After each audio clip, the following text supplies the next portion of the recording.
folks. How we doing, gamers?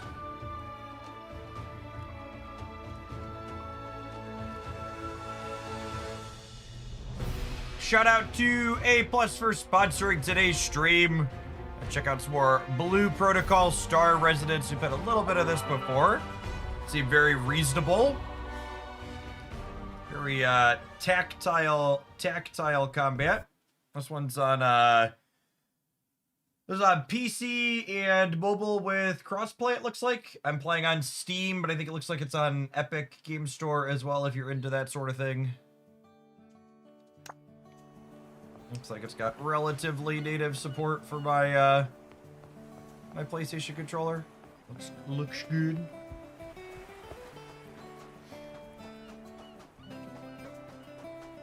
Let's just follow along with our quest, especially where we left off. Fireworks Festival will start soon. All right. Let there be fireworks.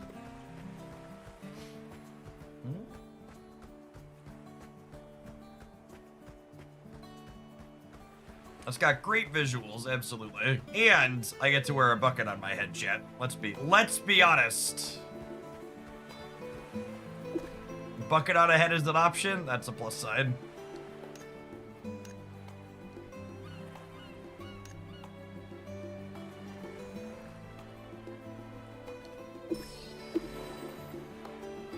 Follow the accelerator rings through the finish line.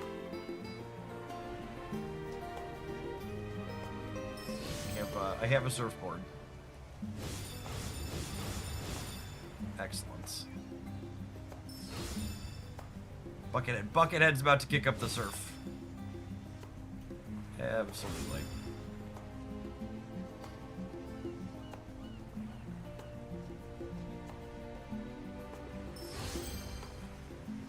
Oh no, Bucket! Don't miss the rings! All right, look at our fireworks. Not bad. Looks like there's still a few activity left. Just want to check them out. Now, let's watch the fireworks go.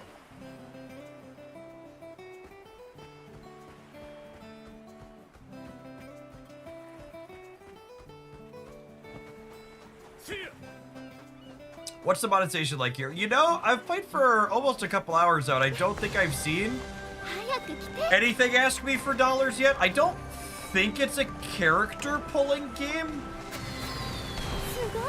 Because I believe you're not rotating through teams.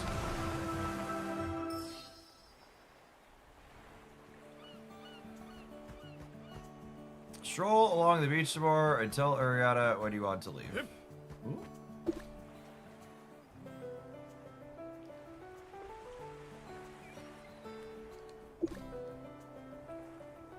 Alright.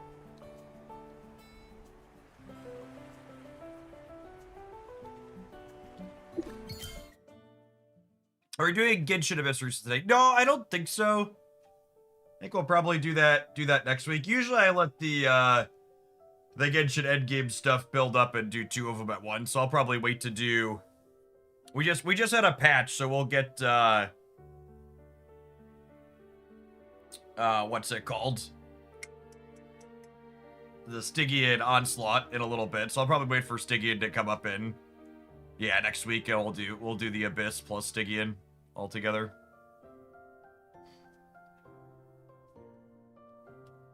They can all be purchased in the store. Sorry about choosing your outfit. Oh, that's probably how they monetize. I assume there's cosmetics.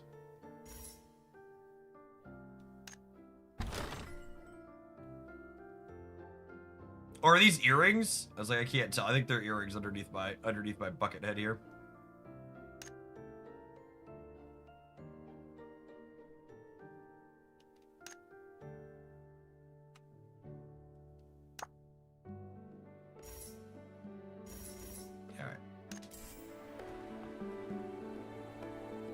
Return to the double-faced coin. We are back.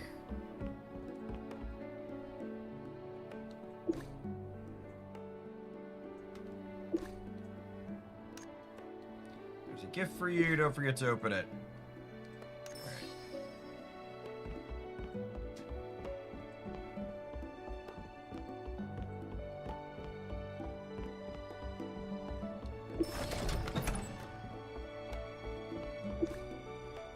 Beautifully crafted box. Appears to be a piece of metal.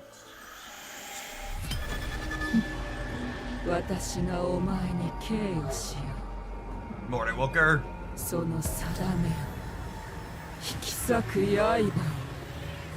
A blade to sever fate! That sounds useful. Never met a fate I didn't want to sever. Eerie calling. I like how we like had the very intense like purple strings and not just like back to bedroom.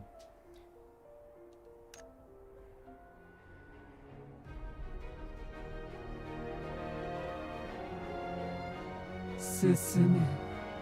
Kono mama susume. Jeepers creepers. Susume.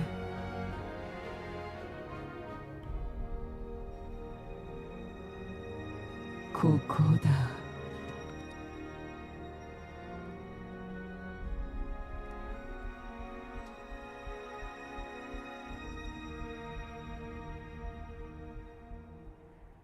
Yeah, I saw there's some co-op stuff, it looks like, in the endgame stuff. I saw some of the quick tool tips talking about like matchmaking to pair you with groups automatically if you didn't have other people you wanted to play with. I figure operating characters for children. Yes, please.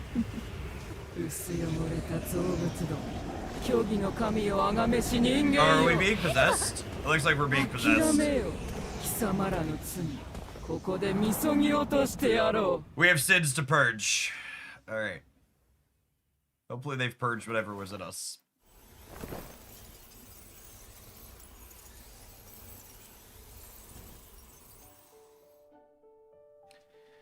Maverick and Prowler are both pretty solid cards, Wilker. The other thing to keep in mind is even if you're completely free to play, like you'll have tokens for the other one like within a week or so, yeah.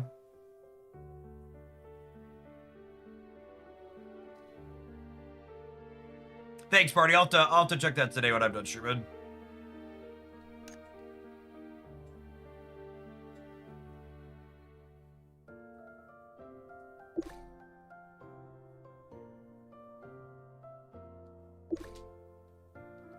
Alright.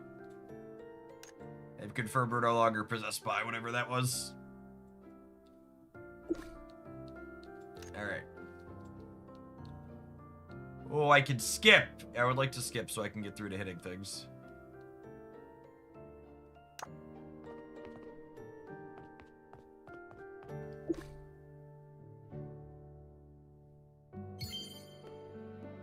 Dialogue me, daddy.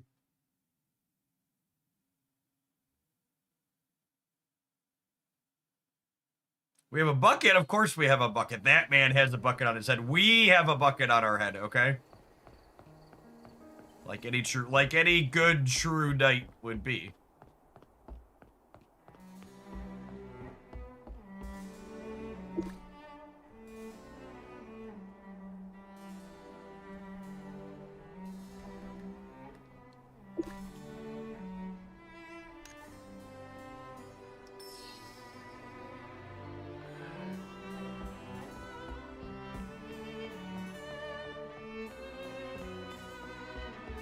It's a good joke, I promise. I'll believe you.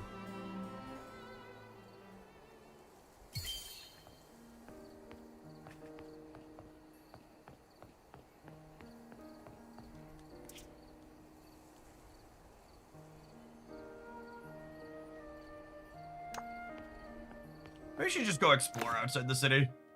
There's some open worldy stuff in here, if I recall. Or we could just keep running around hitting quests. I'll keep running around hitting quests. Where's my map? Wait, I have a trusty steed, chat.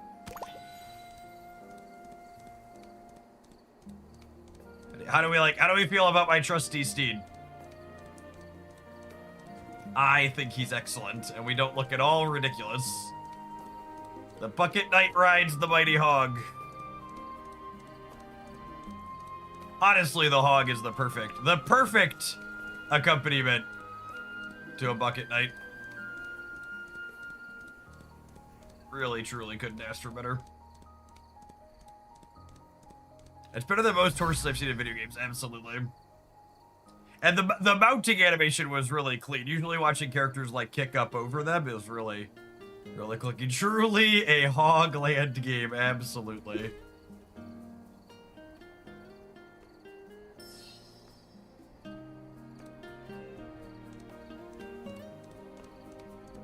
Do you think the pigs are allowed indoors? Well, this pig's allowed indoors. It's a mighty fine swine.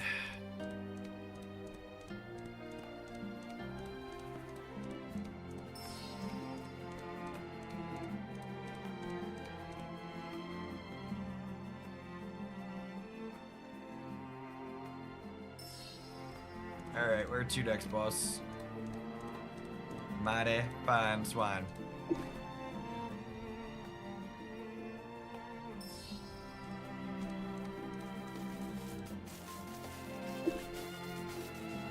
I think there's something wrong with that safe, Gibbers.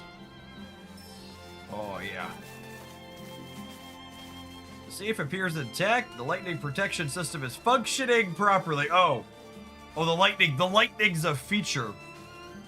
You know, I was just telling Christy the other day we needed more lightning protection around the house.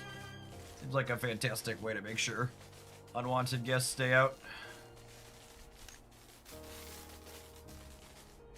No suspicious traces. Who would screw with the lightning safe, chat?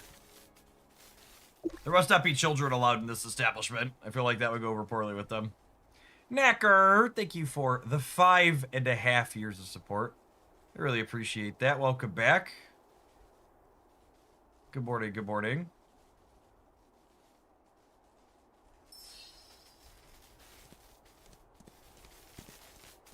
Alright, I feel like we should probably get off the pig inside, huh? I guess we'll walk. The pig's a little awkward when you're trying to turn.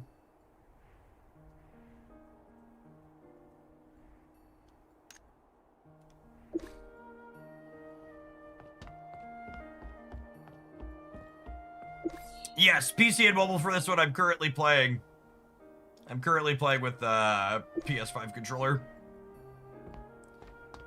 on my PC. Mela, thank you for the 27 months. I appreciate that. Welcome back.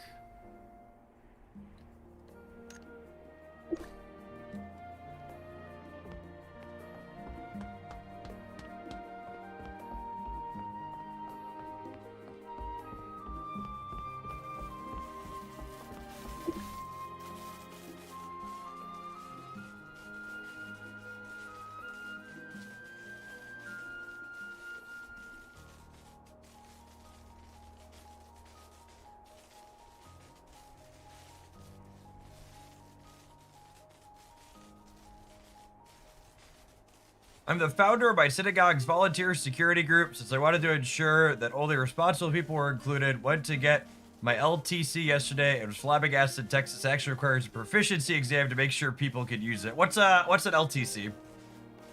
Not familiar with that acronym.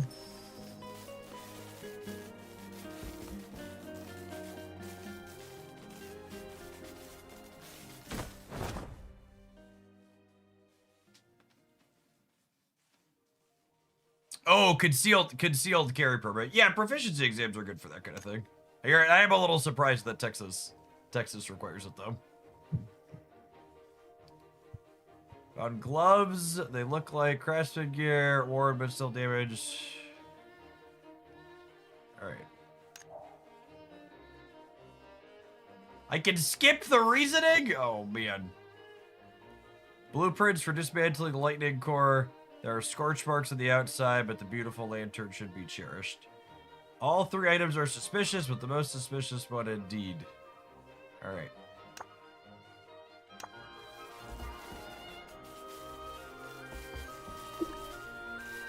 The blueprints for the core have got to be the most suspicious. Or are we still looking for the most suspicious one?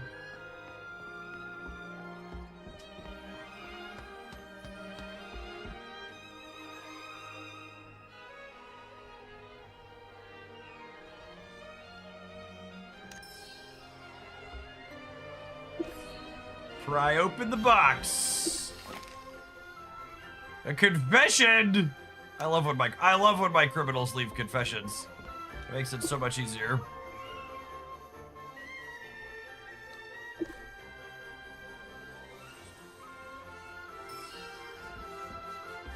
Criminals leaving confessions. All right, we're going downstairs. Quickly, back to the hog. Wait, I clicked the wrong button. Oh.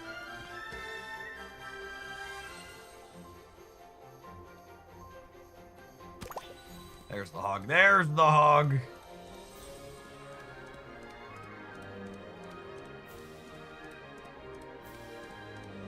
I believe the publisher of this was a game called A+. This is a Bandai Namco title, if I recall correctly. Check my notes here real quick. Yeah, sponsored by A+. And Bandai Namco is one of the, I think, publisher. I always mix up publisher versus creator. Hogland has a hog. We've got it.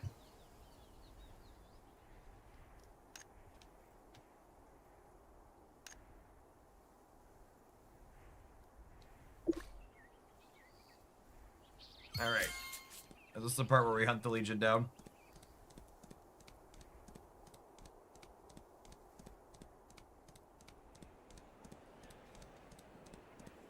Look at our mighty steed taking us where we need to go.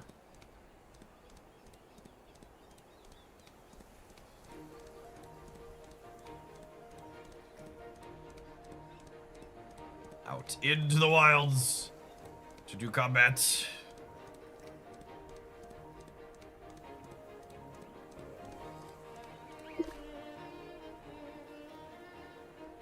Yeah, let's go. Let's go.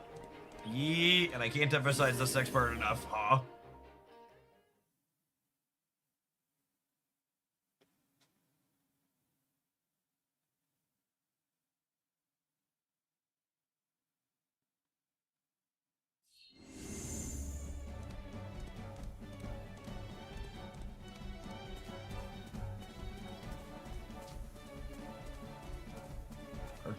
All the visuals are very pretty. It's kind of great. Could you have been? Oh no! Oh no! Oh no! All right, hold on. The pig and I have made poor traversal decisions. The shortest distance is not always the straight line, shit. Once more, my hog. Could you imagine going back in time a decade ago and telling people that you would play a game that looked like this on a cell phone if you wanted? Like, imagine, you remember the commercials of, like, people standing in line at the DMV and them advertising, like, you could play Snake on your phone? And, like, now you just get to play actual full-ass video games?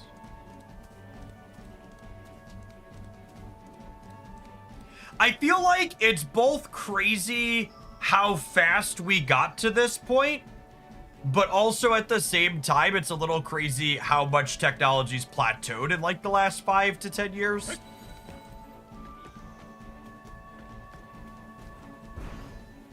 Can jump walk along walls. Excellent.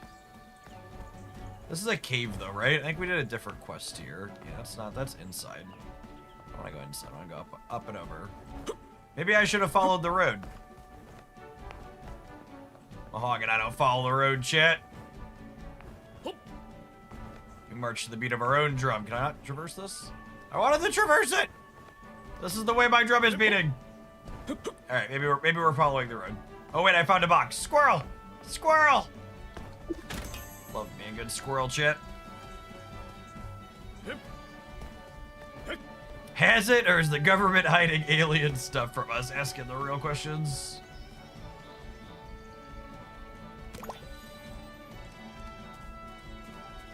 Now, hardware really has plateaued a lot, especially mobile hardware, I feel like. Like, I was looking at, I had a coupon over the holidays for a discount on a Google branded phone, and I was shocked at how comparable the benchmarks were on like the processors and mobile GPUs. I'm like, the latest Google Fold versus my OnePlus Open from a year ago. Because, like, I didn't really need an upgrade, but I had a coupon, and, like, I was looking at what the benchmarks were, and I was like, no, it's just, like, not worth buying a new piece of hardware if I'm happy with the old one, because they're like, just very similar in speed.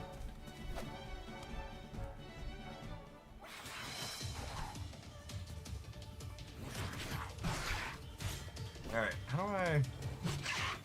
Why is it getting off?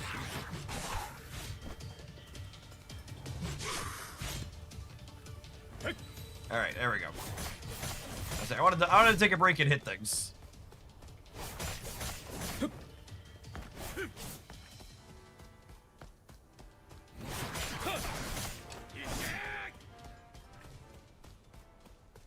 I think we're hitting a material, can't make it smaller. But sure, but I feel like you don't even necessarily have to make it smaller so much as like the current for a lot of like mobile hardware especially is like we're not even trying to make it harder anymore, right? Like a lot of us like our slightly bigger phone screens. That's why I have a foldable.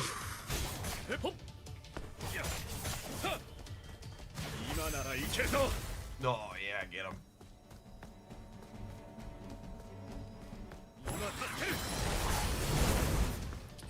There's our big man.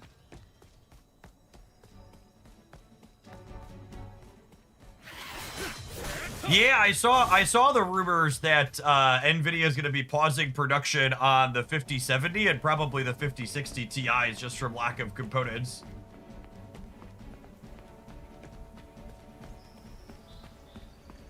It's wild. I bought my 4070 Super last year, and I'm hoping to get a decade out of it at this point.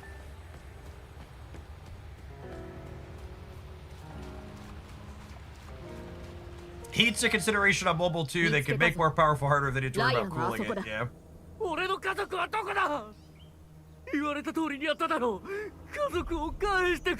Give his family back, you monster! Oh, we're gonna mess these people up, Chet. How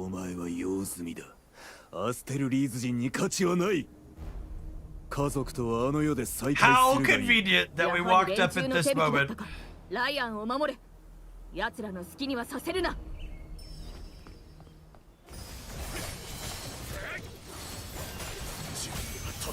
Oh yeah, get him.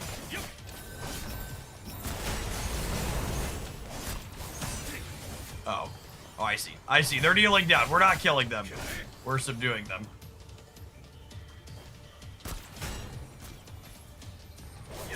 Do you think AI will make gaming consoles more expensive? Well, absolutely. The price of RAM, you need RAM in everything. The price of cell phones are going to get more expensive too.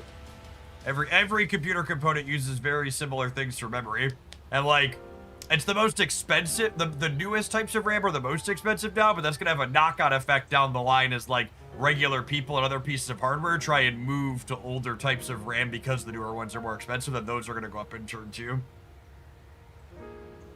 And I forget who it was, but one of the tech YouTubers had a history of like price spikes in hardware over time, and found that like even once supply chain issues were alleviated, it typically took upwards of 2 years for like prices to actually come back down once like whatever was causing the push-up stopped causing it. So like once they go up, they stay up for a while typically.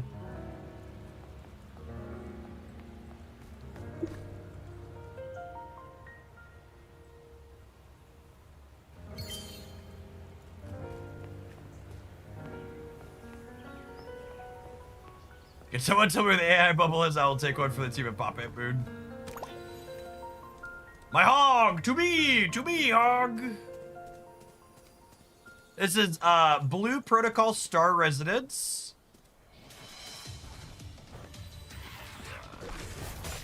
It's available on PC and mobile with crossplay. Oh yeah, get him.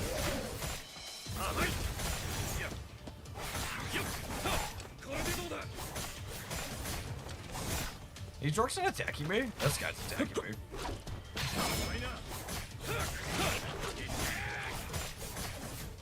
Get him. Oh, that's a big Mamma Jamma. Can I fight him? Oh, yeah, sure can.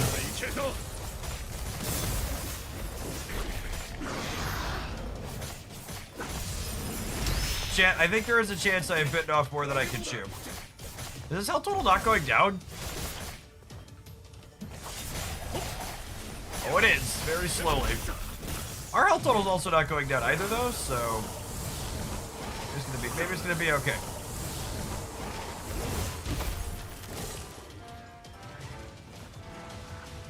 I'm frozen! That was the longest freeze I've ever experienced in a video game.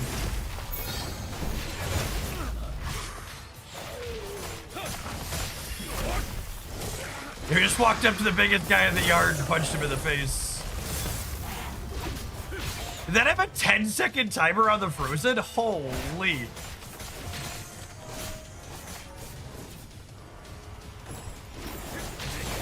Here's my big guy.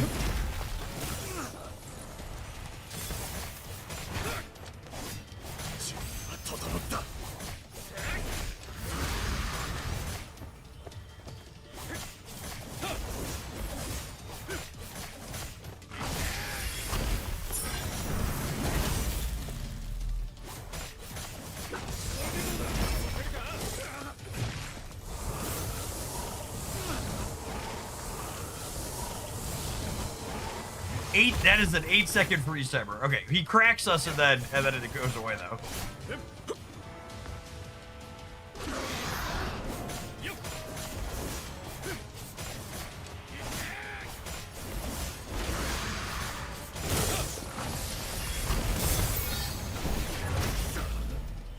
I can't tell if my HP is going down faster or slower than his. It could be going either way, really.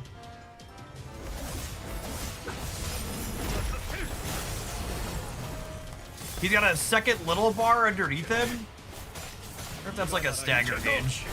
That was going down a little quicker than his health.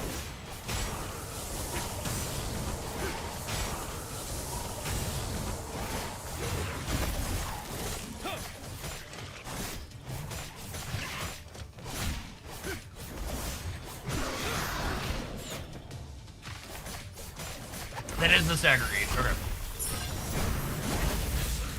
Our character is also healing. I feel like it's gonna take me a decade to kill him. I might hop on my trusty steed right away. That's an option. I don't know if it's an option, Chip. Cannot ride in this current state. Oh no. Oh.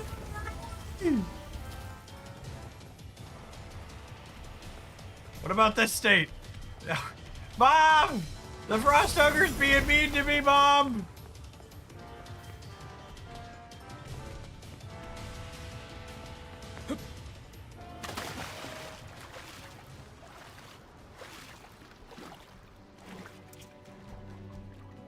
Open the archive.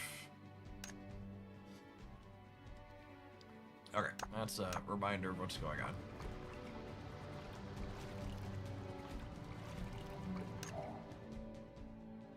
No, I don't want to do that. I'm gonna X out this one.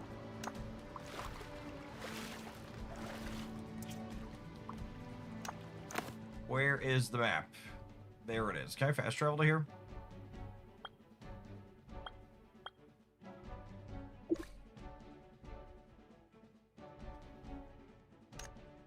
Cannot summon land mounted water.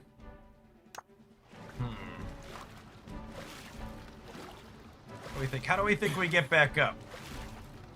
Oh, our stamina is draining. I think I can climb these rocks. Even buddy.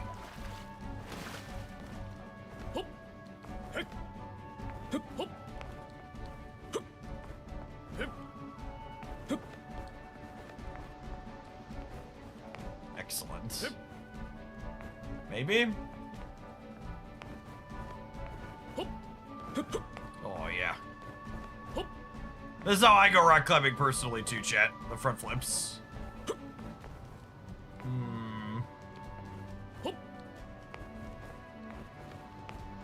Platformer by platformer. Conquered. Conquered. Wait, it says teleport on the thing. Did I not need to walk? I bet I could have teleported.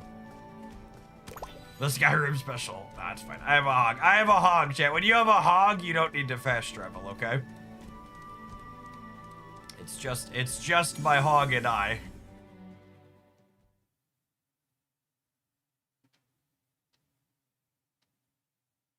There's a video by creator Veritasium for anyone interested in talk about the physical limitations of making smaller and smaller microchips. That's a joke. I feel like the heat component that someone mentioned in chat is probably a real thing too.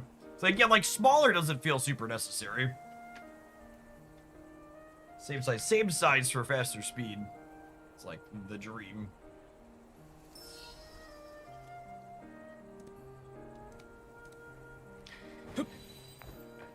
Alright.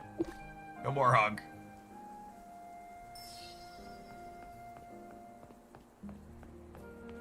Go to the beach! Alright.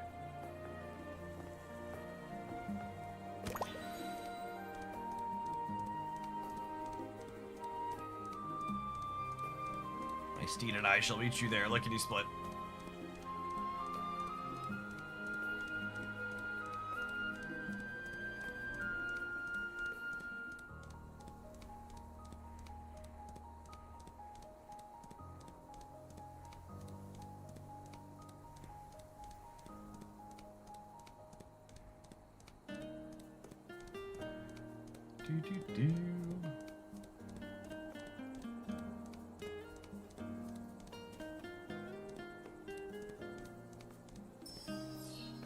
One thing I have in my notes here of things to talk about for the game is that this is an MMO, so you can group up and play with other people if you want from some of the endgame content. And if you're someone new diving in, they have the option to jump right ahead to level 60 if you're experienced with MMO type systems and want to just build your character and dive into more endgamey content with other folks. Which is neat. I saw that in the menus. I decided I wanted to play through the lower levels myself.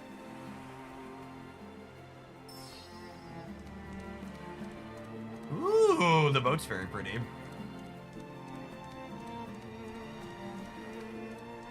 Do we get to be on a boat, Jared? Let us on the boat.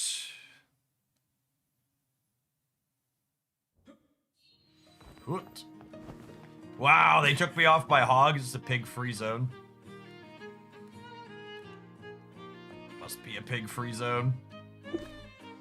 私はこの船のコンシェルジュ、キングスリーと申します。皆様をおもてなしできて光栄です。こちら。こんなにたくさんのイベントに。Lots of activities.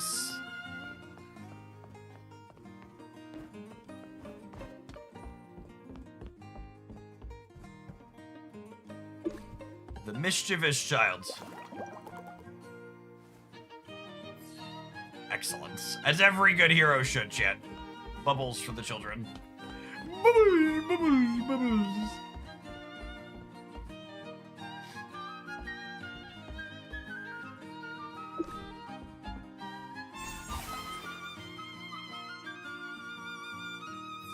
I don't know what that is. The Thirsty Napo.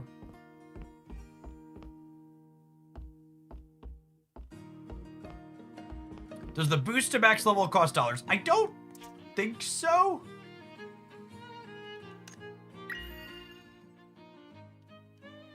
I think it was just a button I toggled. Oh, we have costumes and stuff in here. Why would I need another costume? I have a bucket. I have a bucket on my head. Literary moments. There are a lot of menus. Where was it?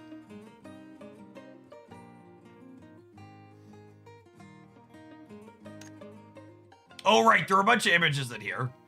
The hog is obviously the best one, but if you're into some of the sorts of these other things, there's lots of different things you can ride. This hover bike's so boring. I have a giant kangaroo rabbit. Obviously the best. Look at the reindeer. The hell is that? The Shadow Play Puppeteer. Excellent. There's a turtle! Whenever I want to get anywhere real fast, you gotta mount the turtle up, chat. The obvious answer. Excellent. I call it the bucket jig.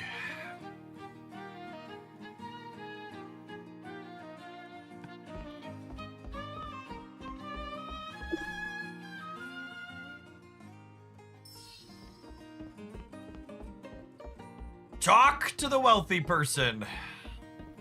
Rich person on a boat. Excellent.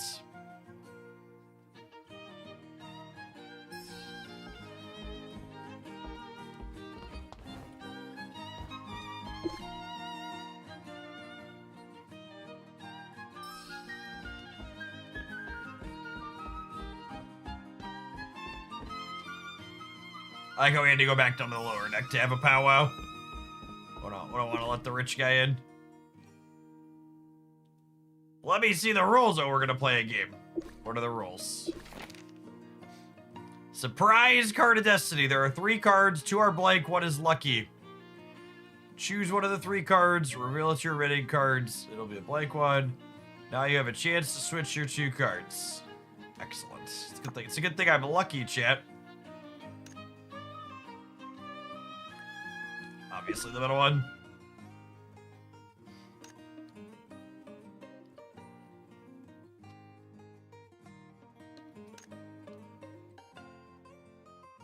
Ariana said if the cat meows, I should switch cards.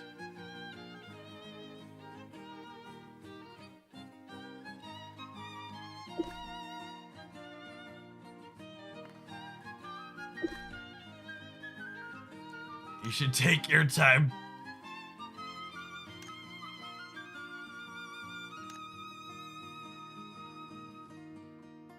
I, for one, am shocked that the rich guy in the boat was cheating at the card game.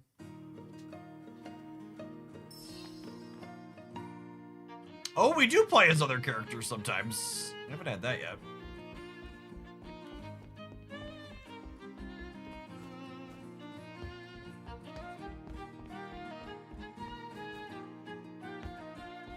Ah, yes, a pool on our boat, like all good boats should have.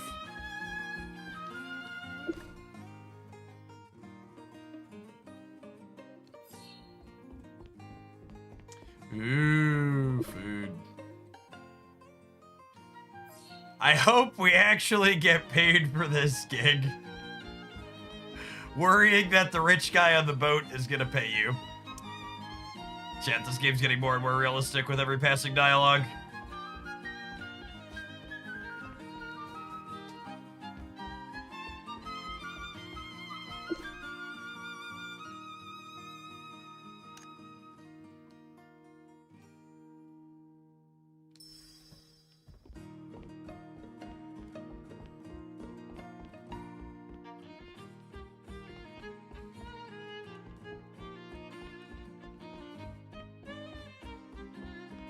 Can't go there. Connect the dots and guess. Oh, this is a...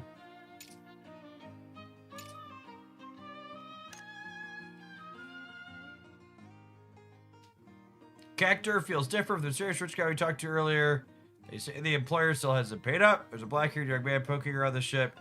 Character went to the deck with a file. He talked to the black-haired young man.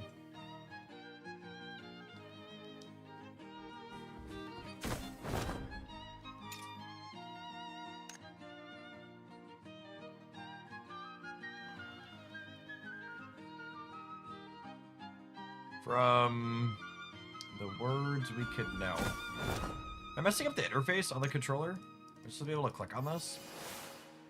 Spike's words, not him. Oh, I'm clicking on the...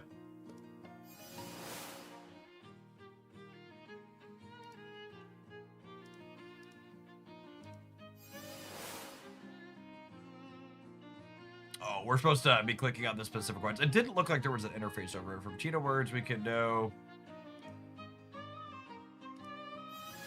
the black-haired young man again.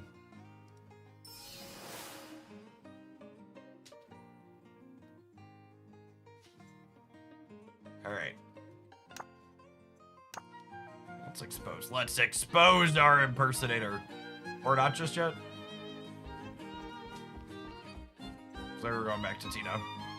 Can we swim in the pool? Good question. Excellent. Excellent. Fancy a swim on our way to Tina.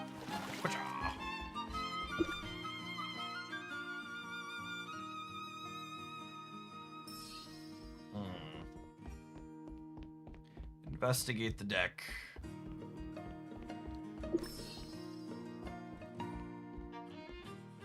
Oh, we're up top.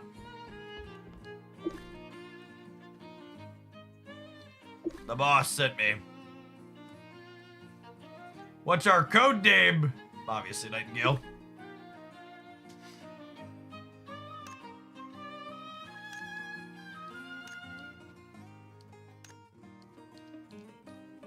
We're undercover. Stop asking so many questions. Excellent.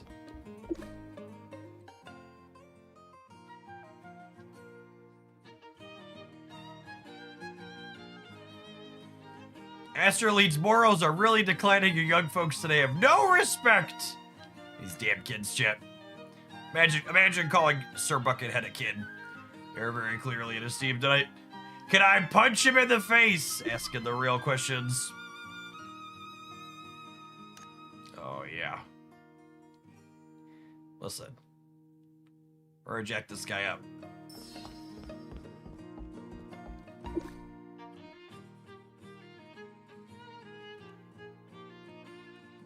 Will there be... 俺を探してたって？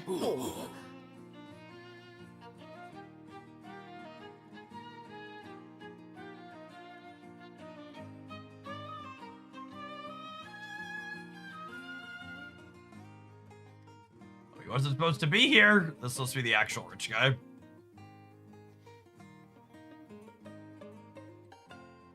We're throwing cakes at the ship. Oh no. Why cake? Why isn't the cake smoking? I'm glad we're asking the important questions. Before I can figure it out, there is a thunderous explosion. I hate when my cakes explode, chat. It's my least favorite. We were talking about the worst kind of cake yesterday on stream. And cake that blows up on you, I think we can all agree, is objectively the worst kind of cake. It's cake. It's cake that can't be eaten because it has exploded.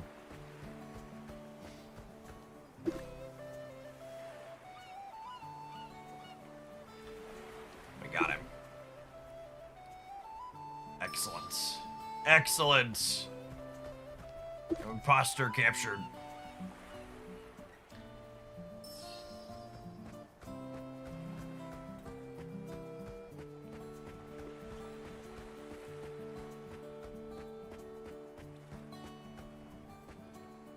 My hog! To me, hog! And away we go.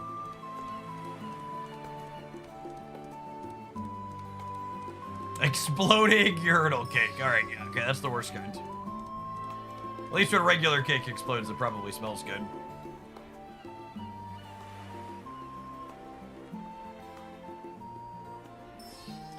Get all the pretty colors of drinks.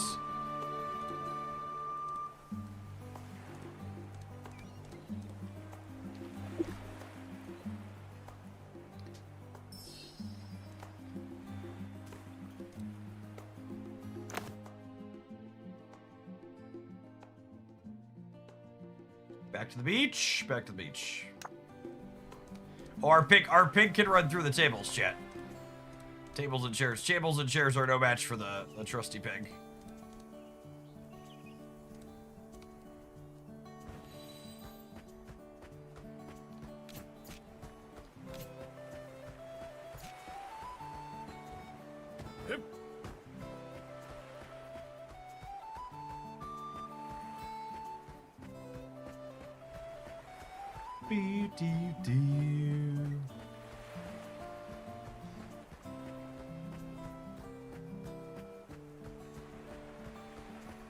They're staring so wistfully out to sea, chat. Like just the casual giant balloons on the beach.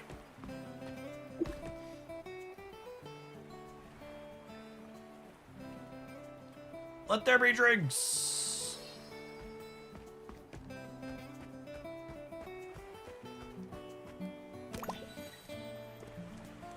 My pig to me.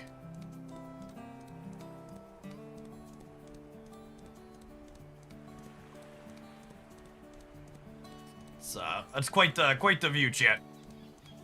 One pig rump. Oh, can we look for the front while we ride? We can. Excellent. Excellent.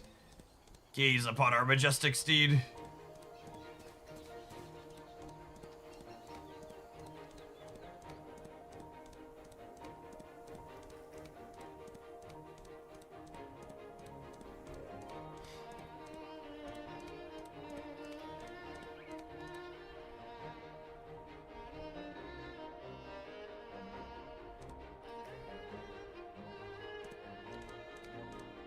So that says, I wonder what the blue dot is. Check and see what the blue dot is. I think we've been following the main quest for a little bit. I want to see what this other one is. What type of squirrel are you all the way up there? Can we get up there? Get up there.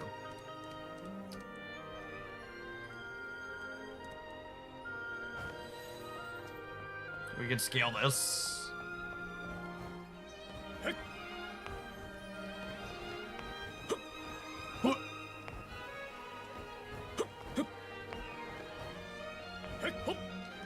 Can we not scale that?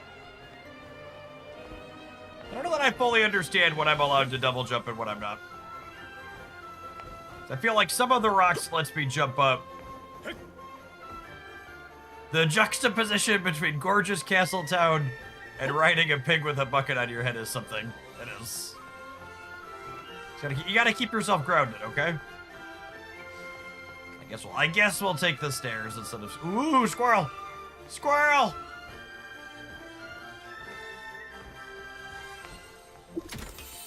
Excellent.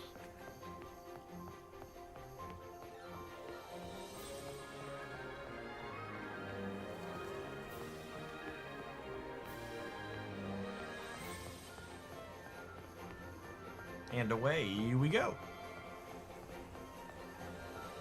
Oh, this is out into the overworld. Yeah, let's go back out there. There's monsters to fight.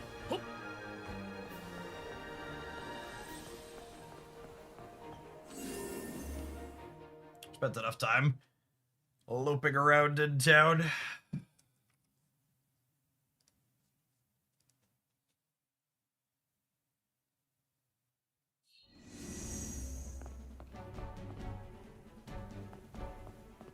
Wait.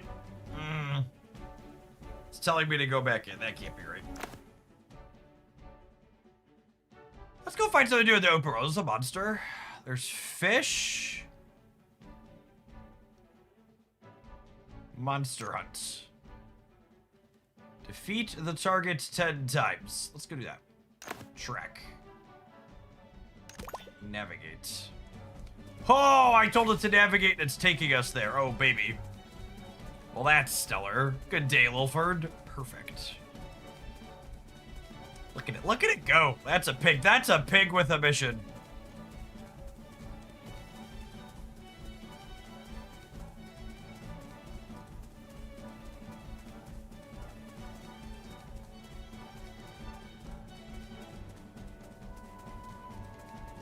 This pig knows exactly where it's going.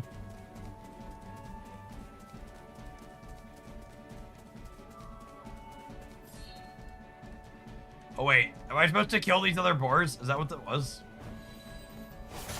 Oh yeah. I think there's bacon for dinner, Chip.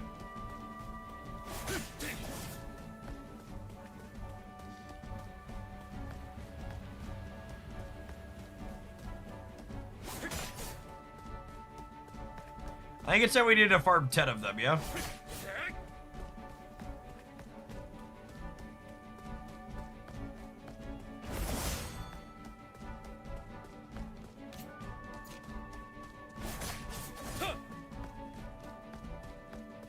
A brutal board. That one took some more hits, chat.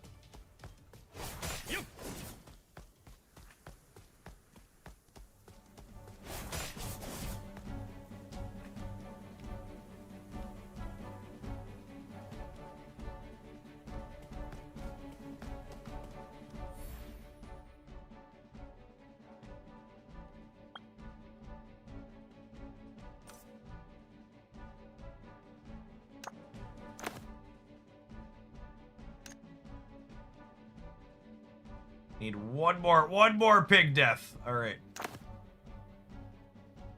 One more. It's about to have a not so good, very bad day. All right. Have we successfully completed our monster hunt? Excellent. Excellent. Defeat the target 50 times. Oh, man.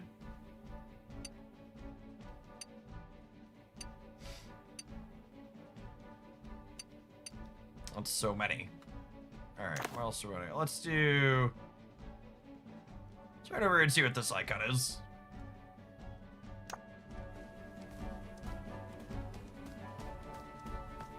Follow the road. Psych, that was actually your mount. No, not Sally.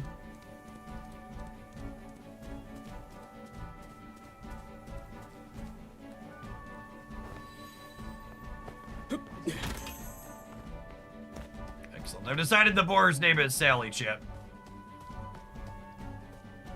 Our trusty steed.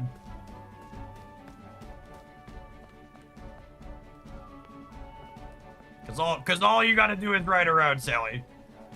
Ride, Sally, ride.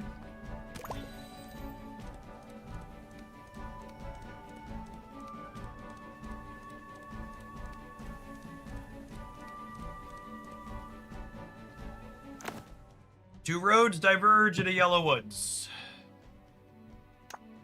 We're going to the left, for it is the path less traveled. A barricade! They're bandits. Feel like barricade screams bandits.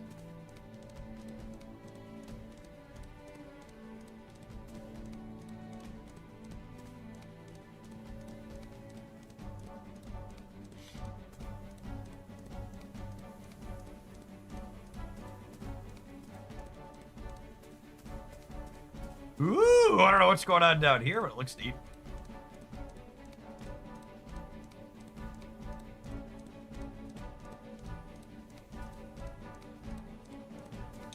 I love being a stone that's radiating evil, chat.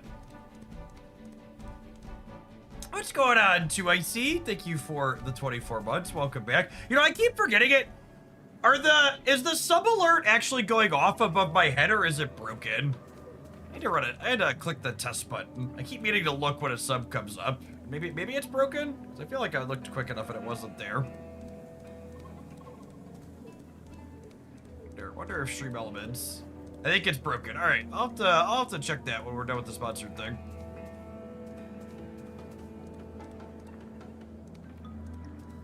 Haven't seen it. Okay. I noticed that the other day, and I forgot to write it down.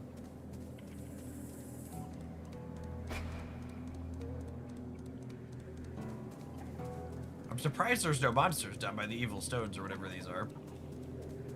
But yeah, we got creepy music though. Oh, I've ridden past the monster I was going to see. That's fine. We'll go over to this one. Or whatever's going on over here. Also didn't realize until you brought it up. Yeah, I forget what happened. It popped out. Stopped. I noticed the other day. I think that it wasn't coming up. Those sub alerts are, gosh, probably close to a decade old at this point. Maybe not that long. 5 or 6 years. Yeah, Avatar, if you've got one to share, click it. I'm looking. If anybody's sitting on one.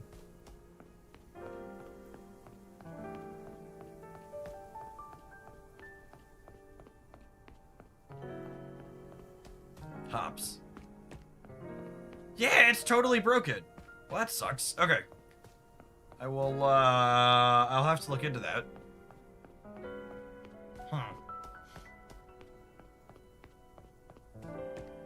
Well, knowing, what they say, knowing is half the battle. Blazing goblins! Rawr! Get him. Yeah, it's totally busted. Rude.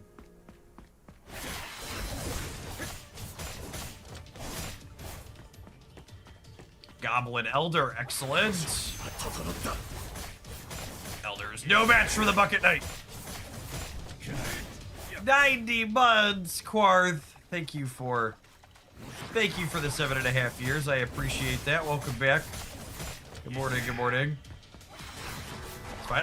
I should probably find an artist to just completely redo the sub notification thing.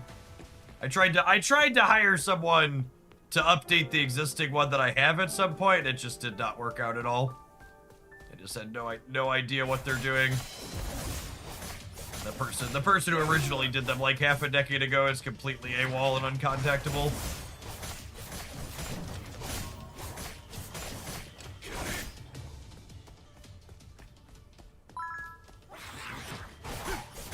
Dance Novice is now open.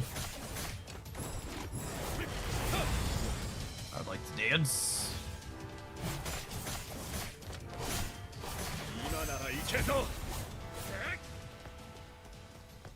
Oh, I think the monster symbols are big baddies like the other one we ran into. I feel like these must be things that you need a squad to attack.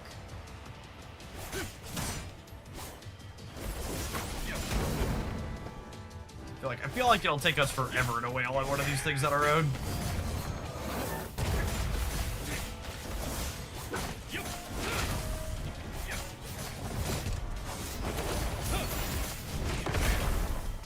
I like how it gave us an exclamation point on one of our damages. Like, it must have been a big hit, but like this guy's still just at 99%. Actually hilarious. What up? Done 2 percentage points in 30 seconds. All right, two percentage points in 30 seconds is like 10% is times 5, 2.5 minutes. So that would be like times 10, like 20 minutes of wailing on this guy if we live. Well, that was a little quicker.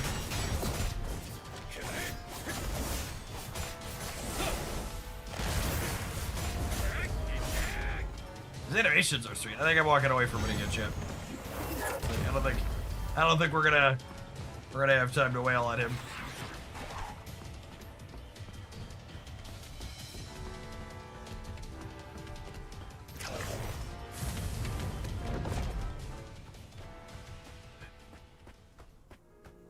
What is the teleport point? Activate the hub. Excellent. Excellent.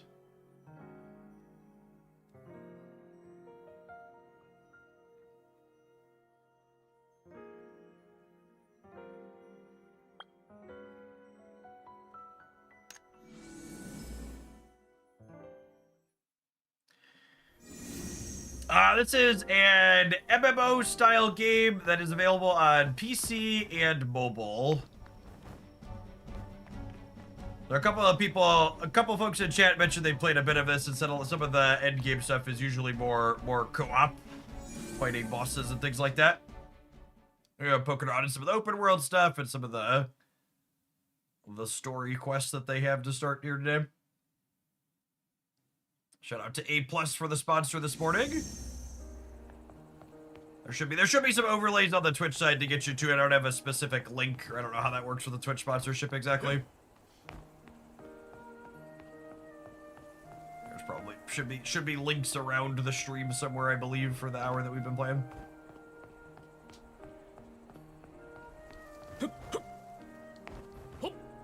What?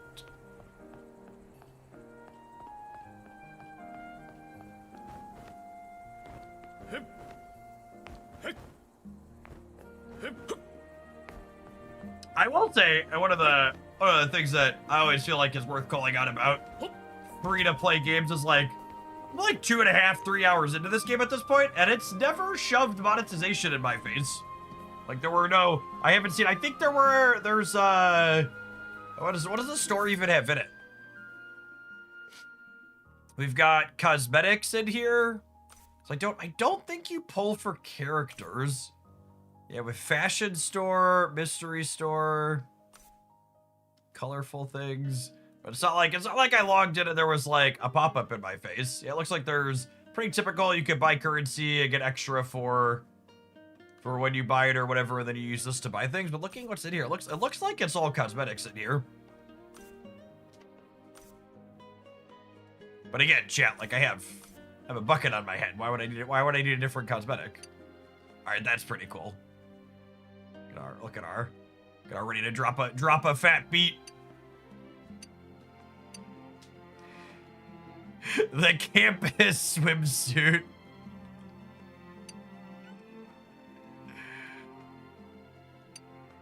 Okay. Alright, I like the dancer chat.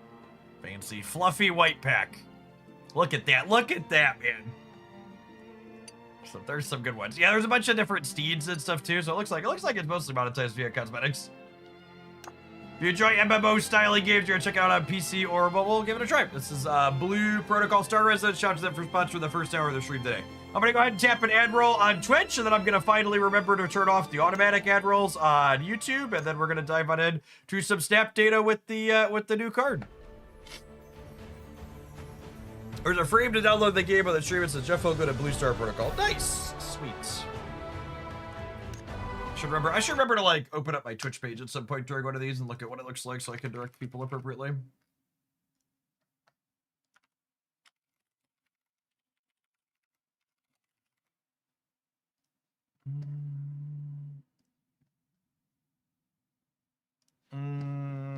What are we doing? Let me fix the YouTube stream. We'll get snap loaded. We'll look at some numbers. Appreciate the early crew that's here for all the different stuff we're checking out to start the streams in the mornings.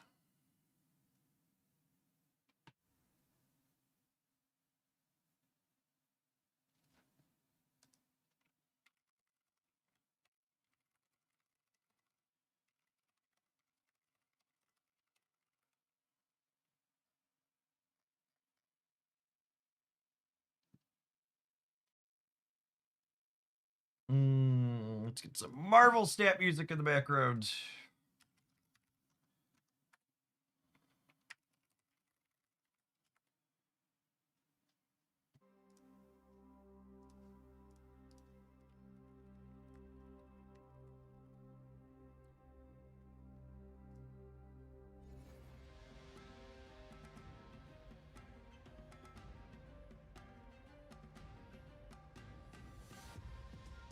Overlays.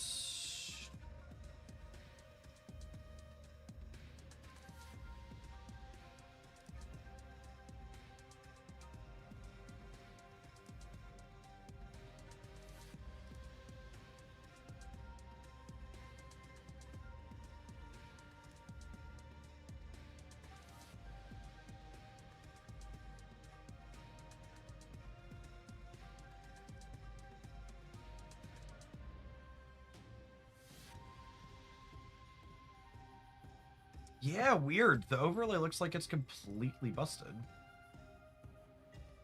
I wonder if what's it called? I wonder if something changed on Stream Elements backend. Because I'm telling it looks like this one above my head is still updating, but the actual pop-out alert isn't working at all. Weird.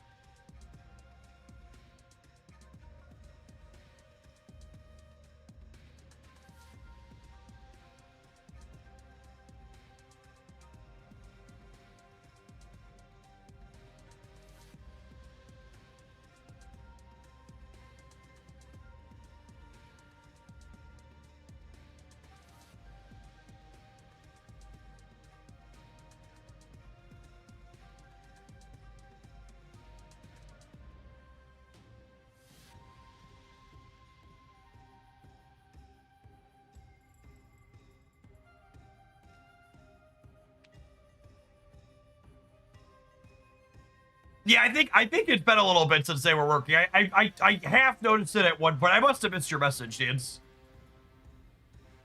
Yeah, weird. Maybe it's finally time. Twitch added the ability to have alerts in their system. So maybe I'm gonna have to finally screw at that. But yeah, it looks like they're fully broken. The ones that are supposed to pop up. Although, actually, it looks like the follower... Oh, is the follower one working, baby? I think the one above my head is working. Does it show Quartz Dave as the last sub?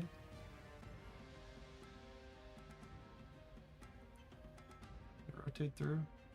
No, it's not showing the right name there either. I guess Gavin from yesterday did not update them this morning at all. Strange. Okay. I'll have to make that a priority to fix over the weekend. It's too many things to do and not enough time.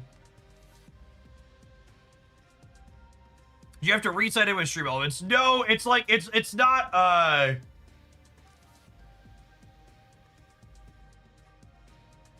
It's literally, like, here's the sample in Stream Elements, and it's literally just not working when I send test events through either. Like, I tell it to emulate a subscriber event, and it just doesn't work at all. So it's not an issue. It's an issue on this backend still. It's funny, it shows Corthian up here. Maybe it's gonna show it above my head now too. Yeah, something. I'm sure it was probably using my best guess is it was probably using some type of legacy code. And they updated their system and killed whatever legacy code this was depending on. Or they broke something accidentally, but I honestly wouldn't be surprised because it's just they're so old. Like I forget how long it is since this was added, or since I had these programmed. But like it's been a long time.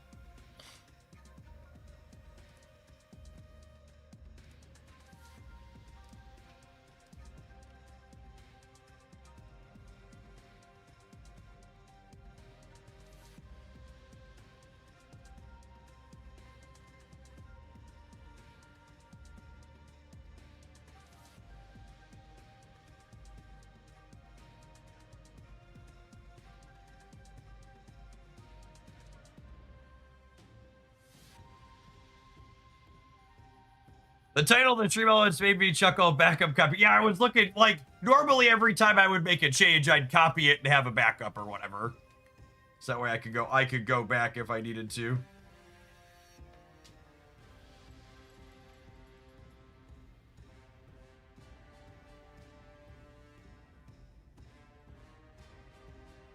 All right, what are we doing? Find decks.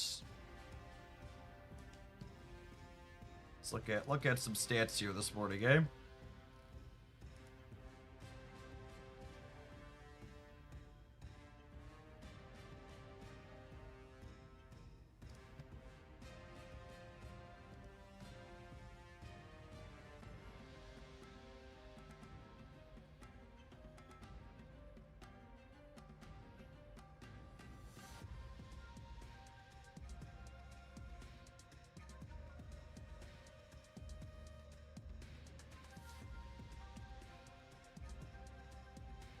On the off chance I can catch someone, if you are someone in my audience who would like the paid job of doing new Twitch animations for me, please send over a resume or get in contact with me on Discord or email. I think I just want to pay someone to update them. Probably get them off of Stream Elements, honestly. Pretty sure Twitch organically has organic built-in ones now.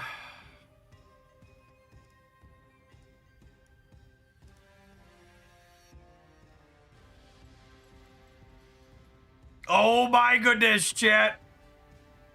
That is zombie freaking Galacti with good stats. Chamber stuff looking pretty okay.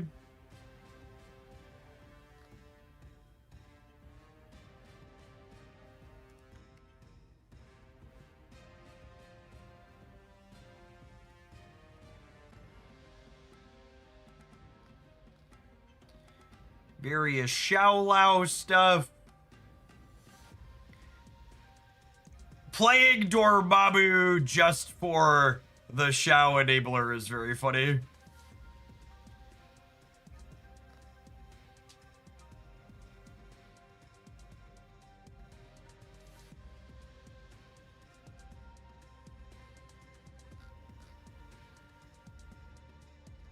I mean, looking at lots of different decks, Maverick definitely seems like one of the best cards in Snap at the moment. It's very good. Ultron stuff continuing to be solidly okay, season in and season out.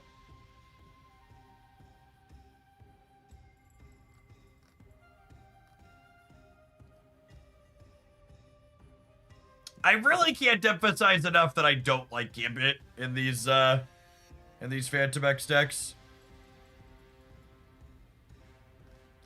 Anecdotally, I found Zombie Galacti hard to get cubes with. It is an incredibly face-up deck list, especially with Maverick involved.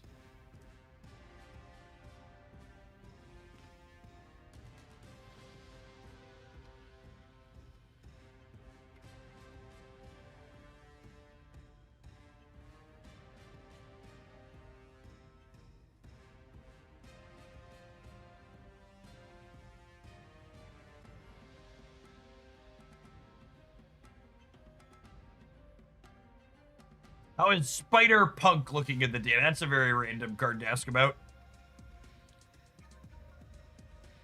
Man, there's a hateful pile of cards. That is. What's the newest card in here? Is it Super Adaptoid? This is such a good example of what whiny little pugs people talking about Xiao being too good are. Like, just... This is an anti-meta deck right there. That is jacking people up, I'm sure.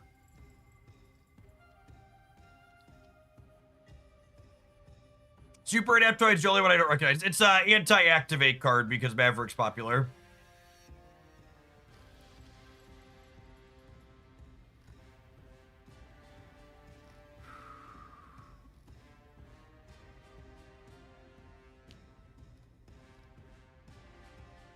Hey, look! People doing stuff with the Aurora Darkhawk deck. We tried to play this on stream yesterday, and I just could not win games to save my life. Just couldn't do it.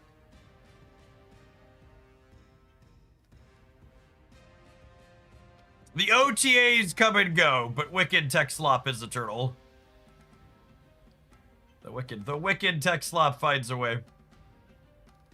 Oh man, Bounce Enjoyer struggling out there. Poor gamers. Poor gamers.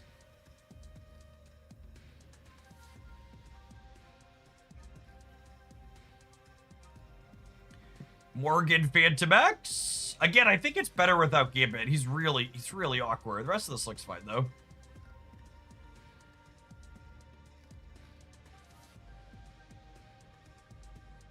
Man, if this isn't peak Marvel Snap, I don't know what is. 43% win rate, cube positive.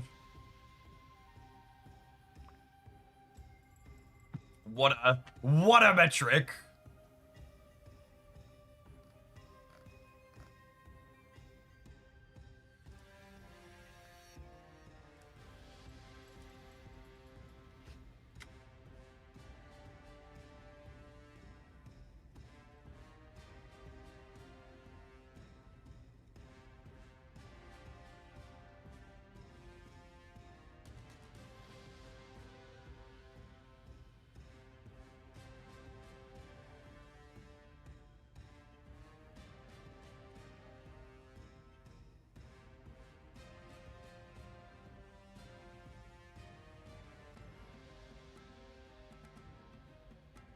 Woo!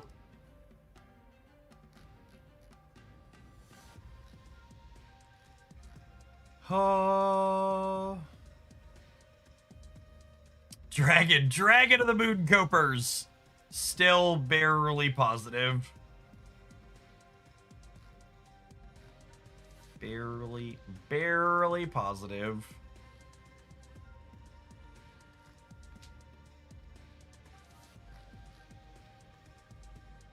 It does not remotely surprise me that a desirable variant for a good card is in a $50 bundle.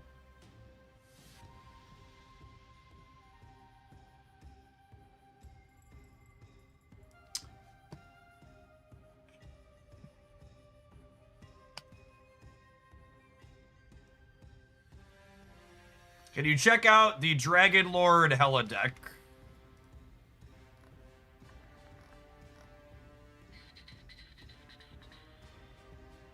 Yeah, I mean, that looks pretty good. Those are pretty good numbers.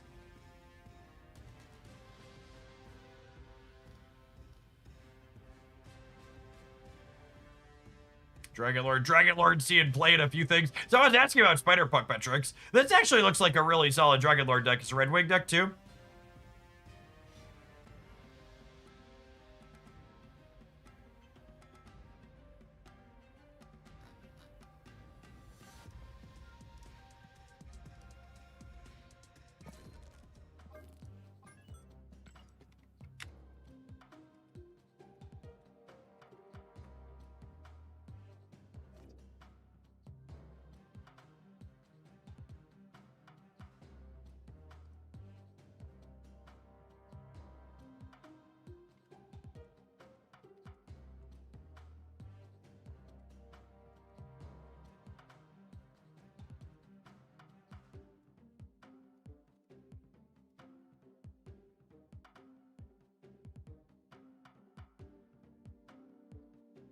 That I wanted to grab. Dan sent me a real pile of cards that he was winning games with.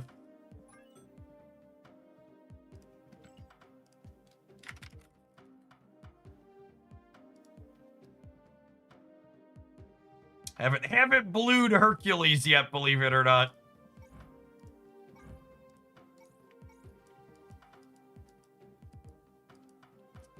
Let's get the man a blue background, huh? Do I have blue for Fanfei? I don't have blue for Fanfei. God, can you believe I don't have blue for Fanfei, chat? Unlucky. Unlucky. I'll spew a little bit of golden splitter once. Did you get Black Cosmic in the shop yet? The Black Cosmics aren't going to be back in the shop until the next patch, Niv.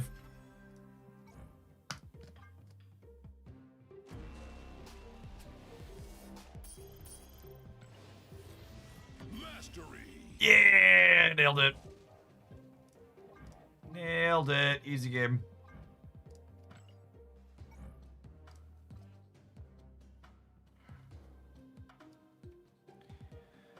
Let's update the patch command here.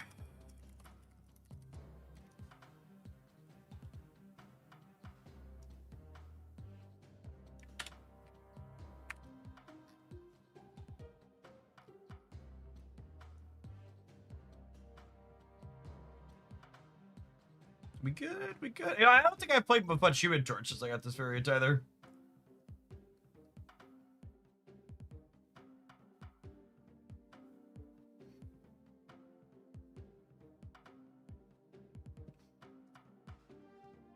Ooh.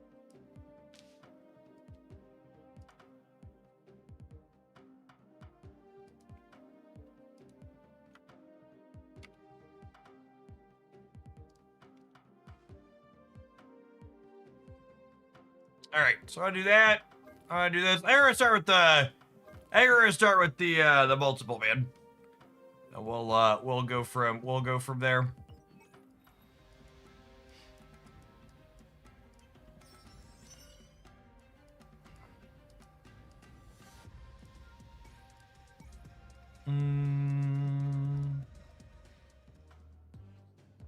Multiple man was awesome because of Maverick. I can believe that. You've got Hulkbuster and Penny too. And then obvious staples like Fanfame.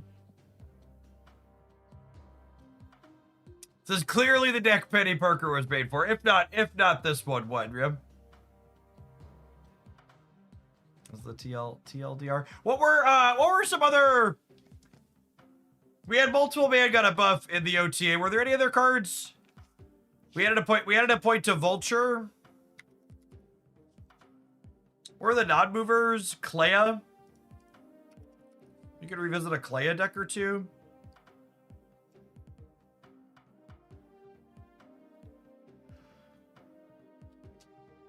Iron Lad.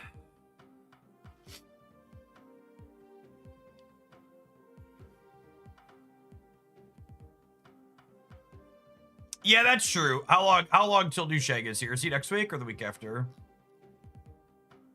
My God, he's not till the end of the month. That's so far away, chat. He's my Shang-Chi Master of the Rings, and I want him now!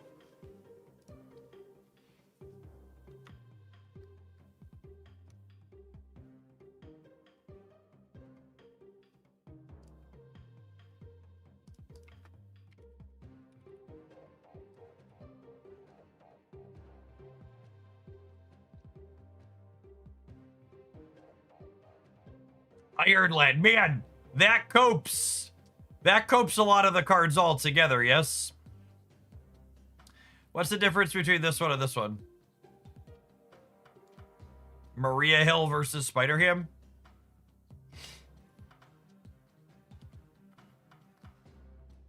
It's a lot of cope. It is. It is.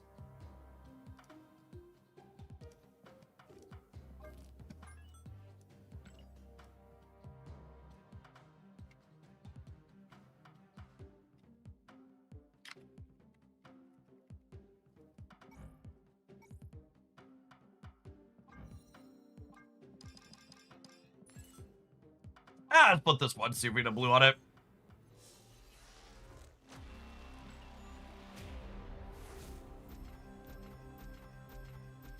I have double split experience right now, makes it a little bit easier to hit.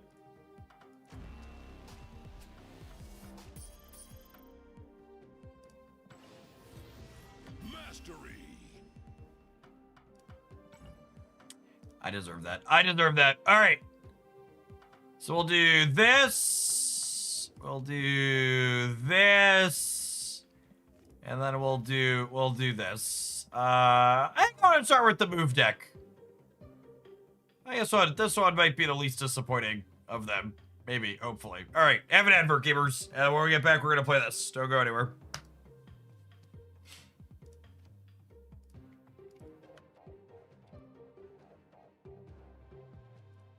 Oh, did I not turn off the auto ads on YouTube? I didn't. So I got distracted by the alerts.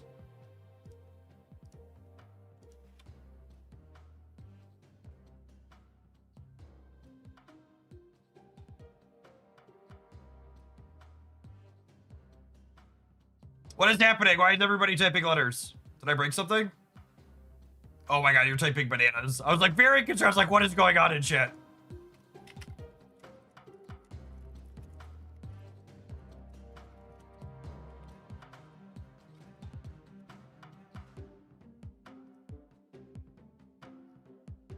Like, oh no, something's broken.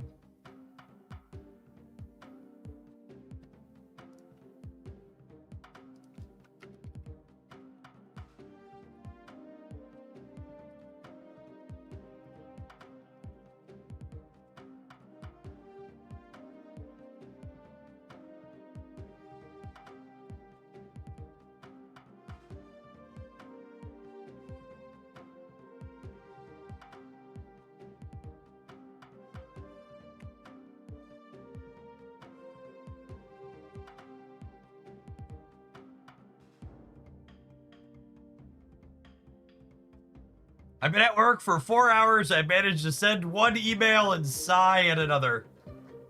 Sounds like you're operating at a level of peak efficiency.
Alright, we have multiple man and fanfare. Can't lose.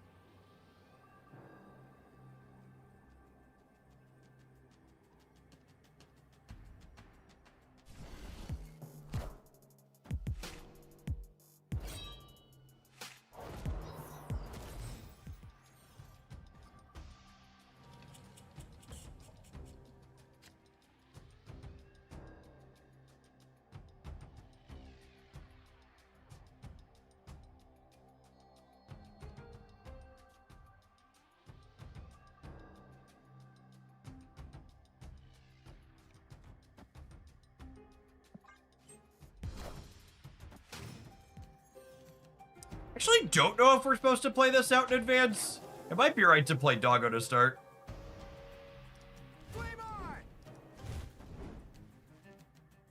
Although this works out kind of nicely.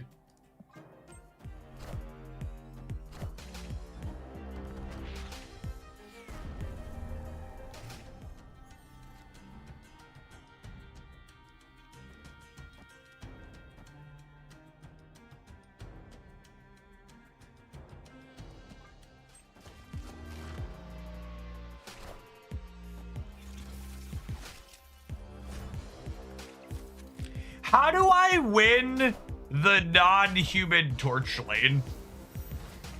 And how do I win a game if we don't draw multiple man?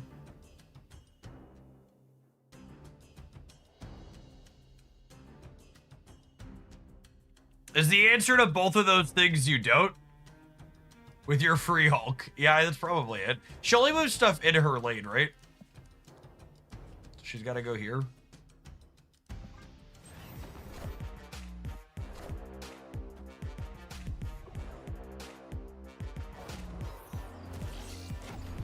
Cool. Cool.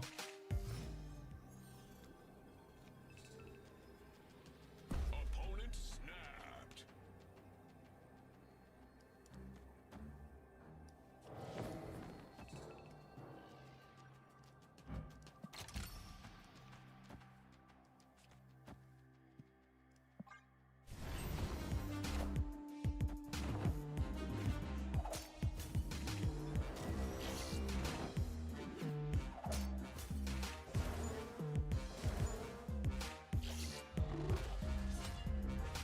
I mean, unironically, we might be fine.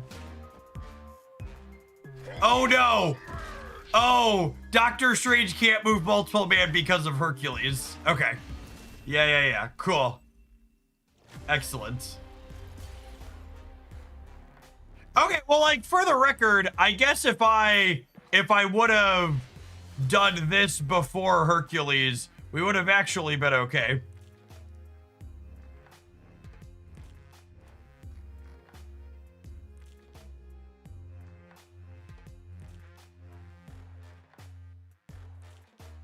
If Hercules was 4 power, we win that game. Yeah, clearly lost because Hercules is too strong.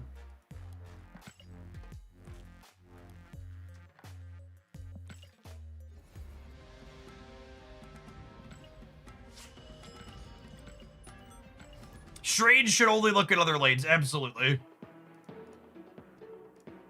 Absolutely.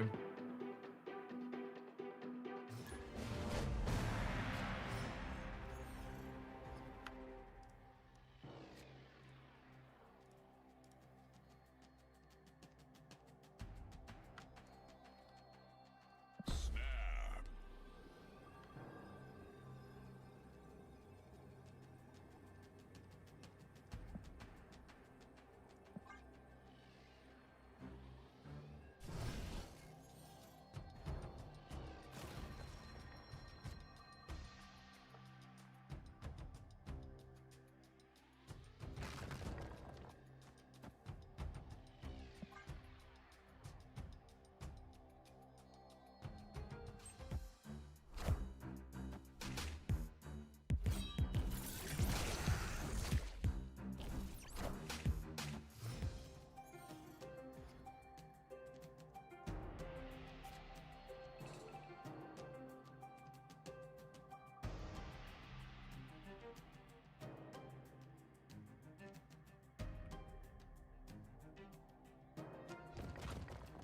But really, though, how do I win a game that how do I win a game without multiple, man? For realsies, for realsies. What does that look like? 2026 has really felt like the strongest decade. Absolutely.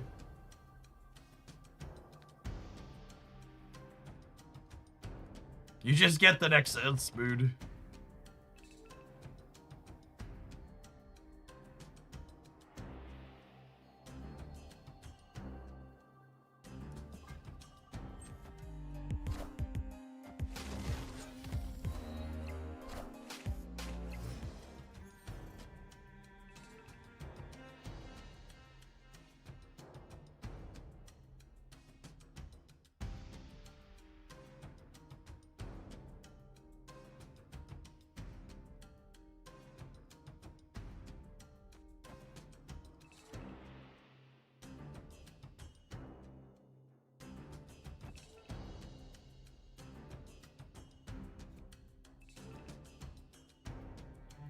Torch mid.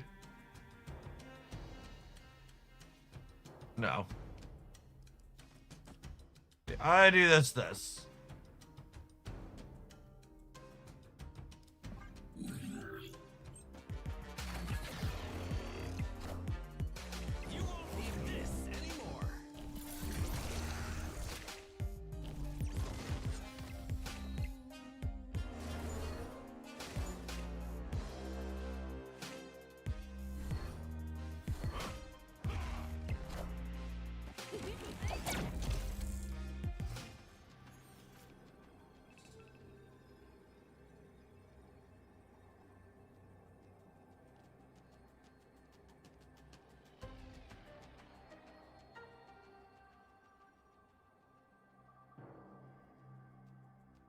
I like literally don't have a way to win a lane without a multiple mania.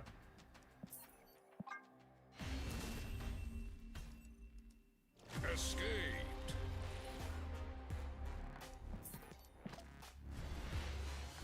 The Nico should probably be a third payoff.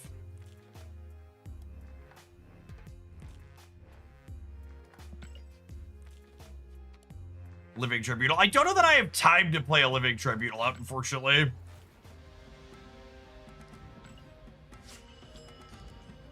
I don't love Dagger, if I'm being honest. I like the idea of Spider-Punk because Spider-Punk's a card that is functional even when you don't have enablers for him.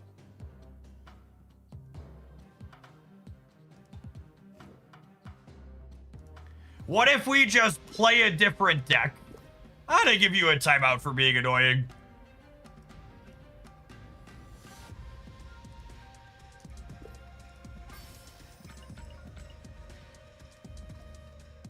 Frigga. I feel like I don't have time to Frigga stuff.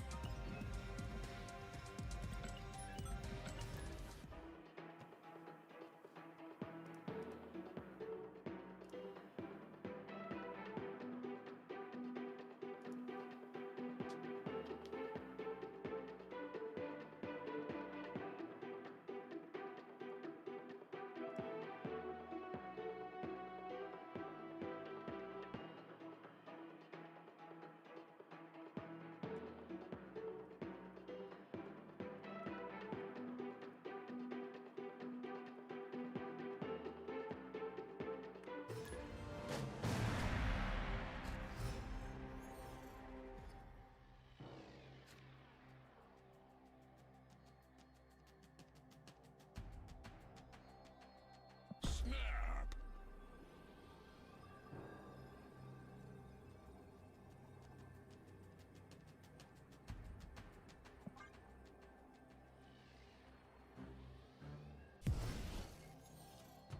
I'm hosting a tournament soon. Top prize is a Best Buy gift card with 48 cents left on it and $5 in Chuck E. Cheese coupons. I mean, to be fair, that's more cash than Marvel staff tournaments typically pay.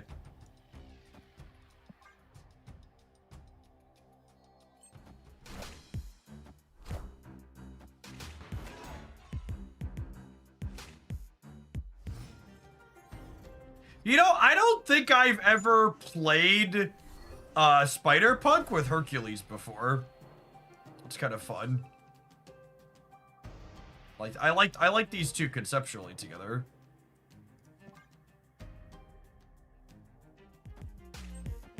Have you tried Phoenix forcing multiple man? Adding 1 point to multiple man is not going to change the fact that Phoenix Force is unplayable.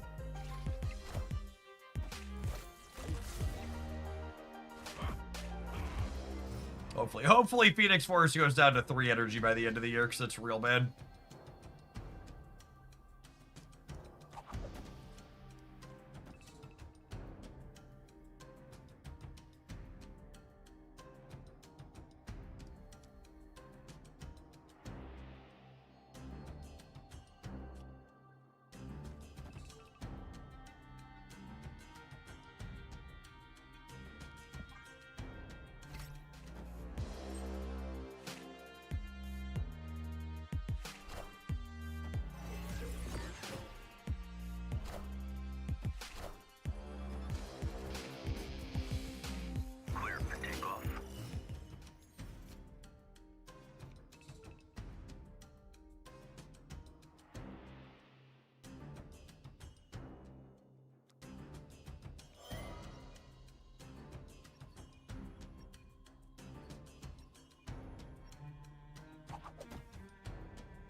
I feel like I want to move the Spider-Punk this turn.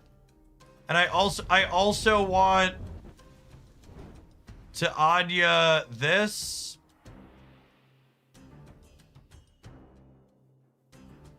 Then do I want to play the Changa out somewhere too though? I think I do.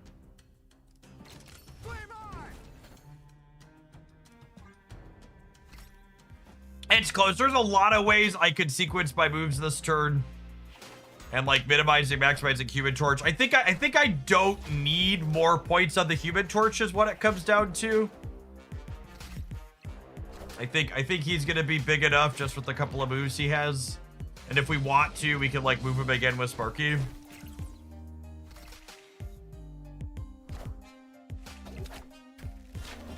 I could flip a coin on the Changa and move that with Anya, but I think this is fine.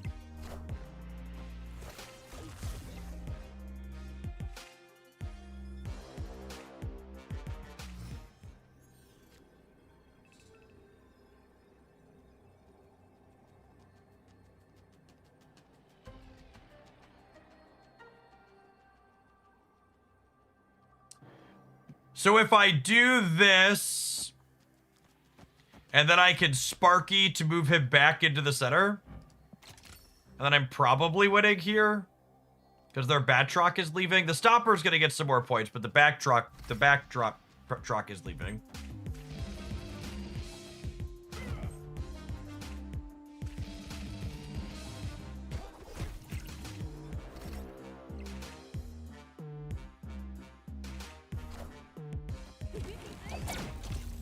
Yeah, my last move card is going to be Spider-Punk here.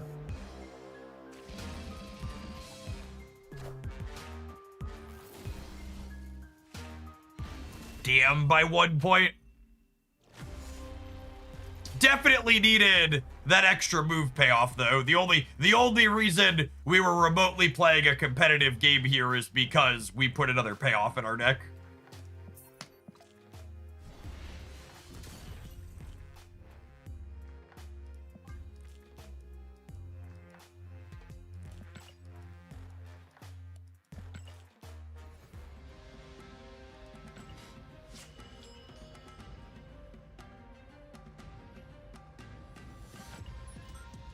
Yeah, Spider-Punk plus Hercules.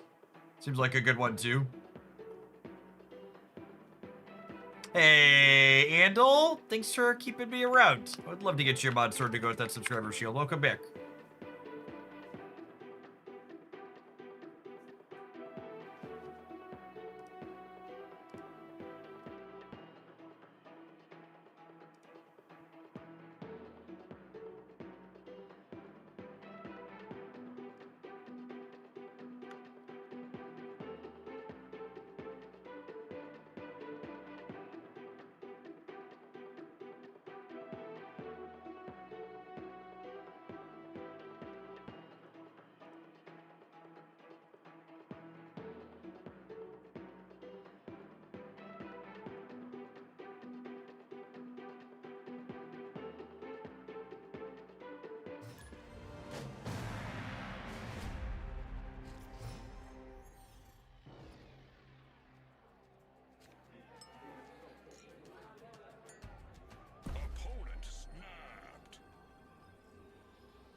I'm mulligan the bar with no name.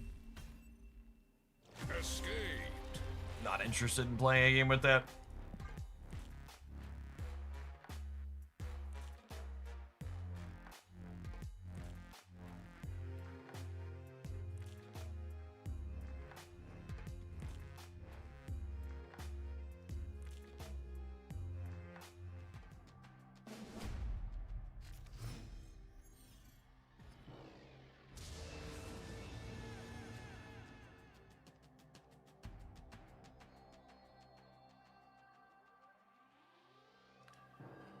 Oh my god! It might be finally time for me to leave Gmail. Are there any other reasonable email providers out there that aren't Gmail? Because Gmail has added an involuntary AI summary to all of my emails. And I just fucking hate it and want it to stop. I despise all of this AI shit being forced on me in literally every aspect when I don't want it. Just please, please get rid of it.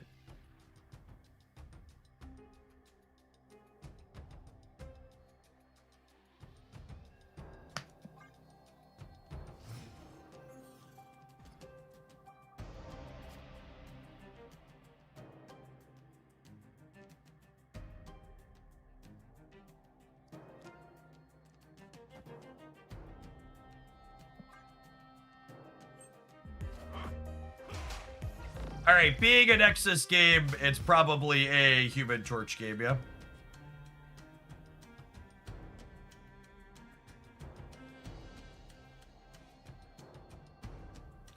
So we'll go Fanfei here, and we'll go Maverick next turn with maybe Petty, and then we'll go Human Torch with Maverick, kick it into Hercules, Hercules will kick it out, Doctor Strange will end it here.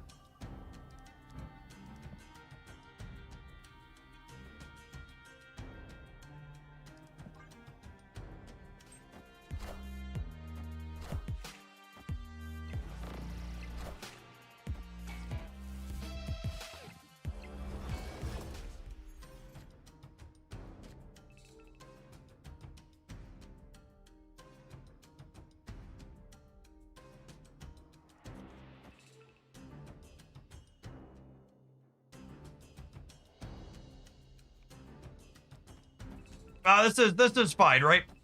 Because I go Human Torch into Ghost Spider here, and then Fanfei it over, and then Doctor Strange it back. Their interaction really doesn't matter here. It's fine. We're in a good spot.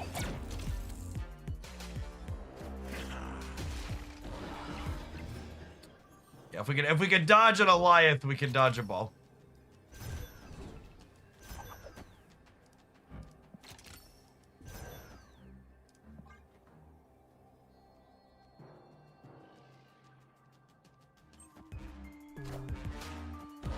Cool, they are super dead.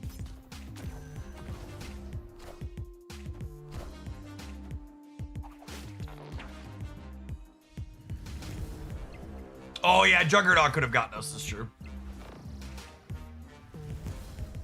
Round and round the more it goes. Where Human Torch stops, only Bro knows.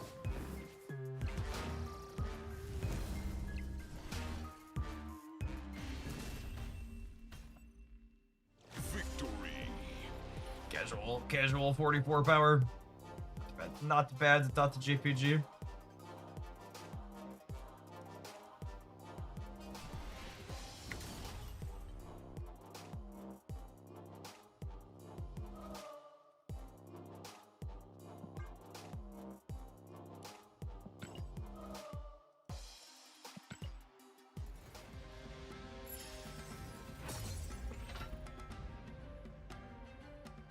Like that one chatter said, this deck just needs the Nexus. They definitely need the Nexus if we're gonna win with just Human Torch.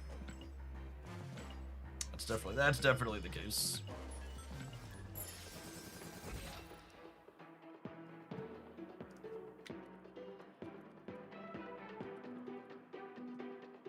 Like a Fanfei win to start the day.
Okay, can I draw a man next turn? Narrator. No. No, he could not draw a man next turn.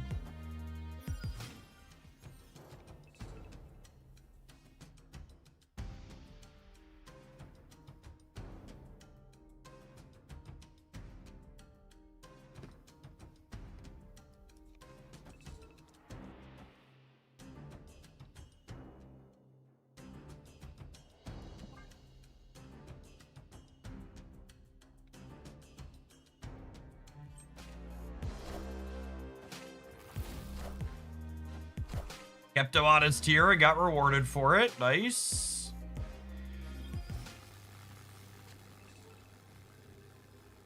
And then, unfortunately, I just don't have a second move payoff, right?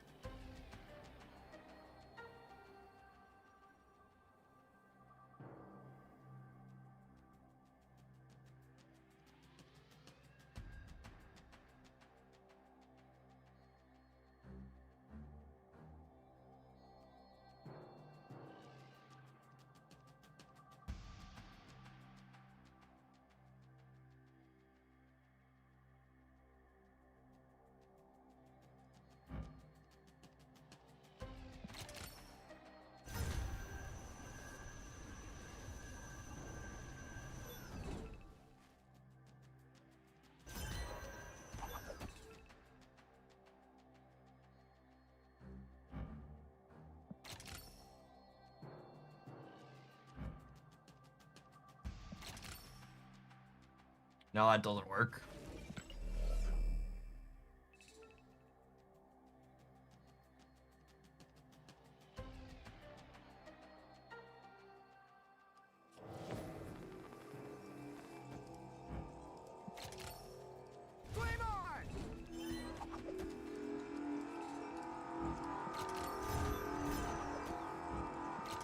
Final answer, go. Round and round the board they go, where they stop only Broad knows. I see the way. I need to move Fanfei here. I need to win this 50-50. Fuck you, Benjamin. Oh, it's dark. No, wait, is it fine? This might be fine. No, we're dead? I don't actually know. I think we're dead.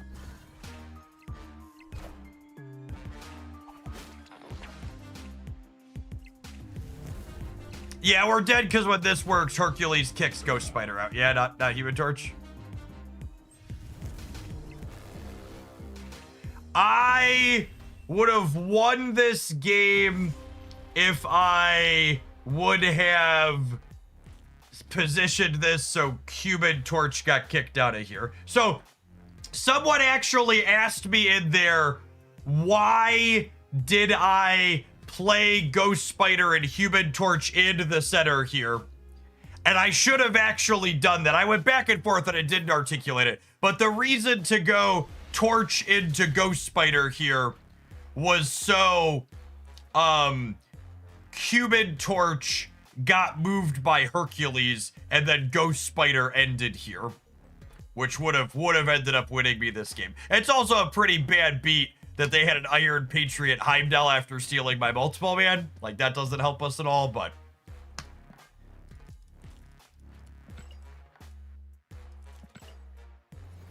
definitely a game where we needed a second payoff very desperately. Almost fumbled through at the end.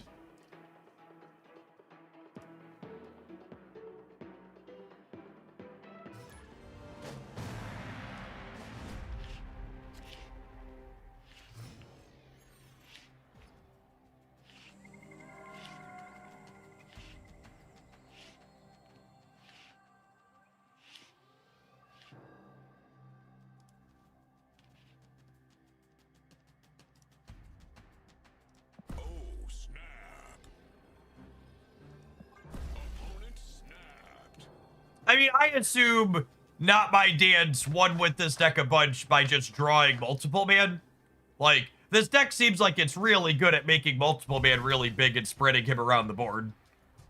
And we just haven't had any draws that have enabled us to do that yet.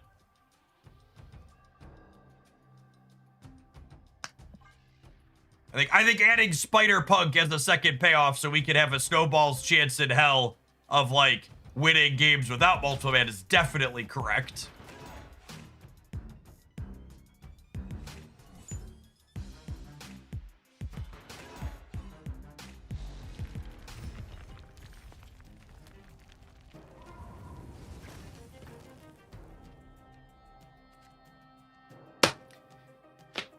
I'm so fucking mad right now.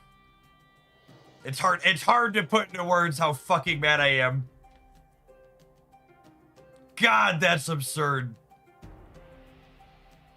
Just like the 1 in 200 on the location into the 1 in 5 only fucking card I didn't want it to hit.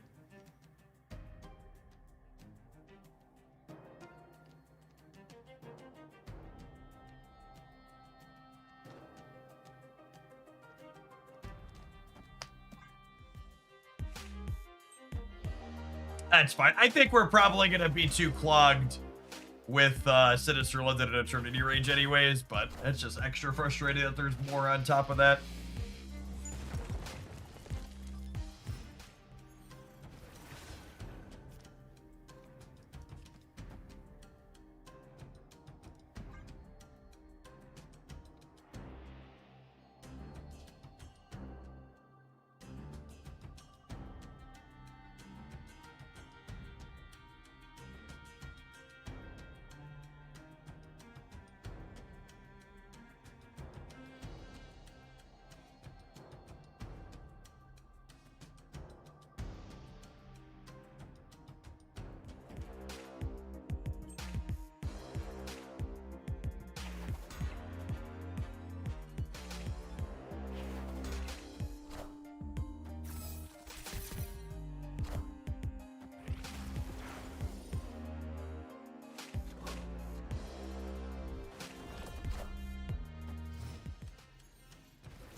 This game is winnable.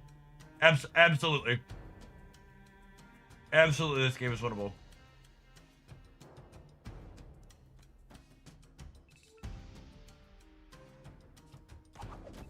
I'm doing this.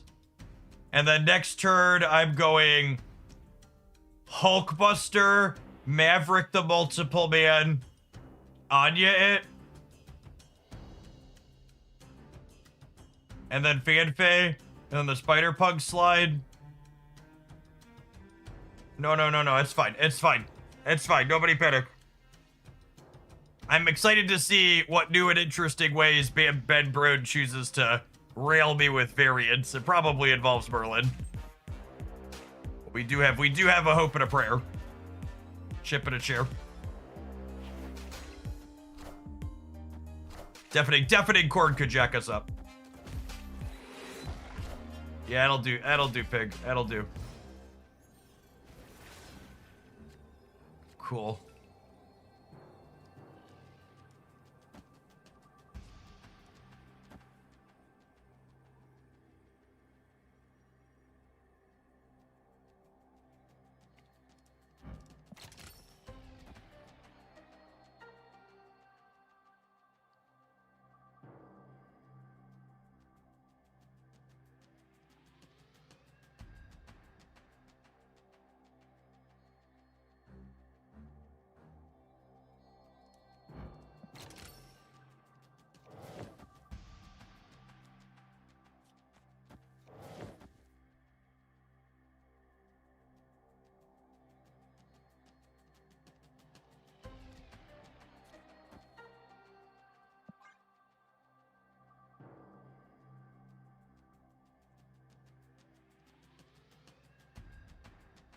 Super Adaptoid is becoming a relatively commonly played tech card with Maverick being popular.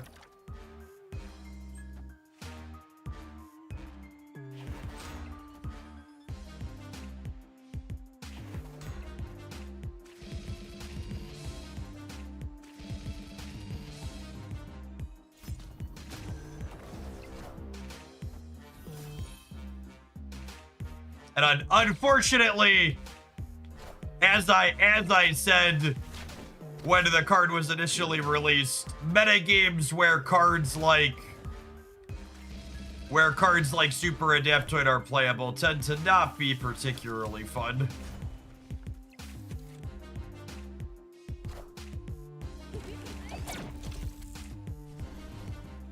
It's like Super Scroll. It's just like, it's such a polarizing effect that I feel like anytime it's remotely playable, the game's not gonna be super enjoyable if you're playing those cards. Like, it's basically like if people are playing the card, you just shouldn't play activate things, is what it comes down to. Trying to play anything activate's probably a mistake. Can I get your quick thoughts on Maverick? I mean, it's one of the best cards in the game right now. That's why people are playing Super Adaptoid. It also feels pretty bad to play at the moment because people are playing Super Adaptoid. Super Adaptoid. Your opponent Super Adaptoid's your Maverick. You lose like 100% of the time. All right, I'm not ready to give up with this just yet. I think we're gonna give it a couple of more. But I'm gonna run to the restroom. I'm gonna run an advert.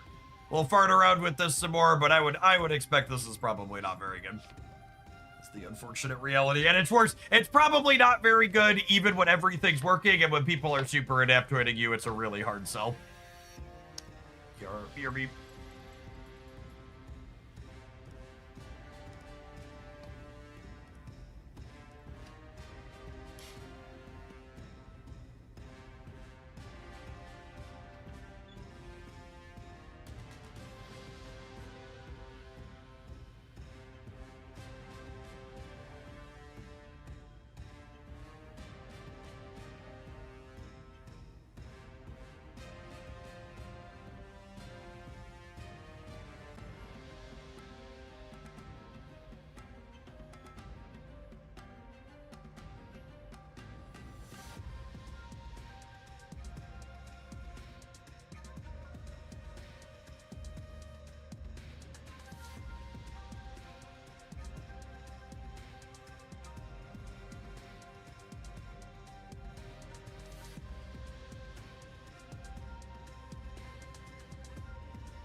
Oh.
Super Adaptoid is something people are playing to fight Xiao, but it really punches down on B and C tier decks too. Yeah, it's like when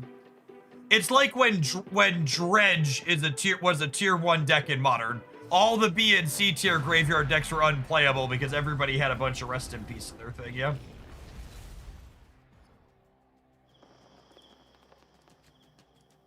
Opponent snapped.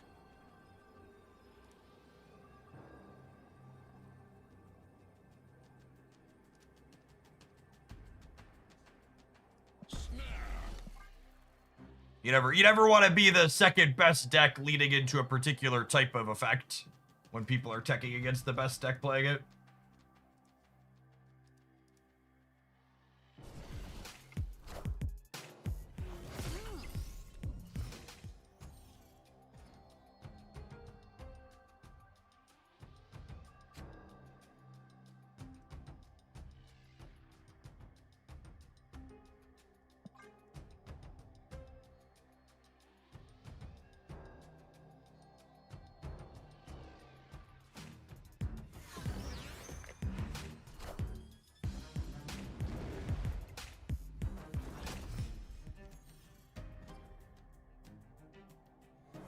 That's so bad for us.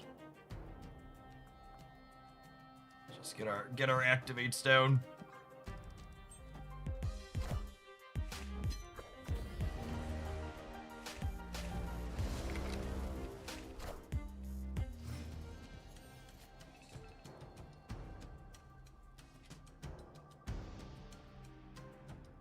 I mean, an extra turn's not terrible for us, I suppose.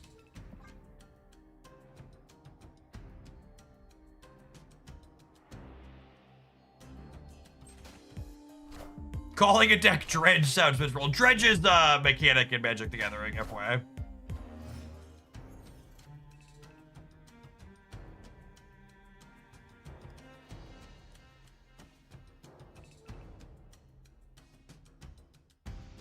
How big can I make a multiple man?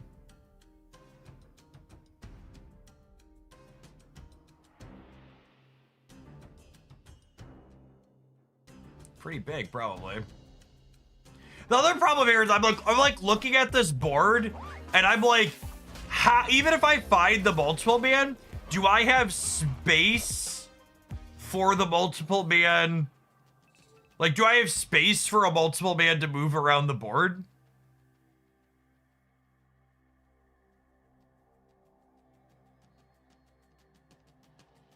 Like, where am I fitting multiple men on this board?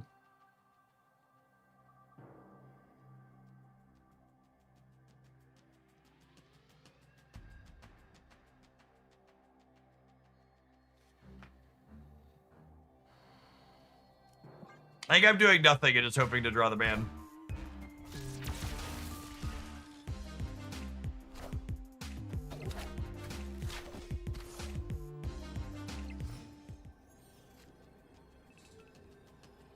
All right, I'm officially the dog who caught the car.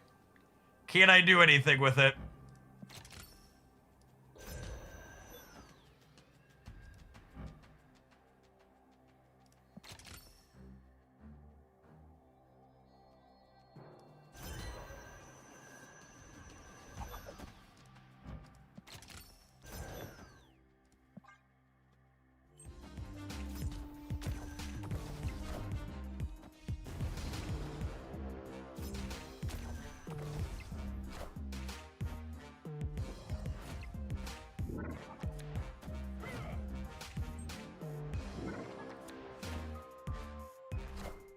Oh, right. I didn't need to go spider. Because that's how Ultimate Man works. Oh, Sparky only gives +2 now. Yeah, I forgot about that. That didn't matter.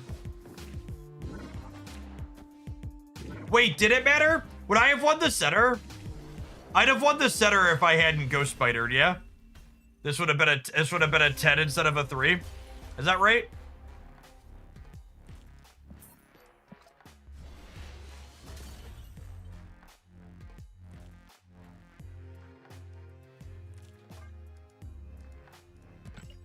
We don't want it by 1. We had a 7th turn, and with perfect play, we would have won by a singular point. That doesn't sound promising.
Just to be clear, because it needs to be repeated a lot, Token Tuesdays is fucking terrible.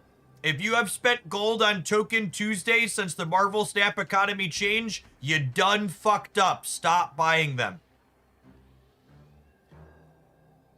I actually did get feedback back from my contact. I seconded. They're gonna look into that. I think that's something that genuinely slipped through the cracks over there with the economy rework.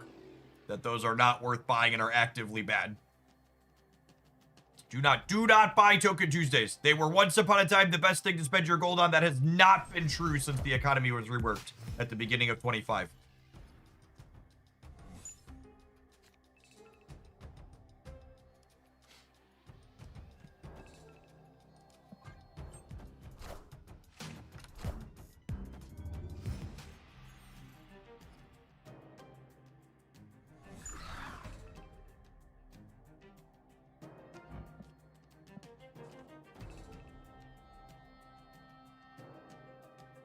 Reason number 6,785, that multiple man is really awkward and bad.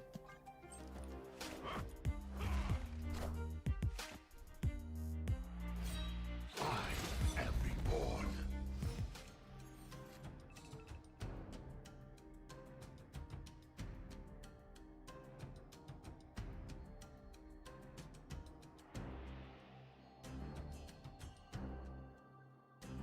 Is it crazy to say this isn't a multiple man game? Is this a Punk plus Torch game? I think it's a Punk plus Torch game.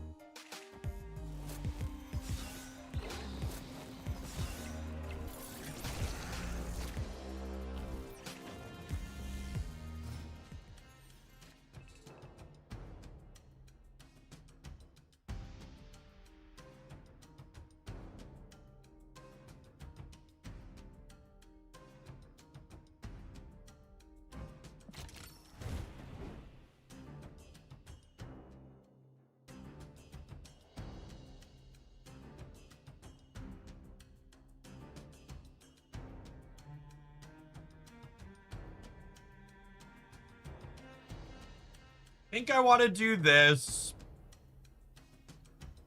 And then I'm like hoping it ends up in here, I think. Make it 12. That's probably still not enough, though.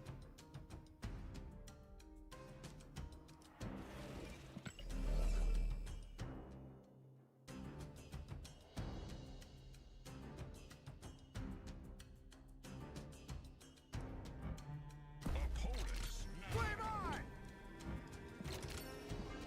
Final answer.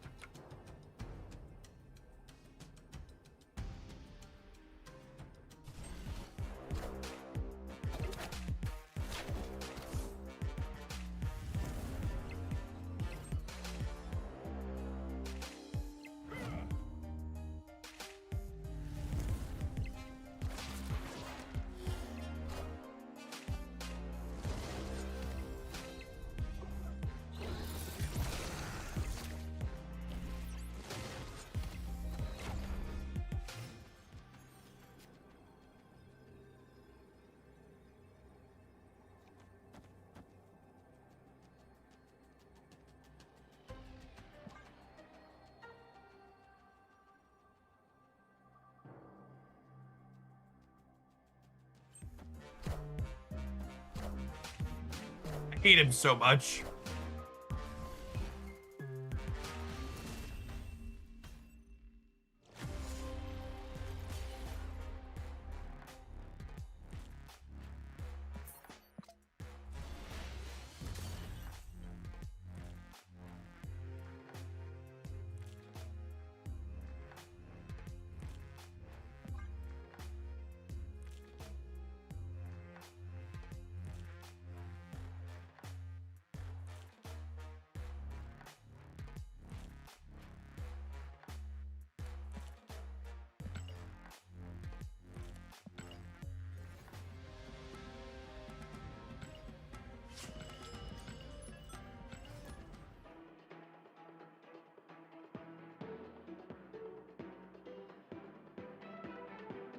Yes, low-key, one of the big things that's always made move decks struggle is location variance is really bad for them.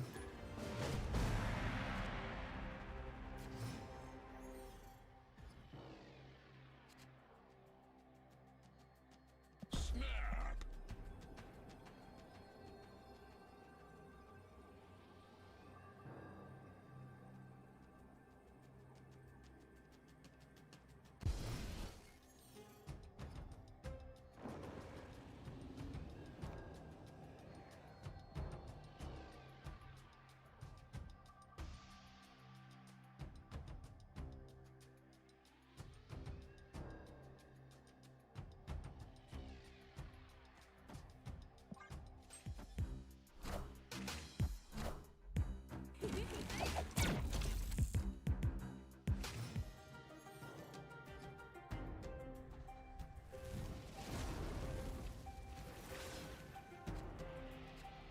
The best bundles from the higher value bundles are the ones that have Series 4 and 5 cards that you're currently missing in your account.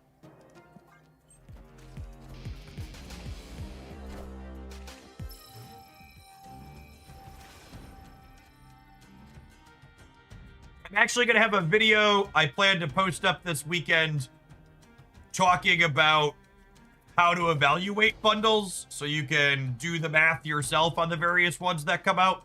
But generally speaking, they tend to be pretty similar, and the ones that have higher series cards you're missing are best for you, excuse me.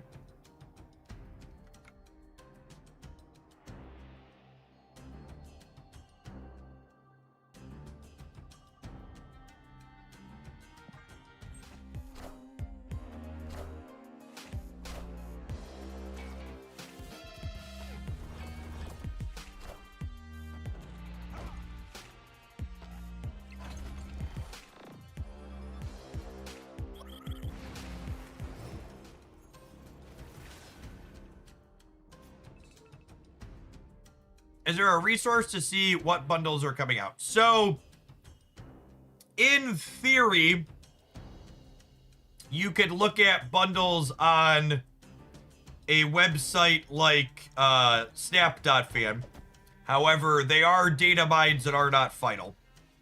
I think I need to do this turn and not go for the Maverick because 1, board space is tight, and 2, my opponent could be Merlining Limbo next turn.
It's probably just supposed to be. Yeah, I'm probably just supposed to punt the left.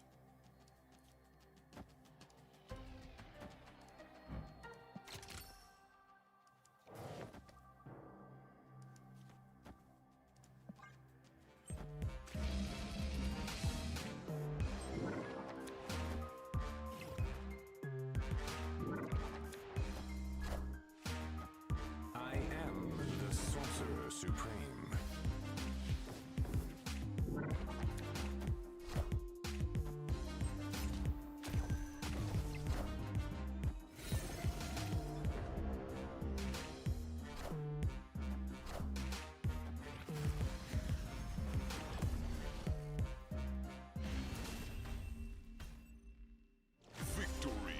Alright, this is it, chat. This is where it all starts turning around for us. I can feel it.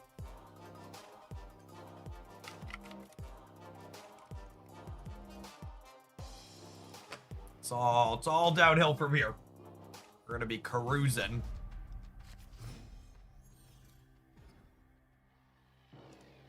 Opponent snapped.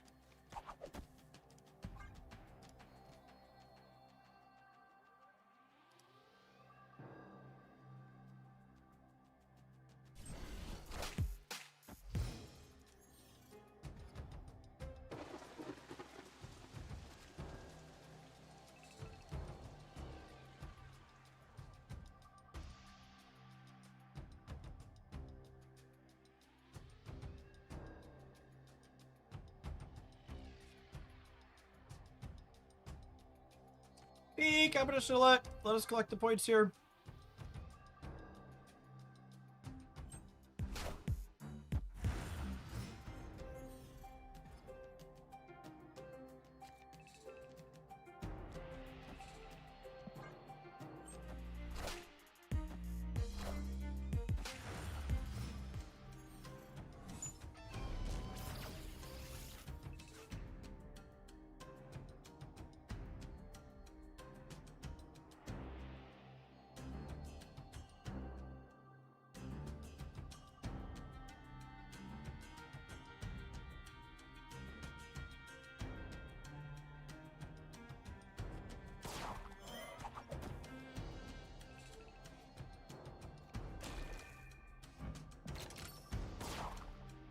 I'm glad we have Arana here. And stupid Parker Industries loves to ruin my day.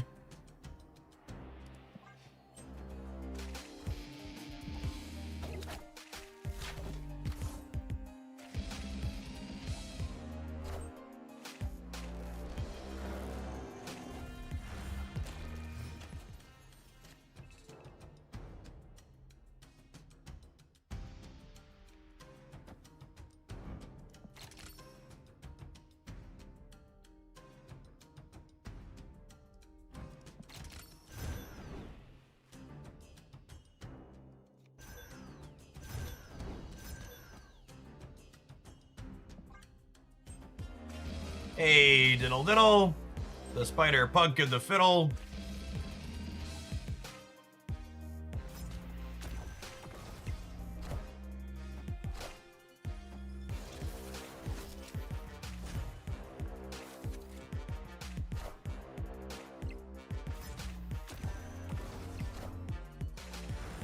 All systems go.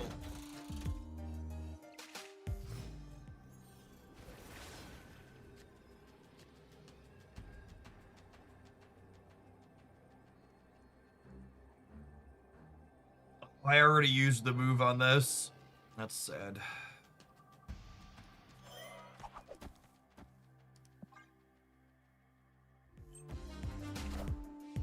Power must be controlled. I can't fucking do it, chat. I can't fucking do it. I'm dead. I'm done. Throwing it away.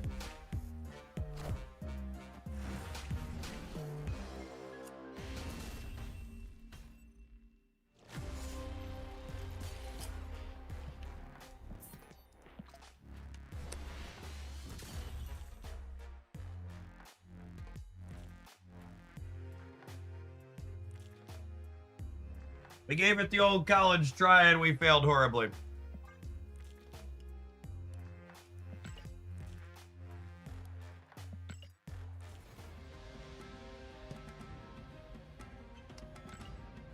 All right.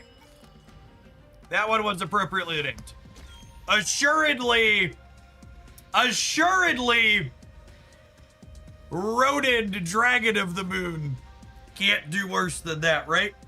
This is going to go much better, video gamers. Have an ad alert. We're gonna play some more of this when we get back. Any Clea decks? I'm gonna wait for Shang-Chi in a week and a half before we dig into Clea.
Meta Tyrant Ronin Master Mold, exactly.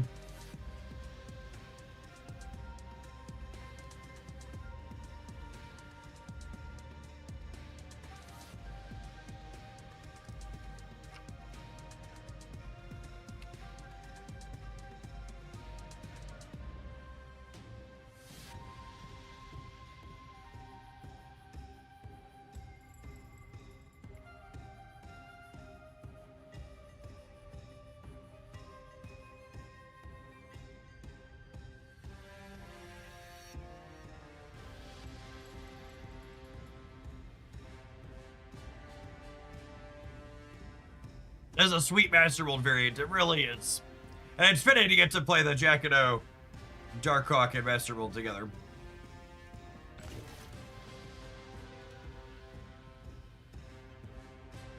Have we not made it to Blue Gorgi yet? We have not. I haven't split him a lot, and I don't have a variant for him. Pyrathian, thank you for the almost 8 years. That's such a long time. Welcome, welcome, welcome back. To all my wonderful subscribers, I'd like to apologize to you. My alerts on Twitch have been broken for an indeterminate amount of time. And I'm going to have to commission some new ones, I think. We're trying to reach you about extending your car's warranty. So it's gonna take us a minute, but we're gonna get them fixed. Our little alert box has been dead since who knows when.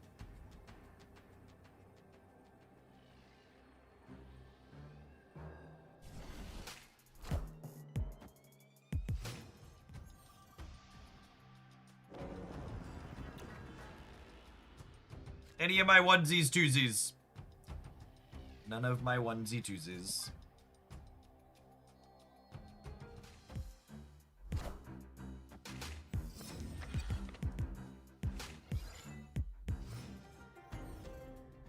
I like subscribe for the show. I am very good at verbally acknowledging them. I've got that going for me at least. Well, all my good Iron Lad hits are in my hand, huh? Yikes. I guess we'll do this.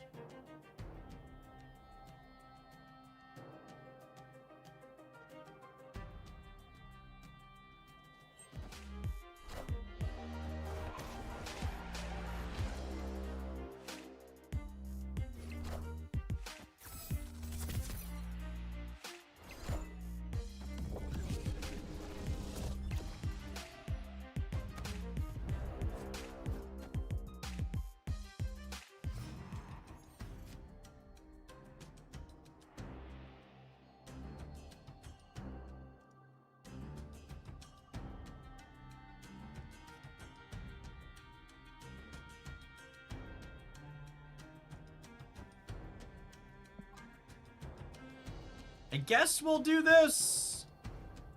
The Ronin's large for now, but they're probably going to play a lot of their cards out, I imagine.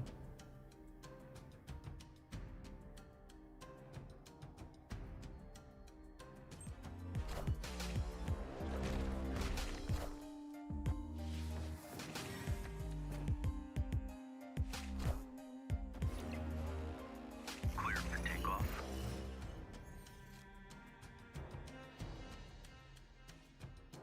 Ancient One. It's a name I haven't heard in a while. Gets Ronin here, and then Korg Hawk to finish.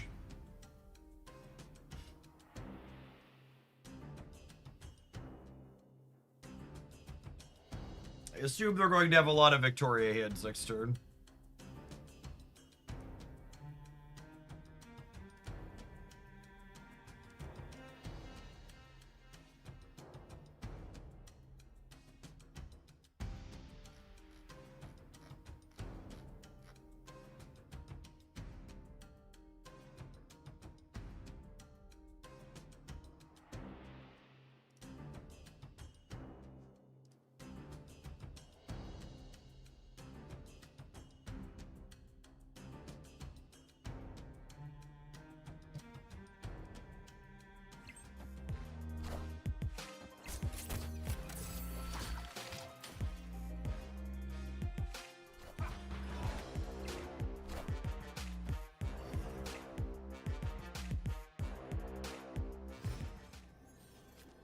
Okay, so they're not ancient wedding over there then? Interesting. So you're saying there's a chance.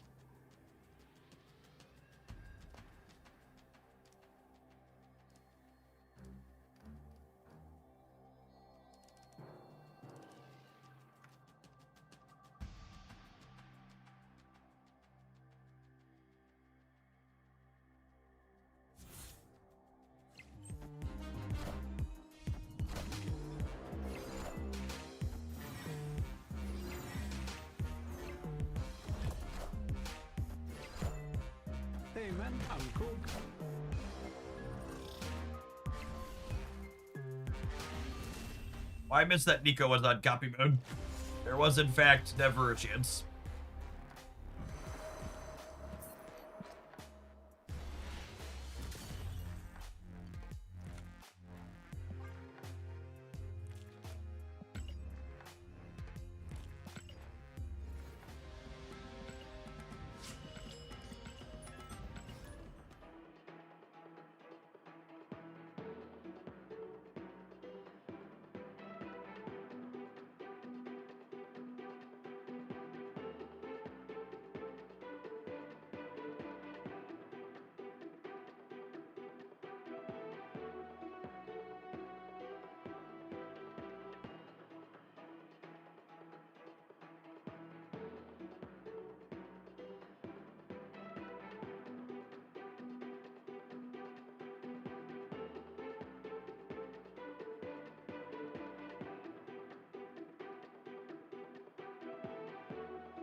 Right, it's a really good disruptive curve.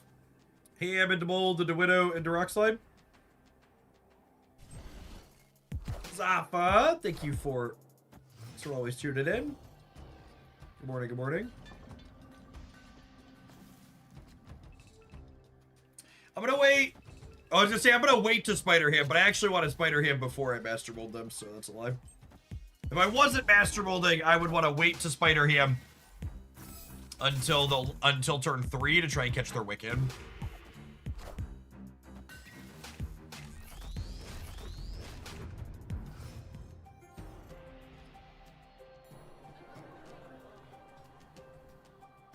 We did get to Pork Victoria.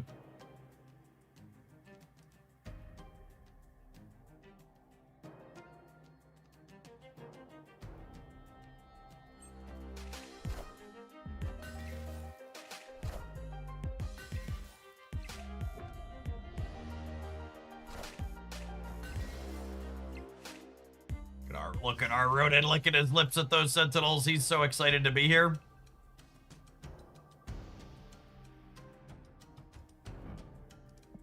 Oh, yeah. Give him a Widow's Bite and then Dragon of the Moon them? Look at this excellent deck building.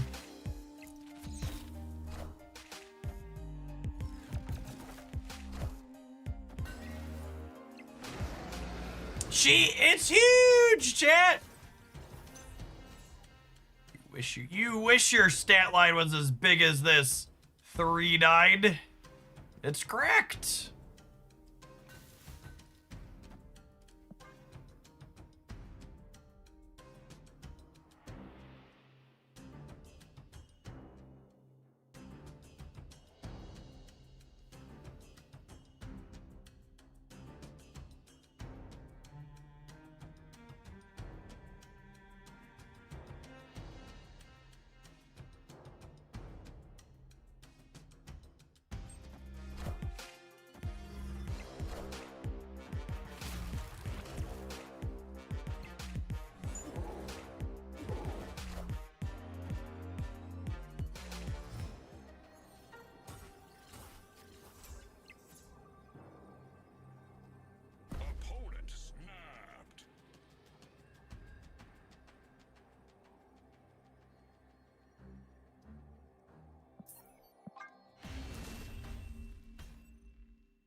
Hey, Jeff, it looks like you accidentally deleted the Ronin deck instead of queuing up with another game for it.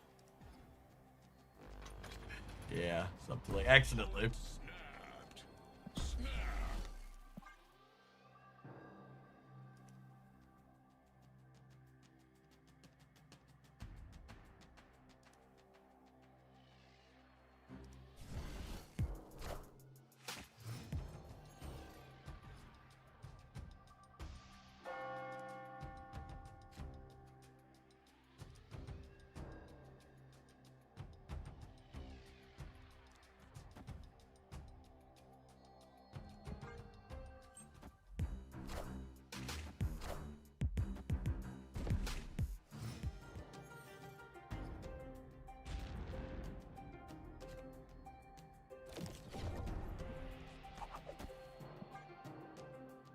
Well, the good news is with Madam Web, we can make this Nebula be pretty thoroughly embarrassed.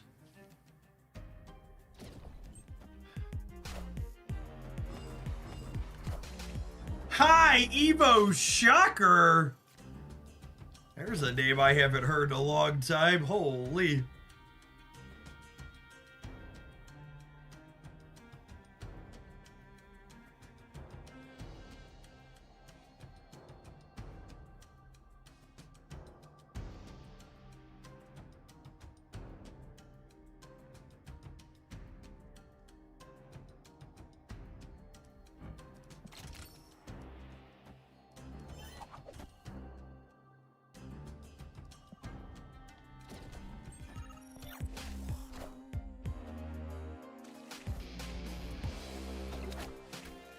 Long time do you mean ever?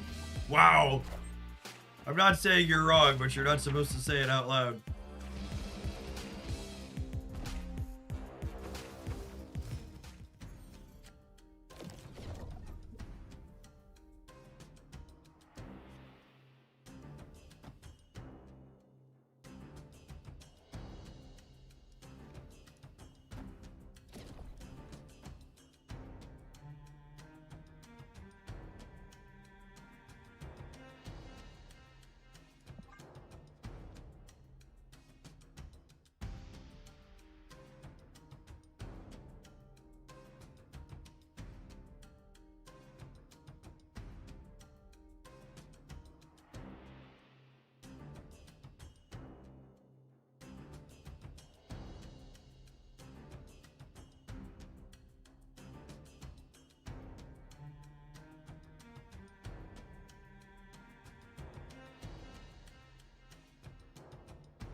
I think I'm chilling on Spider-Punk, actually. And I want to do this. I want to wait on this, I think.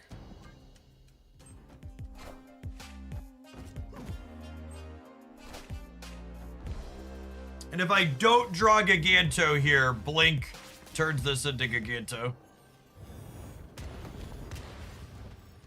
Nice. Okay. So I'm gonna go move you here. Oh wait, I can move the Dragon Lord. Oh, that's fucking hot.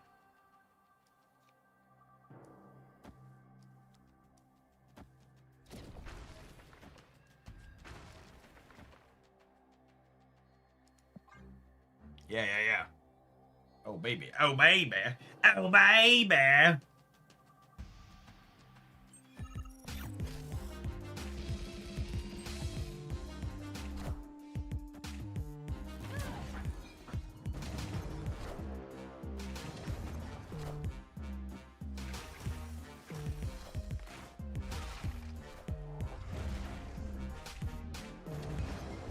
Let's love a little casserole to start the day, gamers. It's beautiful. Do do do. That felt real clean. Dragon Lord looked sweet there. Dropped the Red Hulk into play and then turned into a Giganto.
Get out of here.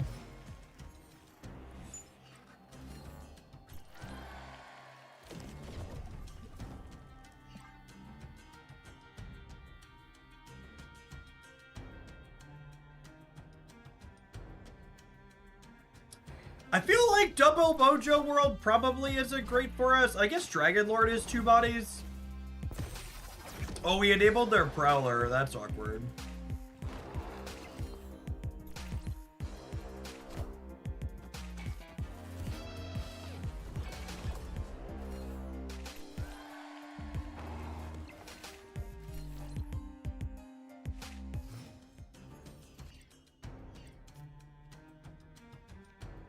Alright, 50% of the time, this works every time.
I believe. I believe.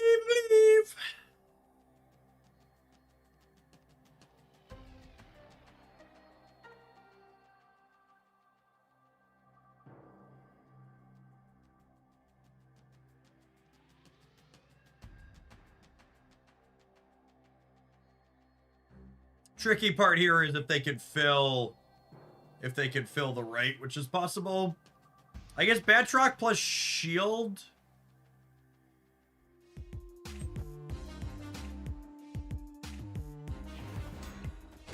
They only played 1 card? Oh, cool.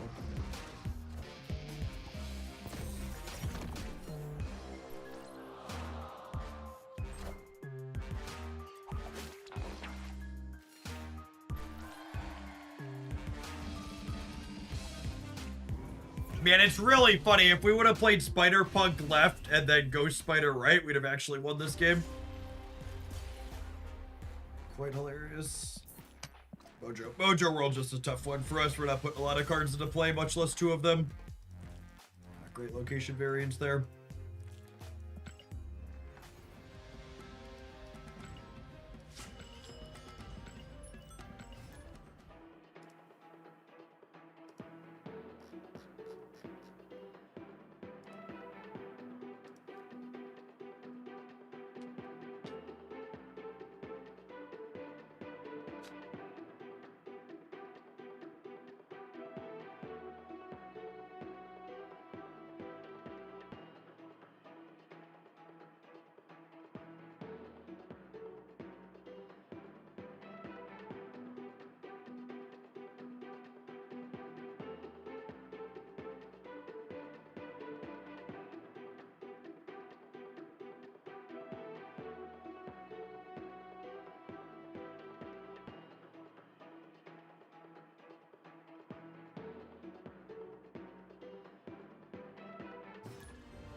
What's going on, Anna? It's been a little bit of a brutal day so far, to be honest. The multiple man deck was really scuffed, and then we tried playing some Dragon of the Moon, and it's also quite bad still.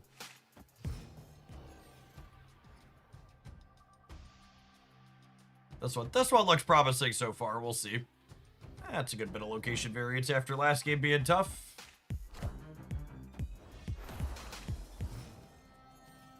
Although I suppose Mystique being added to hand for us is quite bad.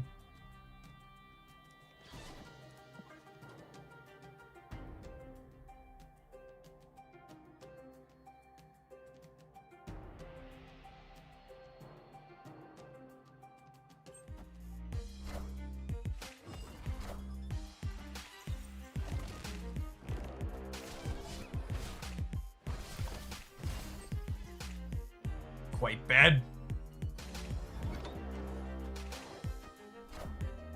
Behold my mighty hand.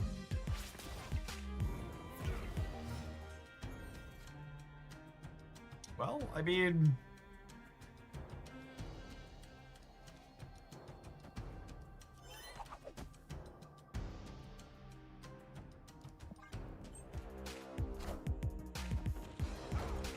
Joke's on you, that bird already did his thing.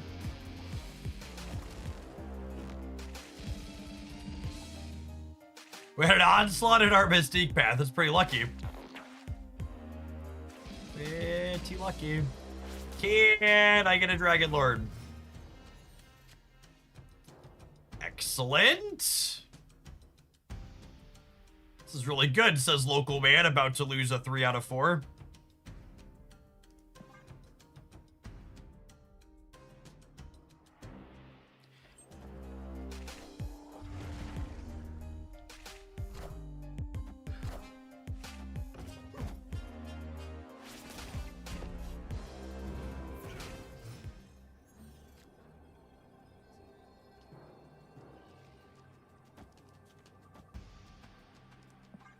Alright, I mean, this plays really cleanly for all three. We're beating a big Hulk.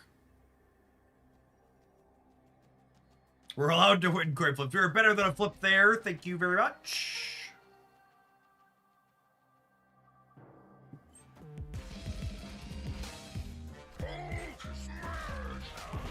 Big dumb Hulk, meek, bigger, dumber Hulk. Quit bullying, Shocker. Don't mock the Shocker.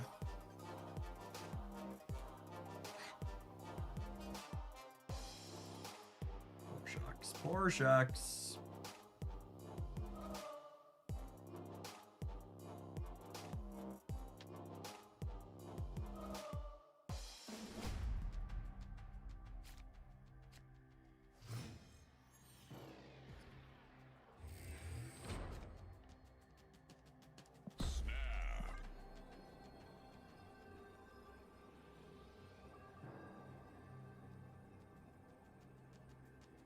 Opponent snapped.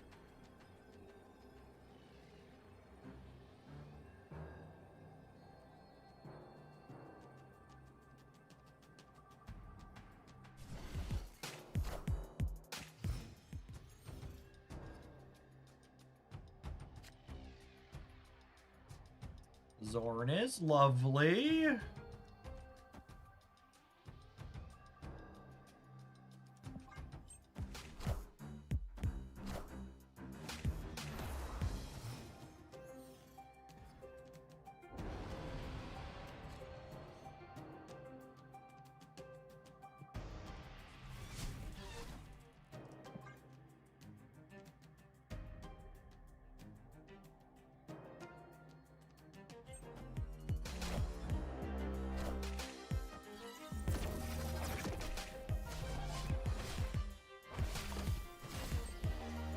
To the left, to the left. Giganto really thrives on the left. Do do do do do do do.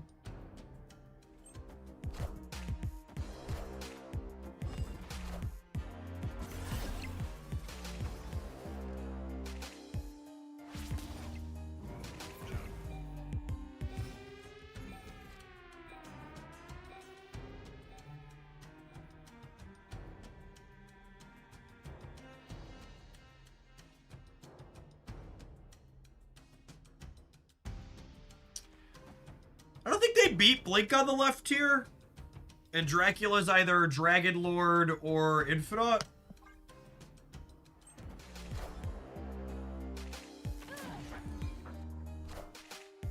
Oh my goodness!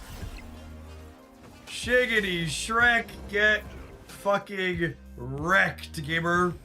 Holy mercy, Benjamin, mercy. Things are turning around, chat. This is our ride to the top, right here, right now, in this pile of cards.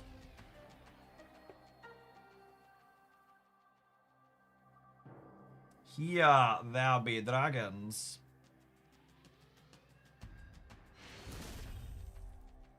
Victory.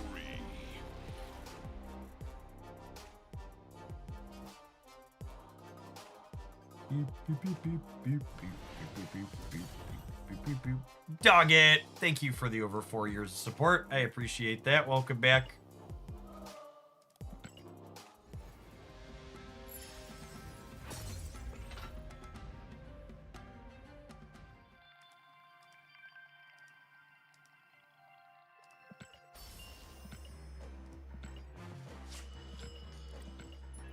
I've been playing Fire Hair Kid Omega Dragon Lord.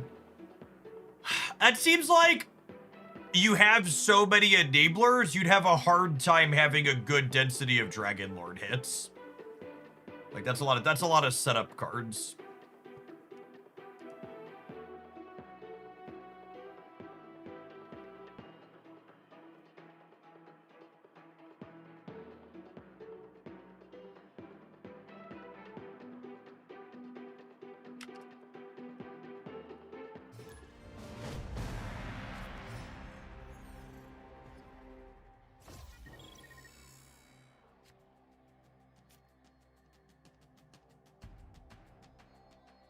Snap.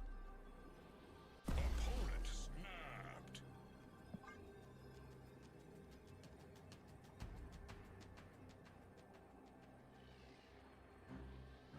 Does this deck work without Zorn? That's tough. There really isn't another good 2 energy move enabler like that, other than Madam Web, who we're already playing.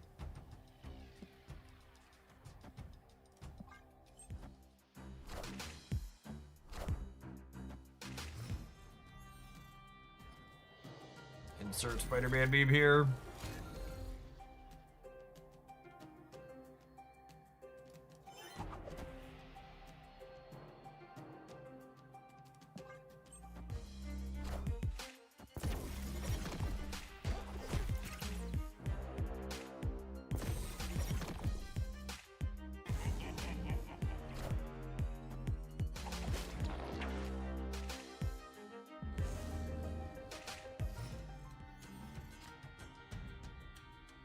Classic Zordmir. Yeah, it really sucks that you can't play Marvel Snap right now without playing endless Zornmirs. Everybody knows it's the only playable archetype.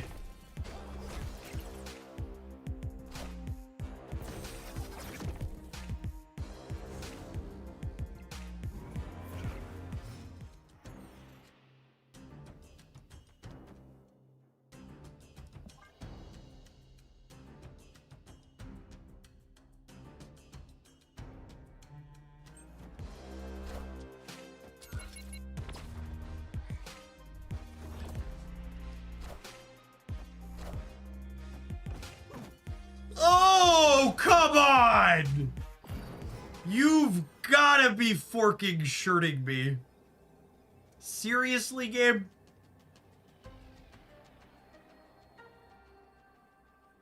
That's what we're going with?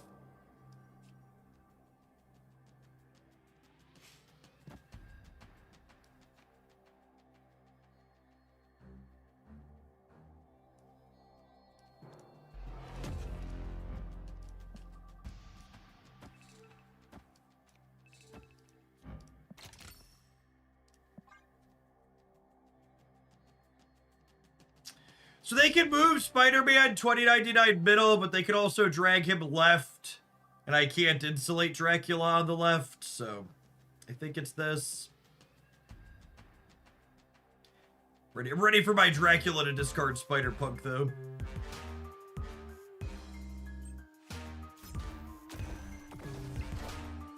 I see the way.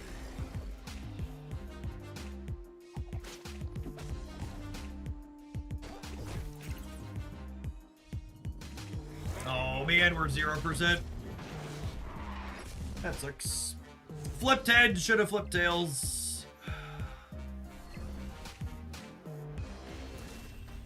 I bet that the Spider-Man would end up on the left, and he ended up in the middle. I am Lace Edge. If Dragon Lord would have pulled the big card here, we'd have won anyways. Instead, we got a 5-power thing. Sometimes that's just how it goes.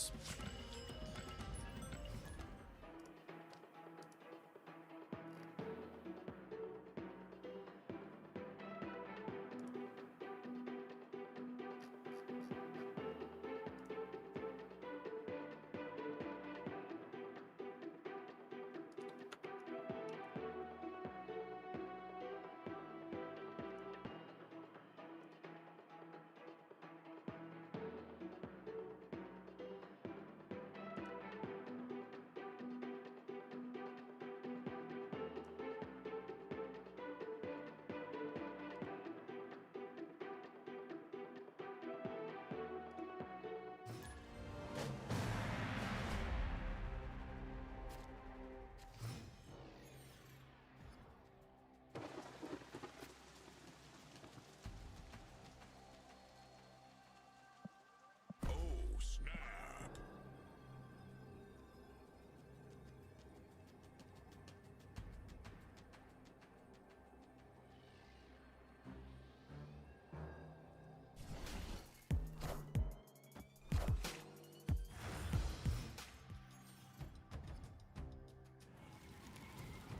Parker!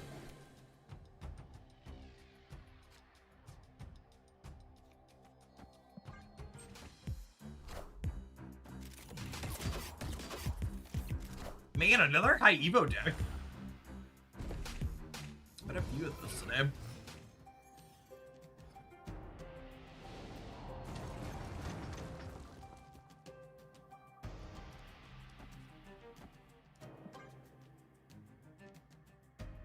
More high Evo. Wake up, sheeple.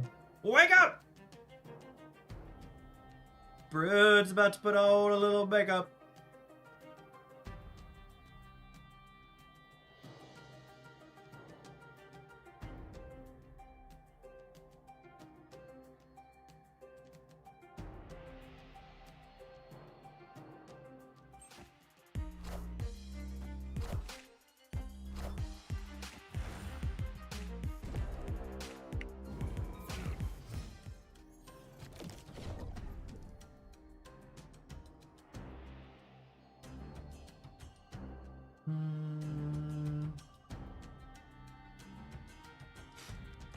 Opponent snapped.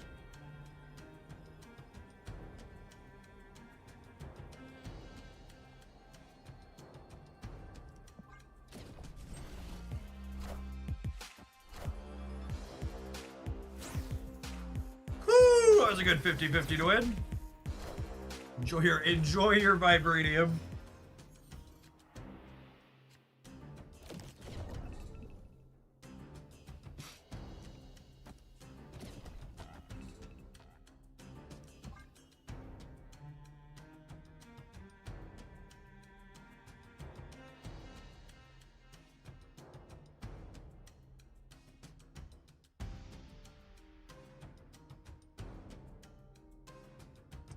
No 50-50 for you. Come back in 1 year. Whoo, baby.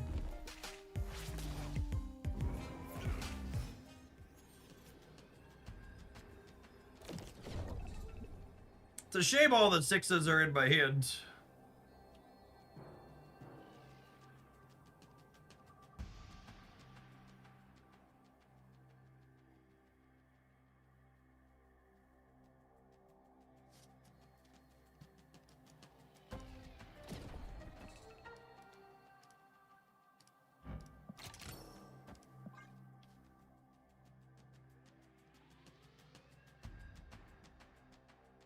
And for my next trick, my Red Hulk is only 9. So their Hulk is at most 18. So we're beating Hulk Center.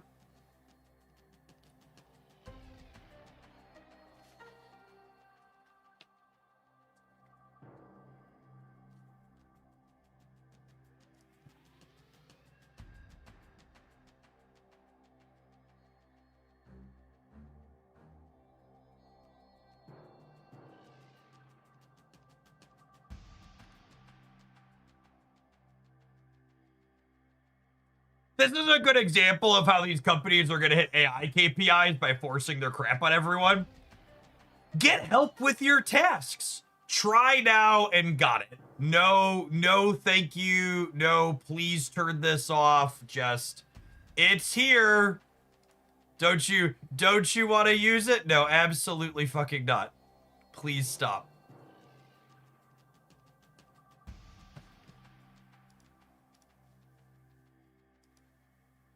Like these AI like, you know that meme of the guy like breathing down the girl's throat at the party, like whispering in her ear? That's how I feel every time a company offers me their AI product.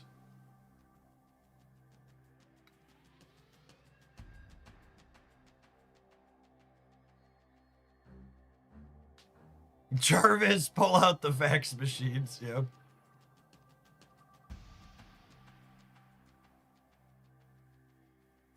I think our opponent might have disconnected, gamers. Master Ogway has had enough.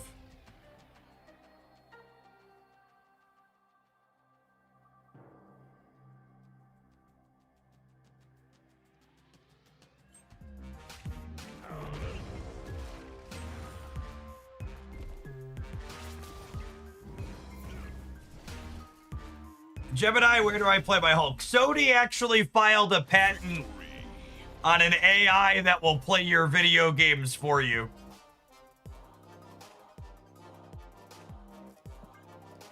So just so you know, that's coming.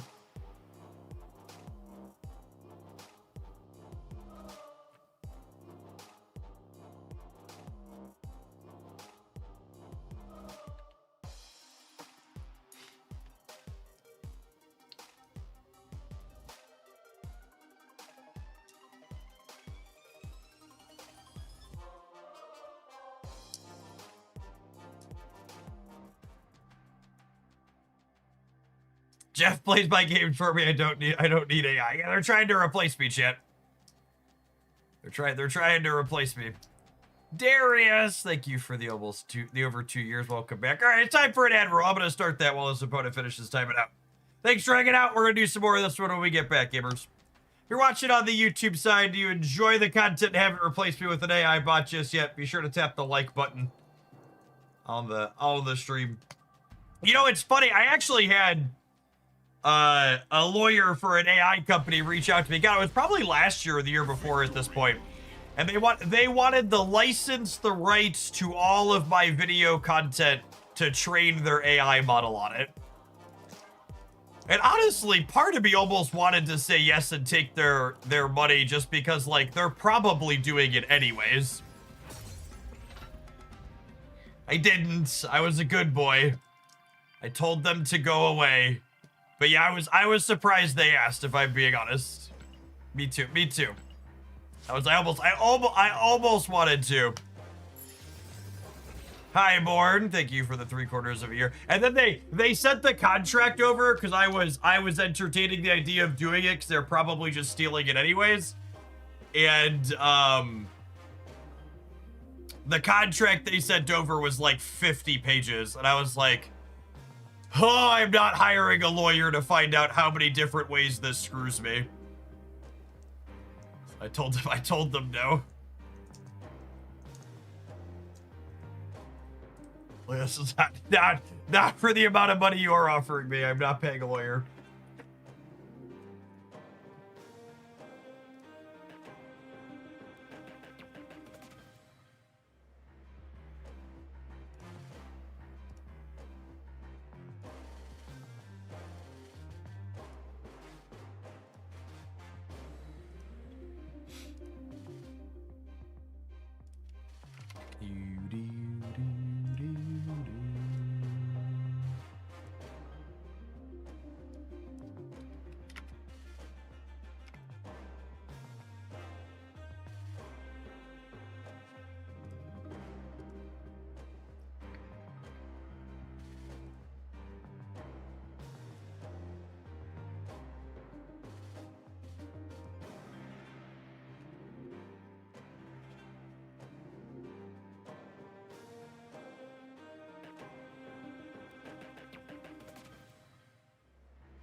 All right, once more into the breach, eh?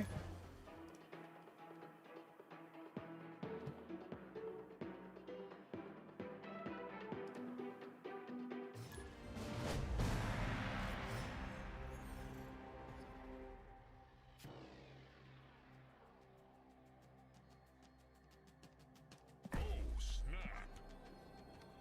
Opponent snapped.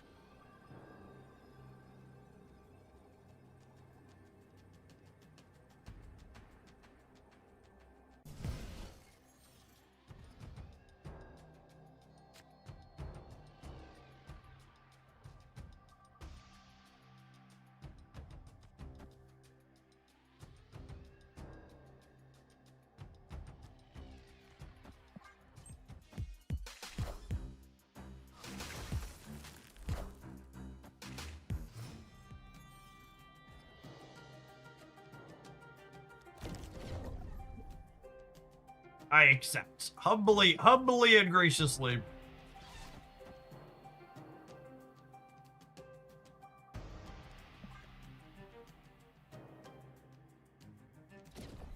For those who are new here, free to play is a scam as a long-time Hoaglandian. This is Jason's current username.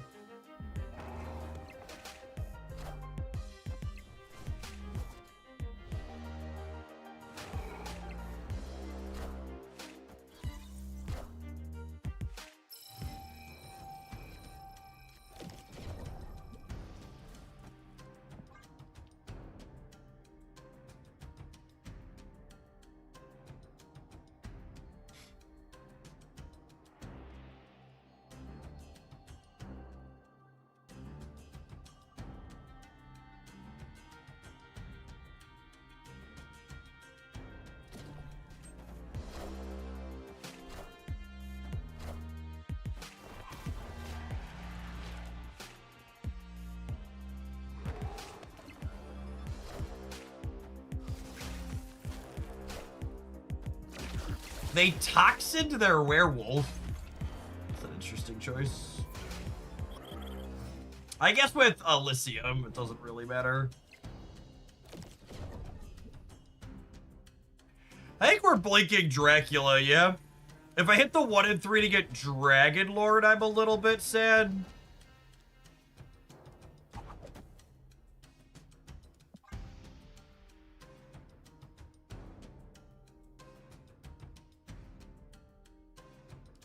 Oh wait, I have a fun idea. What if I move Zorn here, so that way we can potentially throw their werewolf off? So I think they start werewolf in the negative zone. Unlucky. Unlucky! My play was so cute, too. It was so cute!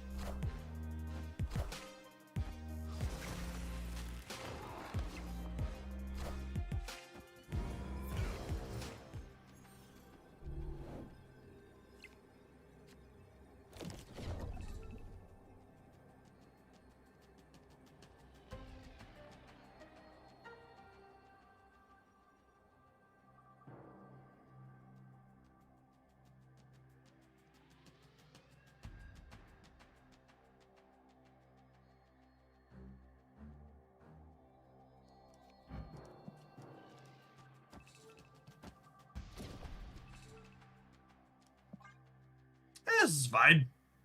It's gonna be okay. I believe. I believe.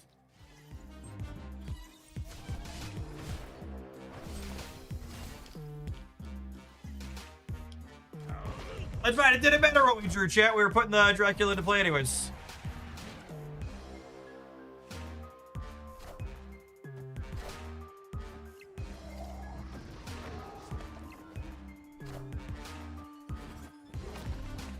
Are we cooked on this breaker? I think we're cooked on the breaker, yeah. No, we just lose the other two outright. Woof. Woof. I'm gonna go out on a limb and say that the Shu Lao deck probably benefited from Elysium more than our deck. I think that perhaps might have been the case.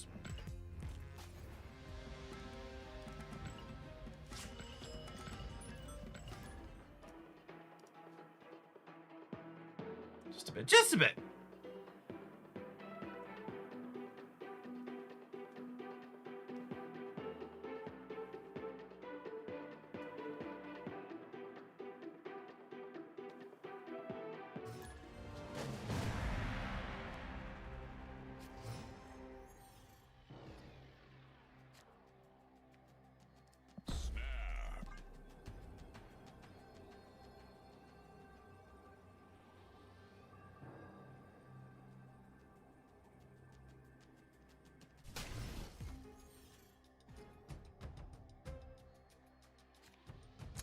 That's an annoying one for us.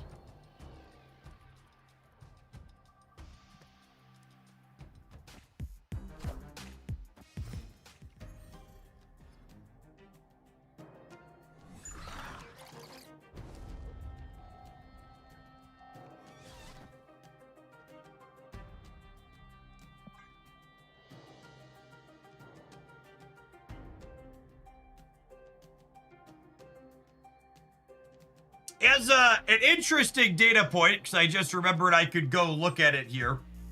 In the almost 24 hours since the patch or the OTA happened, Shu Lao's play rate on Untapped is down to 26%. So 26%. And I say down because it was considerably more than that going into the OTA. And that really emphasizes just how much, you know, it being new and there being weekend missions had been pushing up its play rate, right?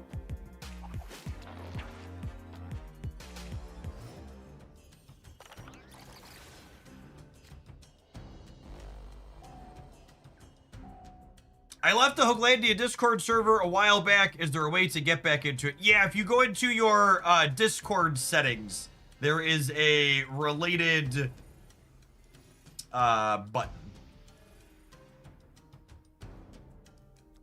There's a search. Go under your connections. There's a thing.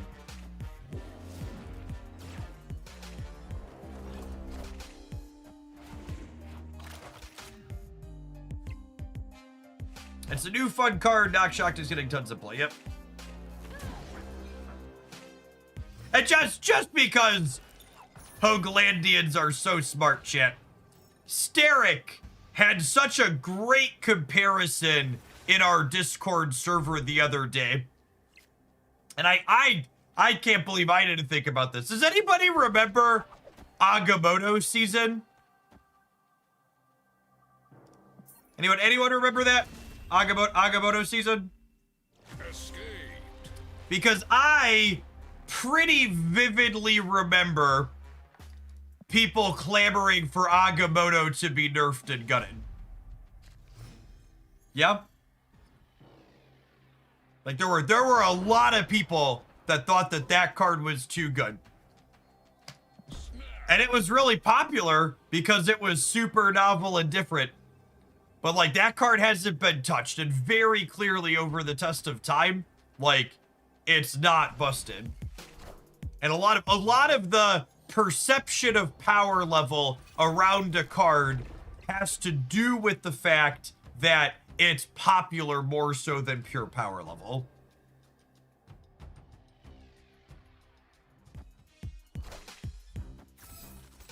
And you look at how things actually played out in that instance, it's really easy to see like how knee-jerky people are when something's new and shiny and people just want to play with it.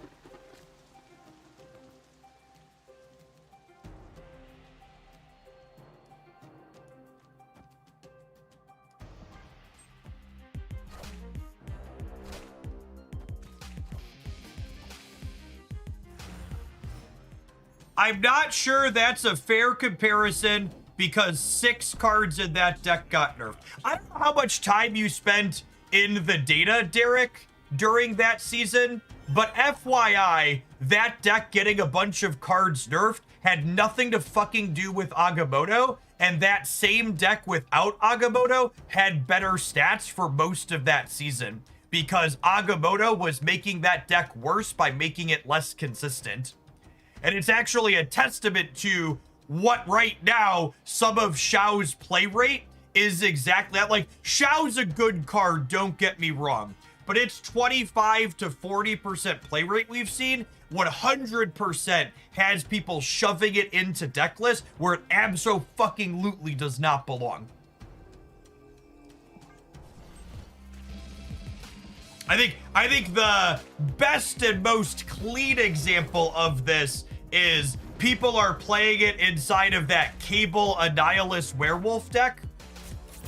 And last week when I was going through the metrics, that deck had better stats without Shu Lao than it did with it in most of the slices I was looking at.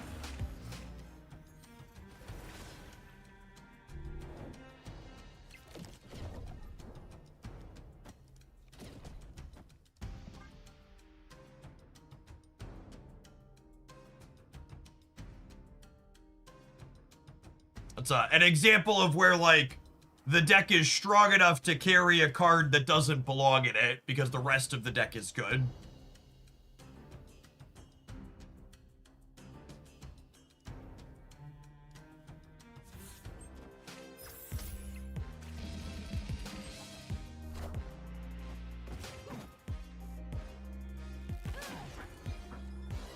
Wow, that is incredibly unlucky.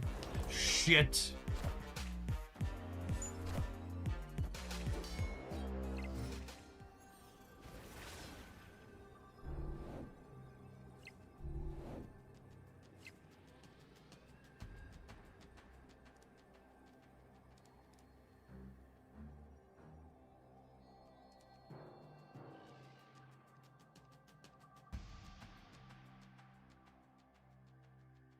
Okay, this is actually hilarious.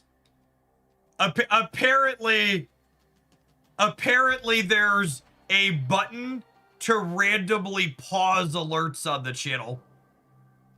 That's funny.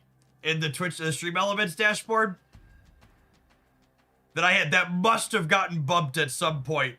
We were talking about them not working, so this is gonna be, I'm gonna spin for a minute. That's great. A really fucking long time, probably, actually.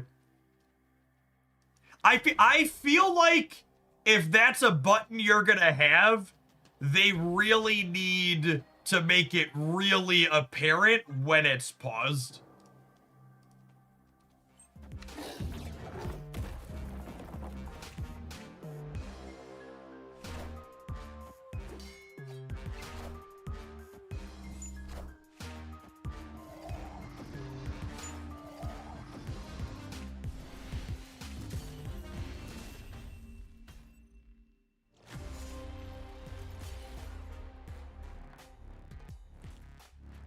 That's funny.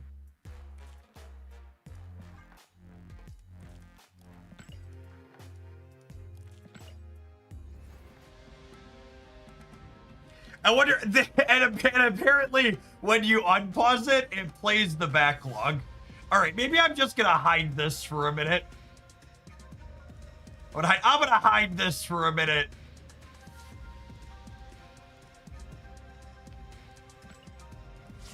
It honestly might be there until next week. So should we let it go? Should we let it go? Are you gonna be like, it's gonna be a while? No, wait, that was, maybe it's almost done. Maybe it doesn't hit. Maybe it's just the ones from this stream. Because these are test sample ones that are going now.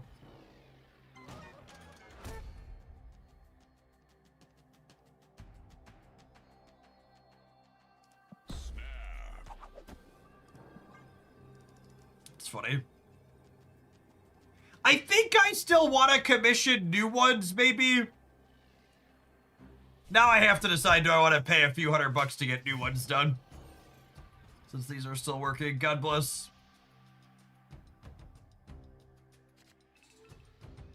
Because I don't have, the alerts stop at like 6 or 7 years, and we have 10-year sub badges.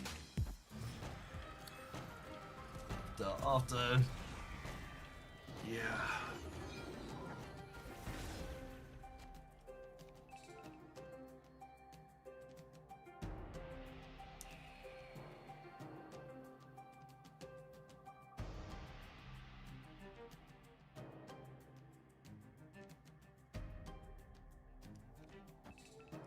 Started lurking when you first dipped into Pocket. Keep up the good work. Dizzy Panda, thank you for the entire year of support. Let's get you a moderator sword to go with that subscriber shield. Welcome back. Thanks for keeping me around. Hope wherever your gaming takes you, been good.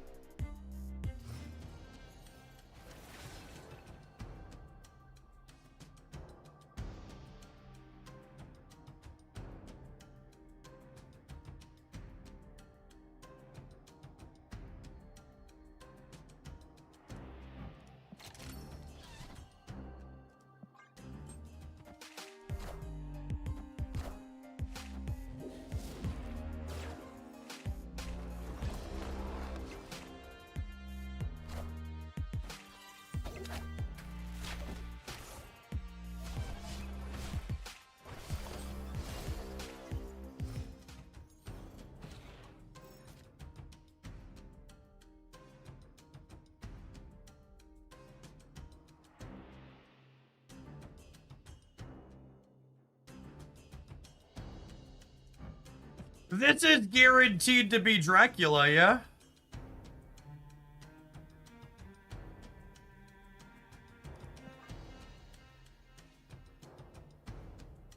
Yeah, we blink here, and then we can play Dragon Lord next turn.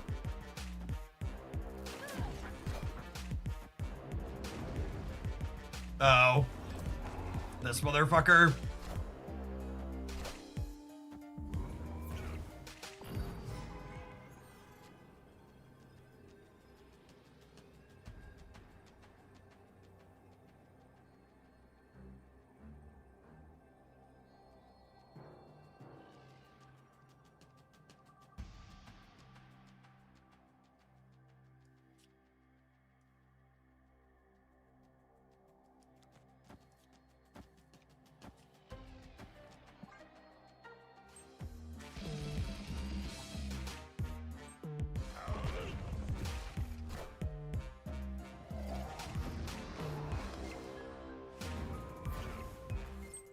That's what we're going with? Okay. Cool. Victory.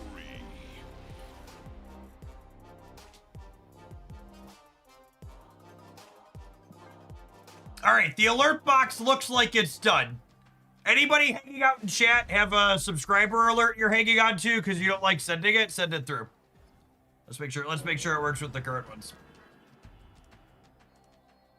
Opponent snapped. Oh, snap. So it asks, is Chamber worth getting? Yeah, Chamber's a really solid 2-drop. Look at all those lovely gamers. Rogzilla, thank you for the 25 months. Sub-Zero, thank you for the 15. Diva Charlie, thank you for the 31. Wantina, thanks for the 24. There's so many. Look at all the Hoaglandians.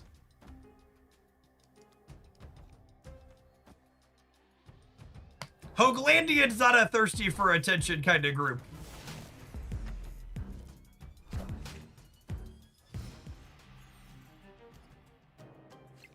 Stiggy! Rapidly approaching a nice amount of months. Thanks for the 68. What I bartender. What's going on? Thank you for the 27 months. Alistair, thank you for the nearly 6 years. Appreciate the 71. Owaka! Thanks for the 3/4 of a year. Noah Pun. We love puns at Hoaglandia. Thanks for coming back for 25. Drewfest with the 2 years. Dude Man Guy, thank you for the 26 months. Oh, there's so many. I'm gonna play that game. I wanna get back to those in a second. Hold on. I'm gonna do this. I'm gonna do this. I'm gonna do this. Sounds great. Shadow Smith, thank you for the 1.5 years. You say tense as I'm taping this, so here's another. Do gamers not snap on ego anymore? I feel like ego's not that common. There's probably a lot of new snappers around. Craig Lee, thank you for the over 2 years. And Fen, thanks for the 21.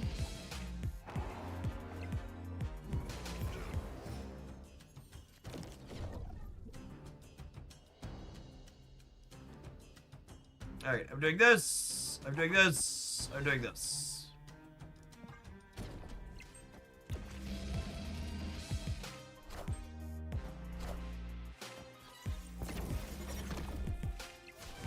Can I win a coin flip? Victory is mine! Dragon Lord my century into play. It's a bold strategy, Cotton. Let's see how it pays off for him here. All right, so if I do this and they ante plus play a 1-drop, I would be at 17. And then these cancel, so I would be at 17. And they're at -2, less than 17. No, wait. They're giving me the Iceman. I would be at 17, and they're at 14, and they give me 2, and I'd be at... I'm 15 to 14. No, we're good. We're good. Or 14 to 15. I'm winning the Baxter building even if they ante me. Even if they anti me, we're winning the Baxter building. My last played card was Red Wing. That's true. I could blink into the Red Wing, but I think we're good here, right? Did I count right? Math is busted, chat. When is Sick and Dinner going to address math? Victory. It's too strong and it needs to be nerfed. It's unacceptable. Gives gamers an unfair advantage. Oh, by the way, for the record, that last opponent's deck is exactly the one I was talking about earlier when I said that deck has better stats without Shao in it. Most of the slices I looked at last weekend. That's the anti-werewolf deck that people are shoving Shao in. It existed before anti.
Potentially reasonable hand here.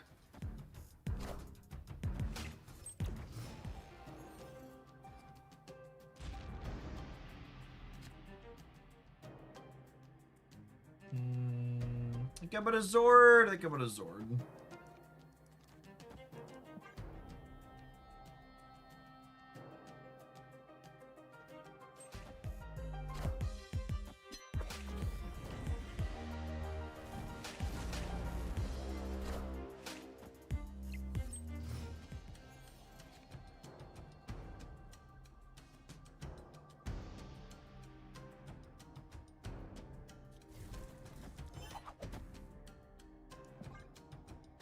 Hoping they play left or right, and then Spider-Punk hits that left or right, and then comes back center.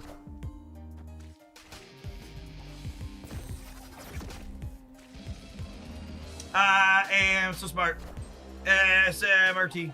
Do, do, do. Do, do, do.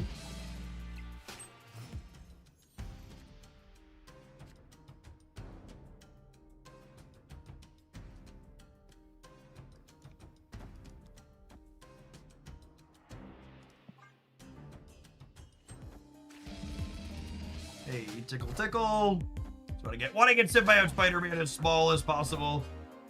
Usually, people playing that card are playing it with other cards that want extra stats.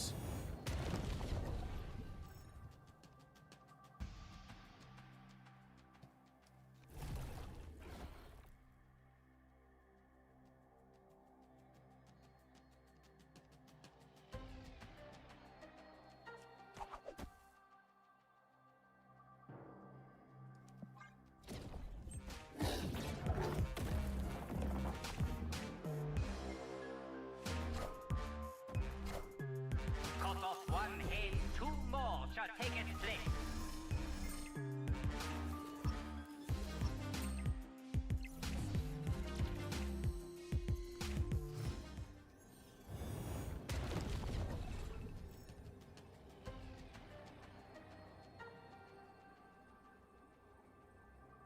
We really wanted to draw Red Hulk here. Unfortunate that we didn't.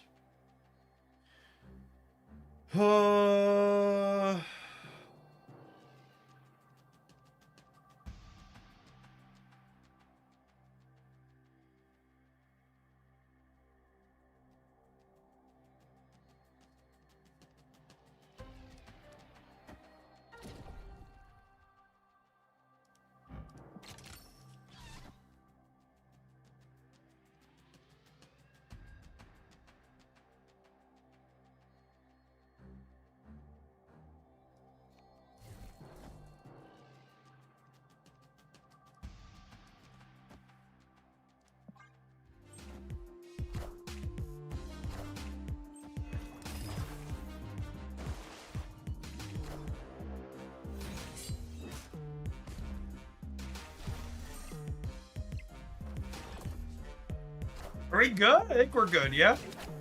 Because this guarantees I win the center. Because we're either getting Dragon Lord or Infinite directly. Yeah, clean. No! Fuck! I forgot about Adam! God damn it.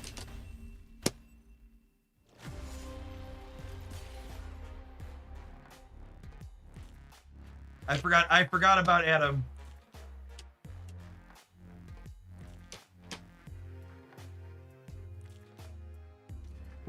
I'd have won if I would have gone Red Wing, move, and then Dragon Lord. No, that wouldn't have been good enough.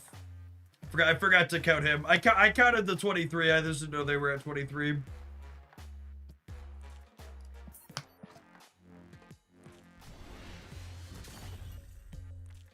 So annoying he gets power in the last turn of the game.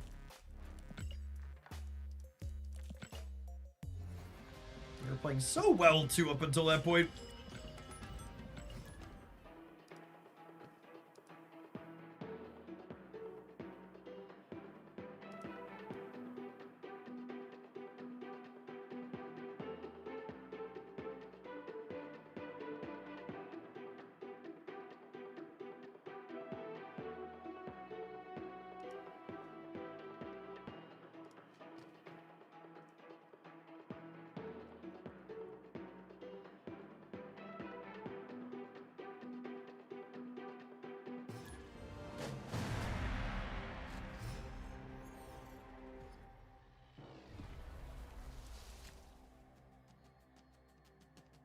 Opponent snare.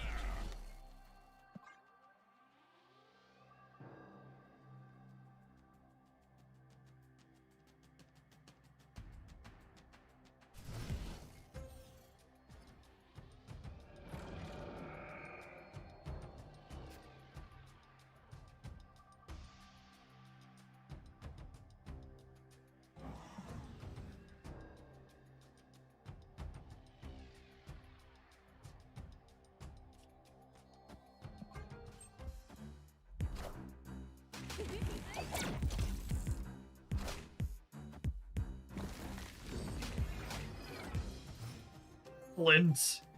Zero power Infinite. That's what I always wanted for Christmas, chat. That's what I always wanted. Thank you, beautiful wife.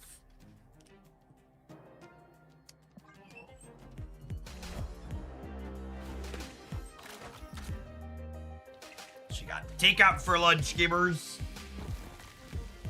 She's more beautiful with food. Nom, nom, nom, nom. Oh, that's annoying. Them being able to move Petty means that my Spider-Punk's not gonna hit here. Sedge.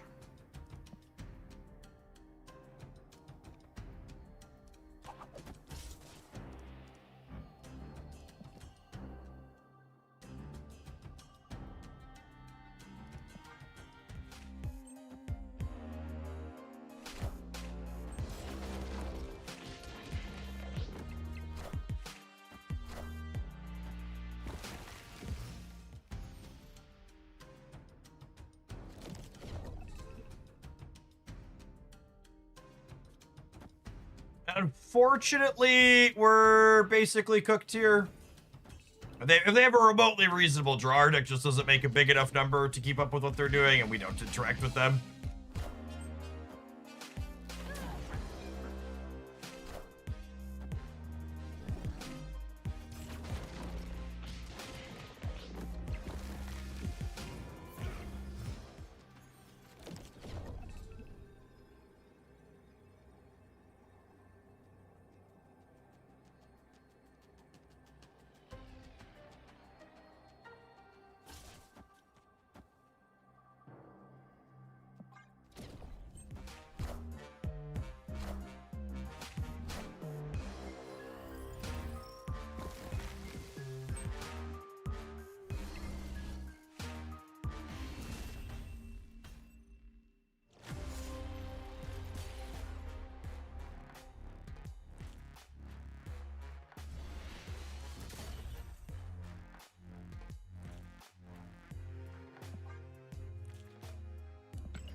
in kind of the rock, paper, scissors of Marvel Snap Theory Craft.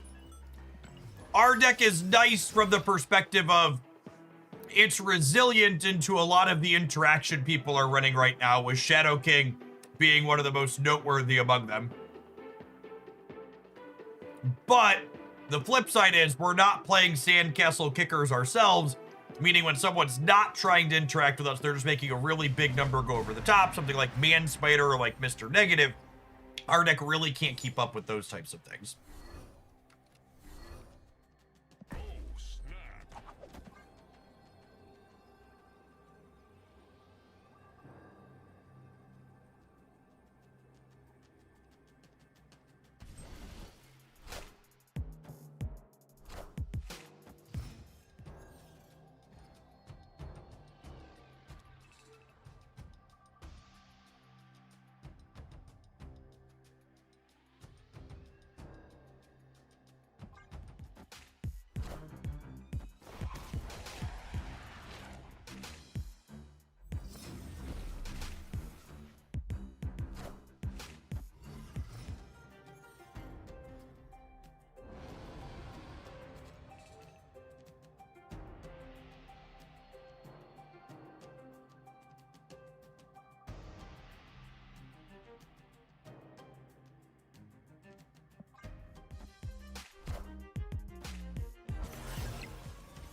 Cosmo Shadow King.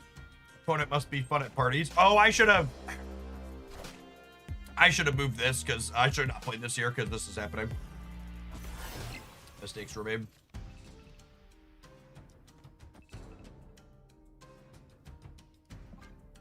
All right, not Red Wing, Dragon Lord.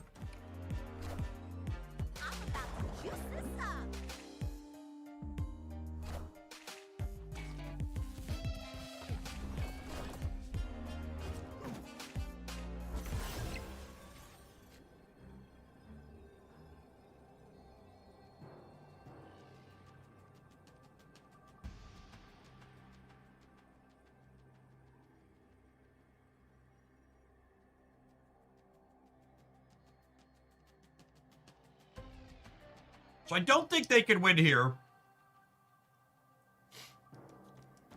I think I just do this.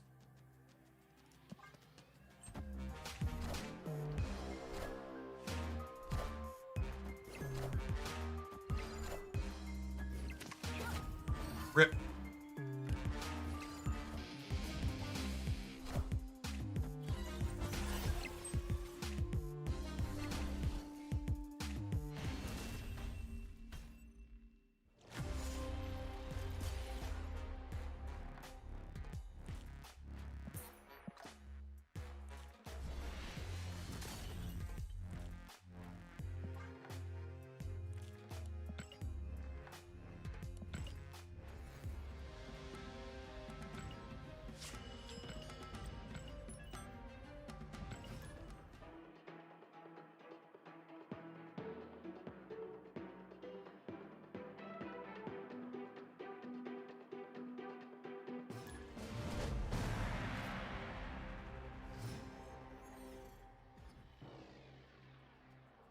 Oh, snap. Thanks, Jeff. Just got to 93 with this deck. Hey, congrats. Snapped. It's a fun pile for sure. Has very reasonable stats on Untapped.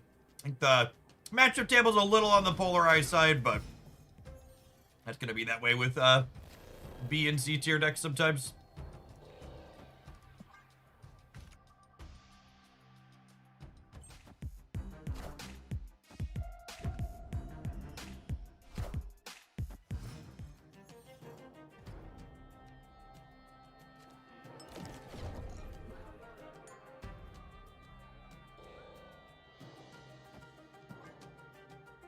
So the only known Sentinel deck is Cerebro 3. So Luke Cage should be on our radar. Bar's annoying.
Even if we hit the Zorn there, we were winning the breaker, right? Would have been up 2 as opposed to they're up 1. Not bad, not bad, not bad.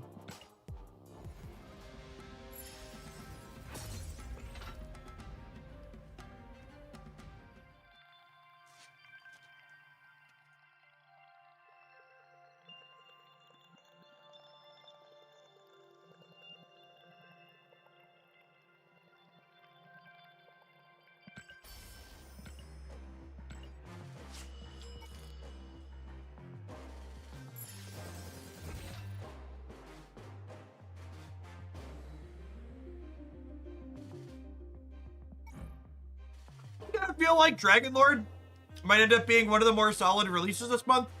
He has a very clear niche where he wants to be played. He's showing up in shells like this, Hella, and the Chamber Ramp decks, like obviously like the big dumb thing decks, but he's really good in his obvious niche and has solid stats in a few spots. So if you have time to grind high voltage or don't mind spending 800 gold to jump the pass to get him, and you like playing big dumb idiot decks, you'll probably get some good mileage out of him. Excuse me. All right, let's roll an advert, and we'll jump on into something else when we get back, huh? Take a look at the shop here at Reset in just a minute. Thanks for hanging out. Don't go anywhere, gamers.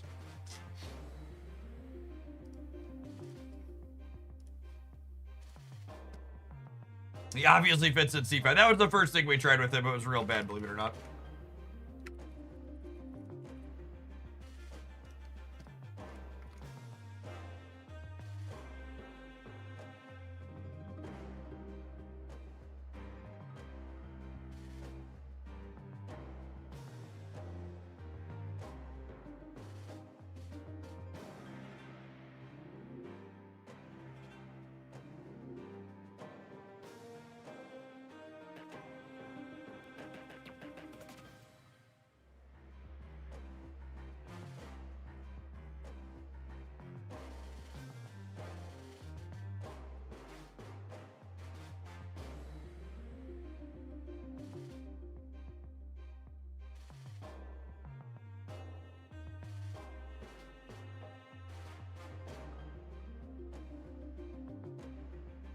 Dance! Even with the alert box up, I'm an idiot. And missed your thing. Thank you for the tip. I really don't want to do C5. I also find playing polarized tech cards like Super Adaptoid very obnoxious. I'd be happy to entertain a different deck idea. Dance, do you have any Lindley decks you've been enjoying? I would like to do some I was just about to go look for Lindley stats. So we're gonna have his missions at rollover.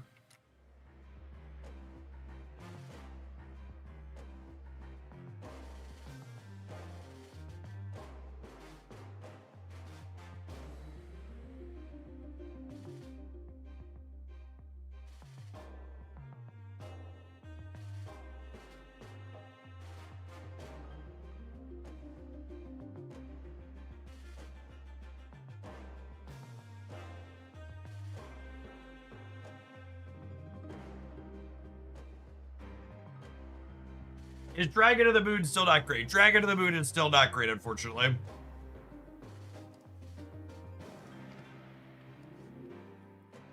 I mean, the big problem with Dragon of the Moon is that, like, the types of things you want to do with Dragon of the Moon just aren't very good in Marvel Snap. Like, Rodin and Master Mold are not good Marvel Snap cards.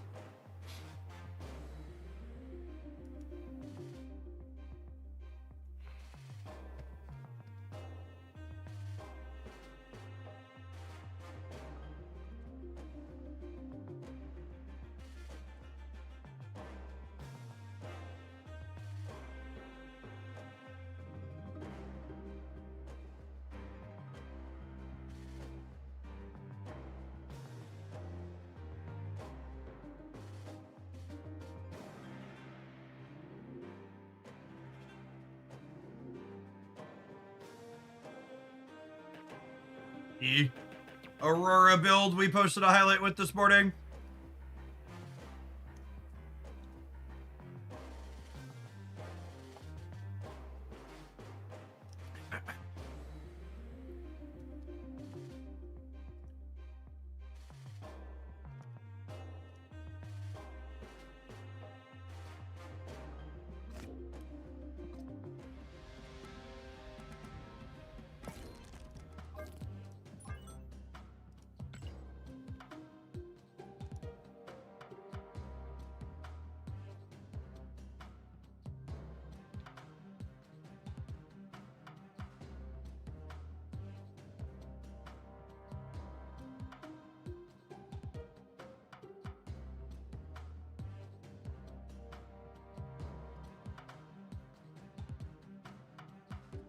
Why is Lindley here, though?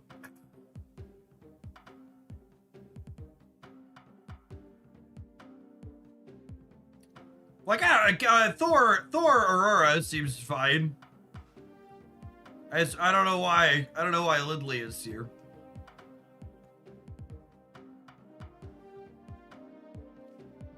Because it's the new card. Yeah, it feels like that.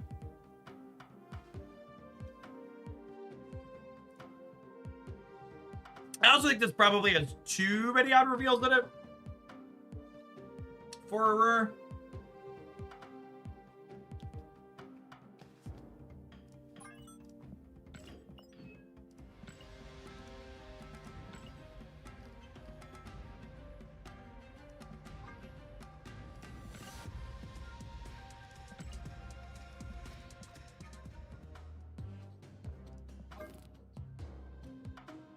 Let's play some more of this. This was my favorite. This is my favorite one we've played so far. It's pretty okay. Pretty okay. Welcome to The vault. Oh, that's where the brood I'm waiting for could be in here. sensational. Brood. Sensational. Brood. Fascinating. How disappointing.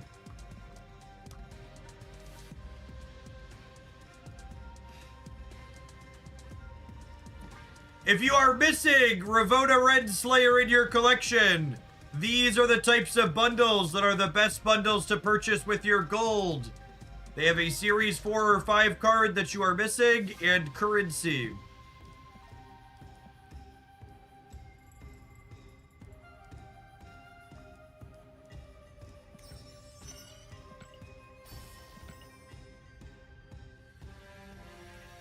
Lindley has 2 Aurora targets for the price of 1. Yeah, but like, in that last deck that I just deleted, it's a good example of he's not really that, right? Like, that deck has plenty of on-reveal cards in it. He's not really giving you something you didn't already have in one of your lanes.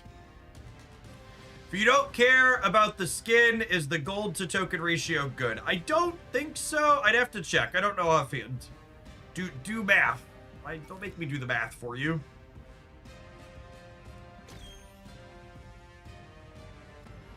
How does one acquire 17,000 gold? Gamer. With the most powerful card in mobile gaming, your credit card. You too can have 17,000 gold in Marvel Snap. Don't let your memes be dreams. Swipe, swipe, swipity swipe.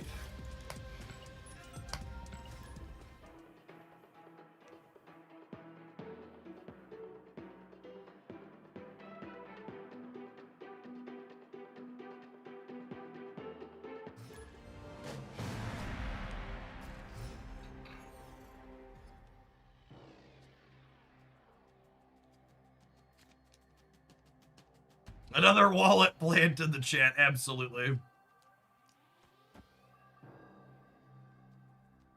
Snap. Opponent snapped.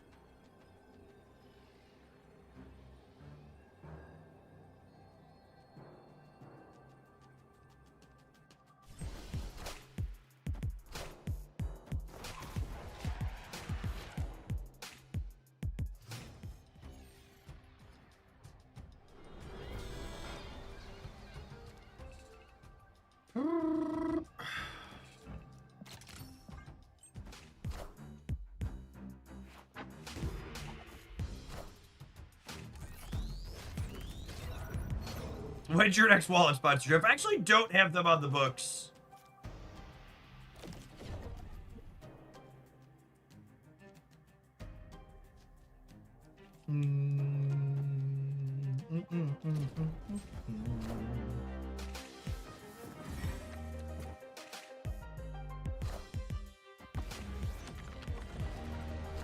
Quake! Brutal, savage, wrecked.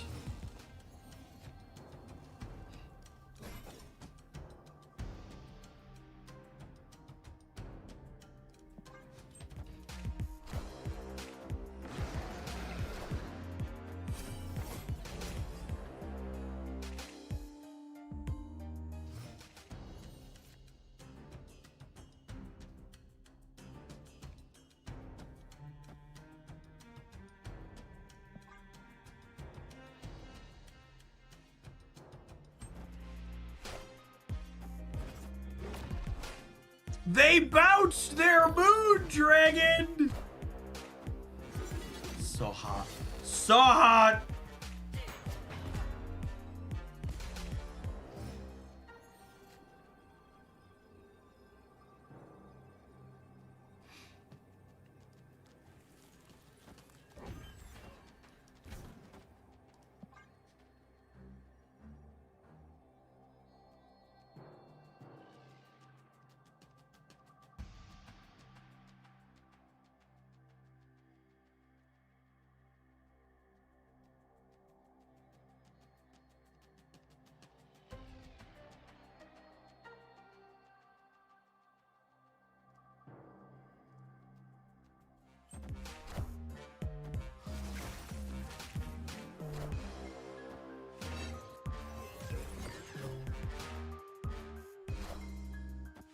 Are they like, they have like Nico reroll here on the Rickety Bridge?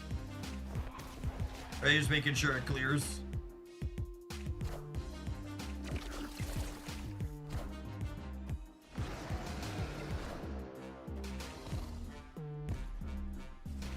Gosh, Moonstone with Captain Carter behind her is so big. Victory.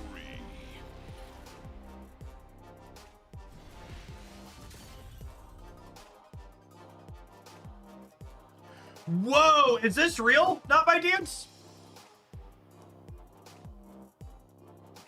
This gains that much power? This is new, right? This line of text was not here before? According to the data mines. Holy. That's knuckin' futz.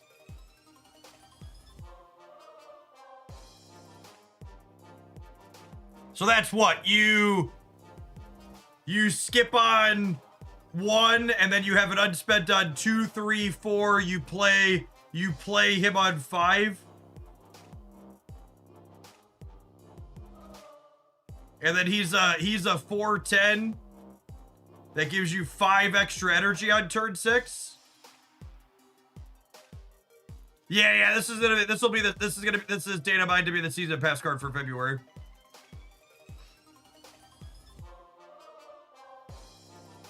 Man.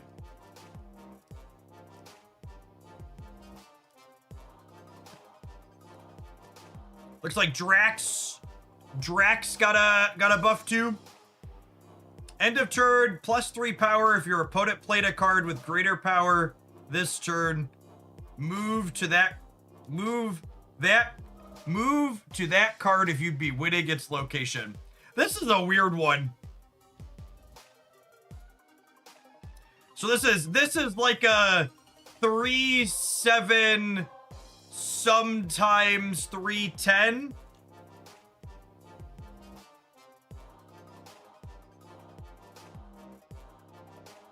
Because like your opponent's basically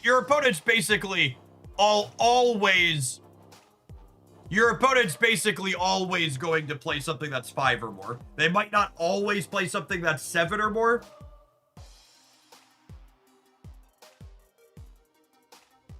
Yes, it always gets bigger if they played something bigger than him, and he only moves if moving wins the lane.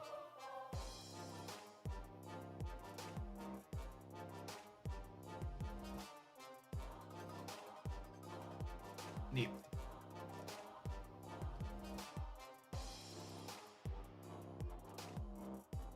What's different about Kraglin? I don't remember what he was before.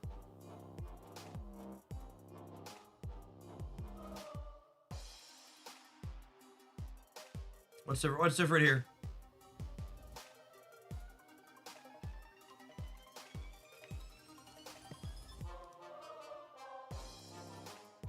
Oh, they just gave him a point. Kraglin was a 3/2. He's a 3/3 now. Sure. This card doesn't seem very good. My gut says this is not good. Not surprised I got a point.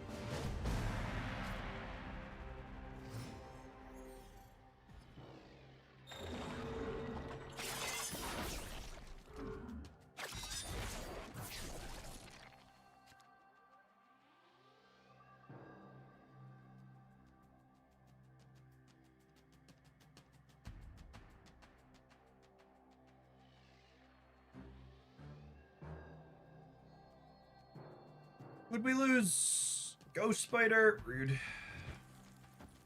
Oh, snap.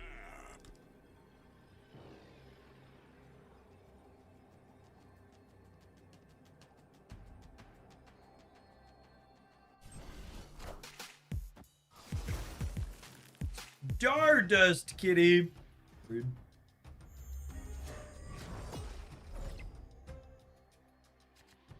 We're such a speedy boy, Chip.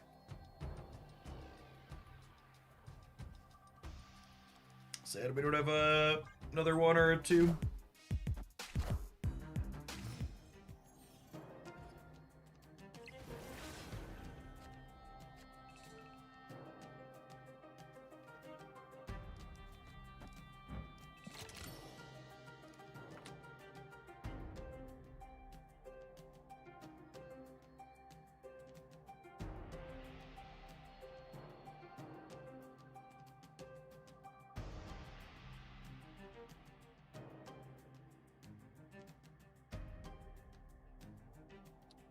Sorry. Normally I don't answer my phone.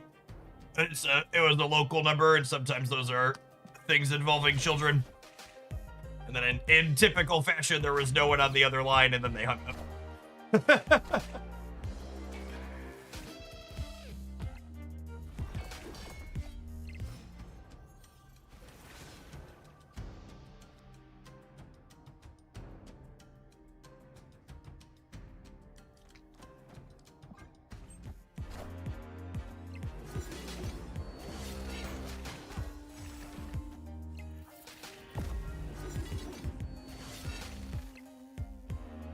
Cool.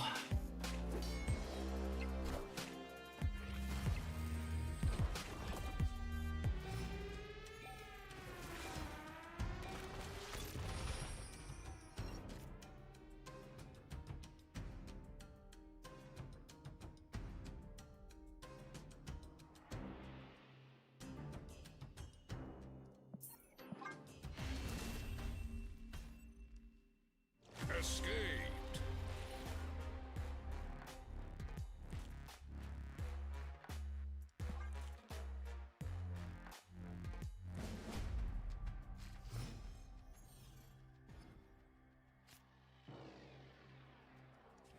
Oh, snap.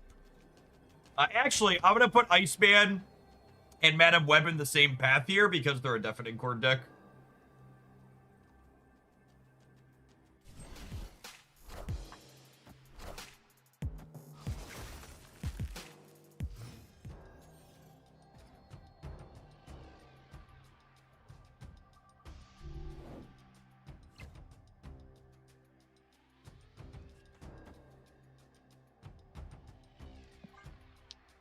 Have you considered playing the Bazaar? I think I would probably enjoy the Bazaar's gameplay, but basically every decision made surrounding the Bazaar from a business perspective feels like Raynad and the team don't know their ass from their elbow, and I really don't feel like getting invested in a live service game and then having it fumble like is likely there. Like most live service games are gonna fumble long term, like they just, like, really don't fucking know what they're doing.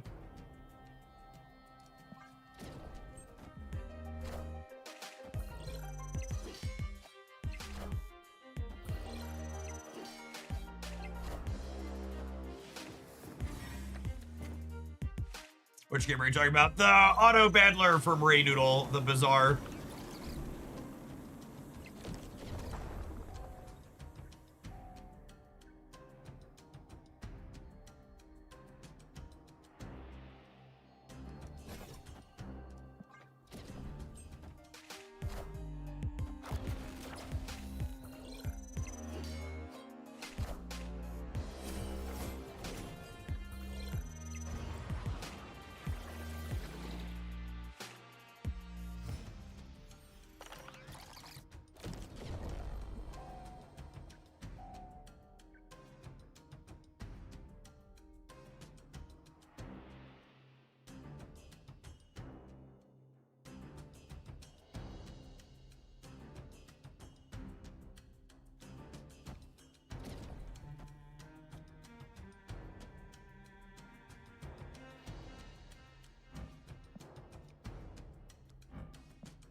he got me.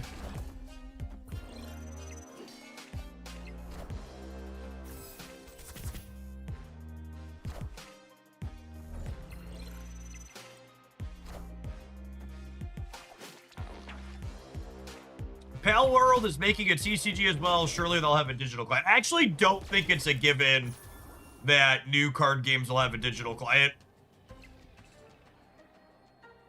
I think companies like Riot Games have 100% learned there's way more money to be made from fleecing people with paper loot boxes and secondary economies than there is from digital card games for most people. Like, there's a reason why Riftbound and the Cyberpunk card game are paper only.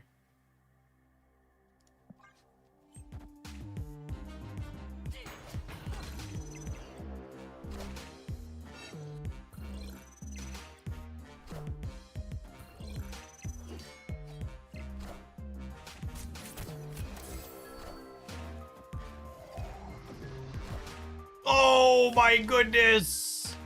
So close and yet so far away.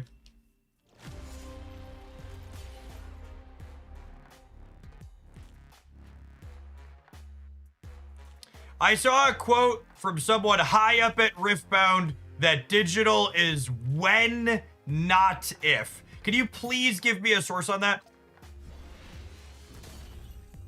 I would really like a first-hand source on that.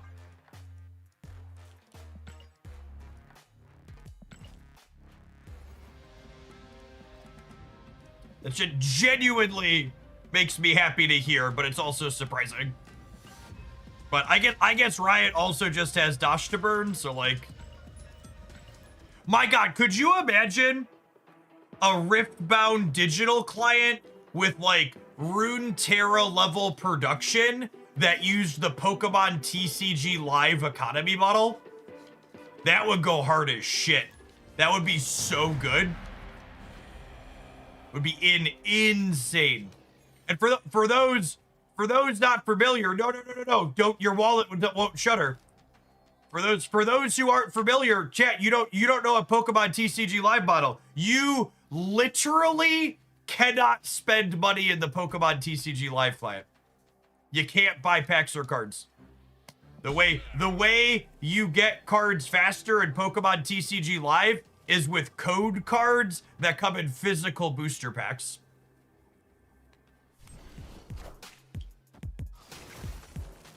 Yeah, live, not pocket. No, live, not pocket. Very, very, very different from the loot box Fiesta pocket is.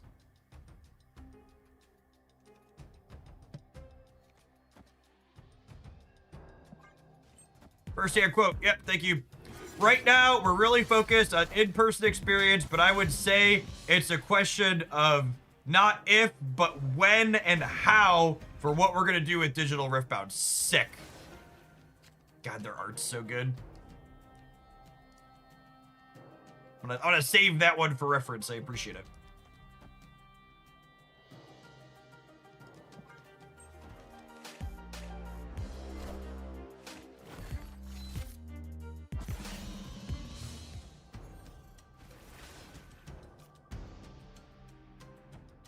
The how part is a bit of a wrinkle that I didn't recall. Sure, but that's probably, the how there is probably referring to like what their economic model is gonna look like. If I had to venture a guess.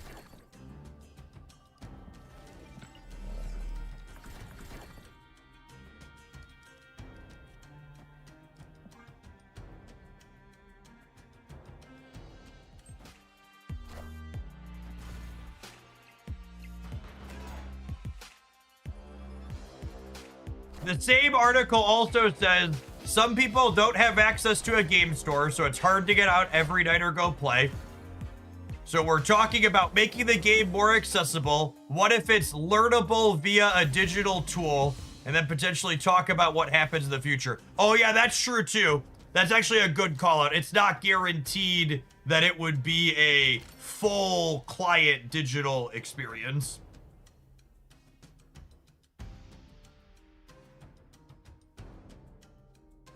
It could be okay, we're gonna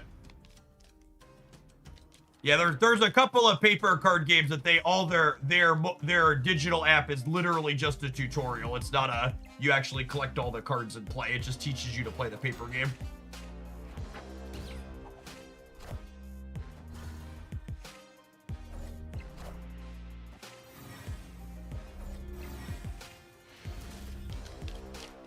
Victory. Speedy victory, speedy victory.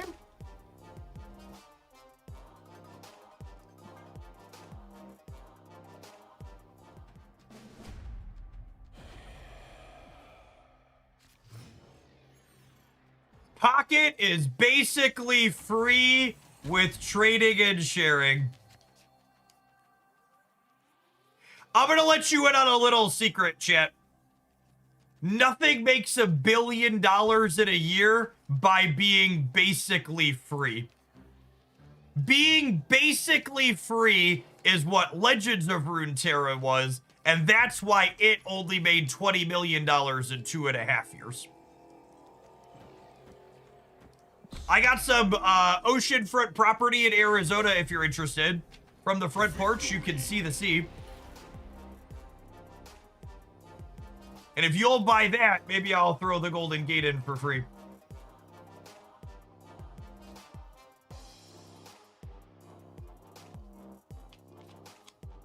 Sounds like a great deal. It's because it is.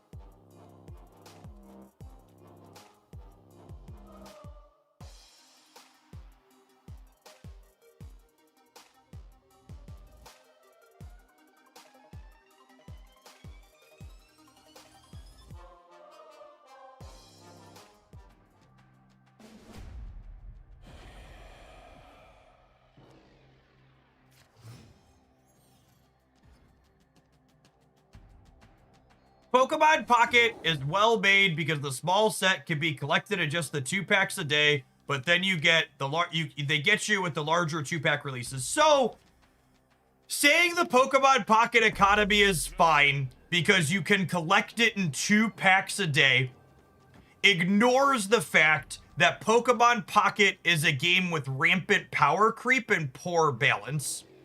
If Pokemon Pocket was a game like Marvel Snap, where the cards that you got remained relevant for the entirety of the game, that would be one thing. But what guaranteed to get the cards by the end of the pack could mean that they're no longer useful by the time the next pack releases. And I talk about that a lot when it comes to the Snap economy, but like so much of what makes the Snap economy good is the fact that game balance is good. So much of what makes the Snap economy good is because the game is well balanced.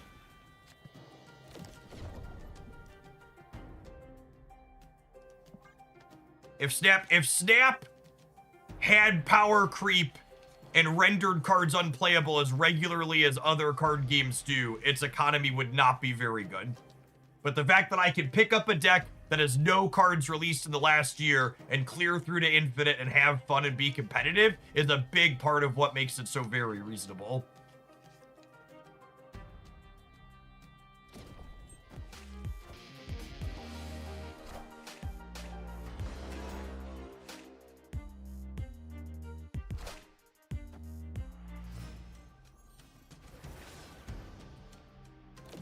Ooh, that's a shiny one for the left.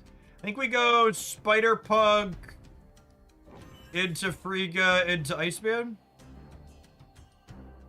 And then next turn we can play 5 energy Spider Pug. Am I? Nah, I lied. I'm gonna do this. And I'm gonna do this, and I'm gonna do this. And then next turn I'm gonna go Captain Carter, move my Iceman, copy Captain Carter.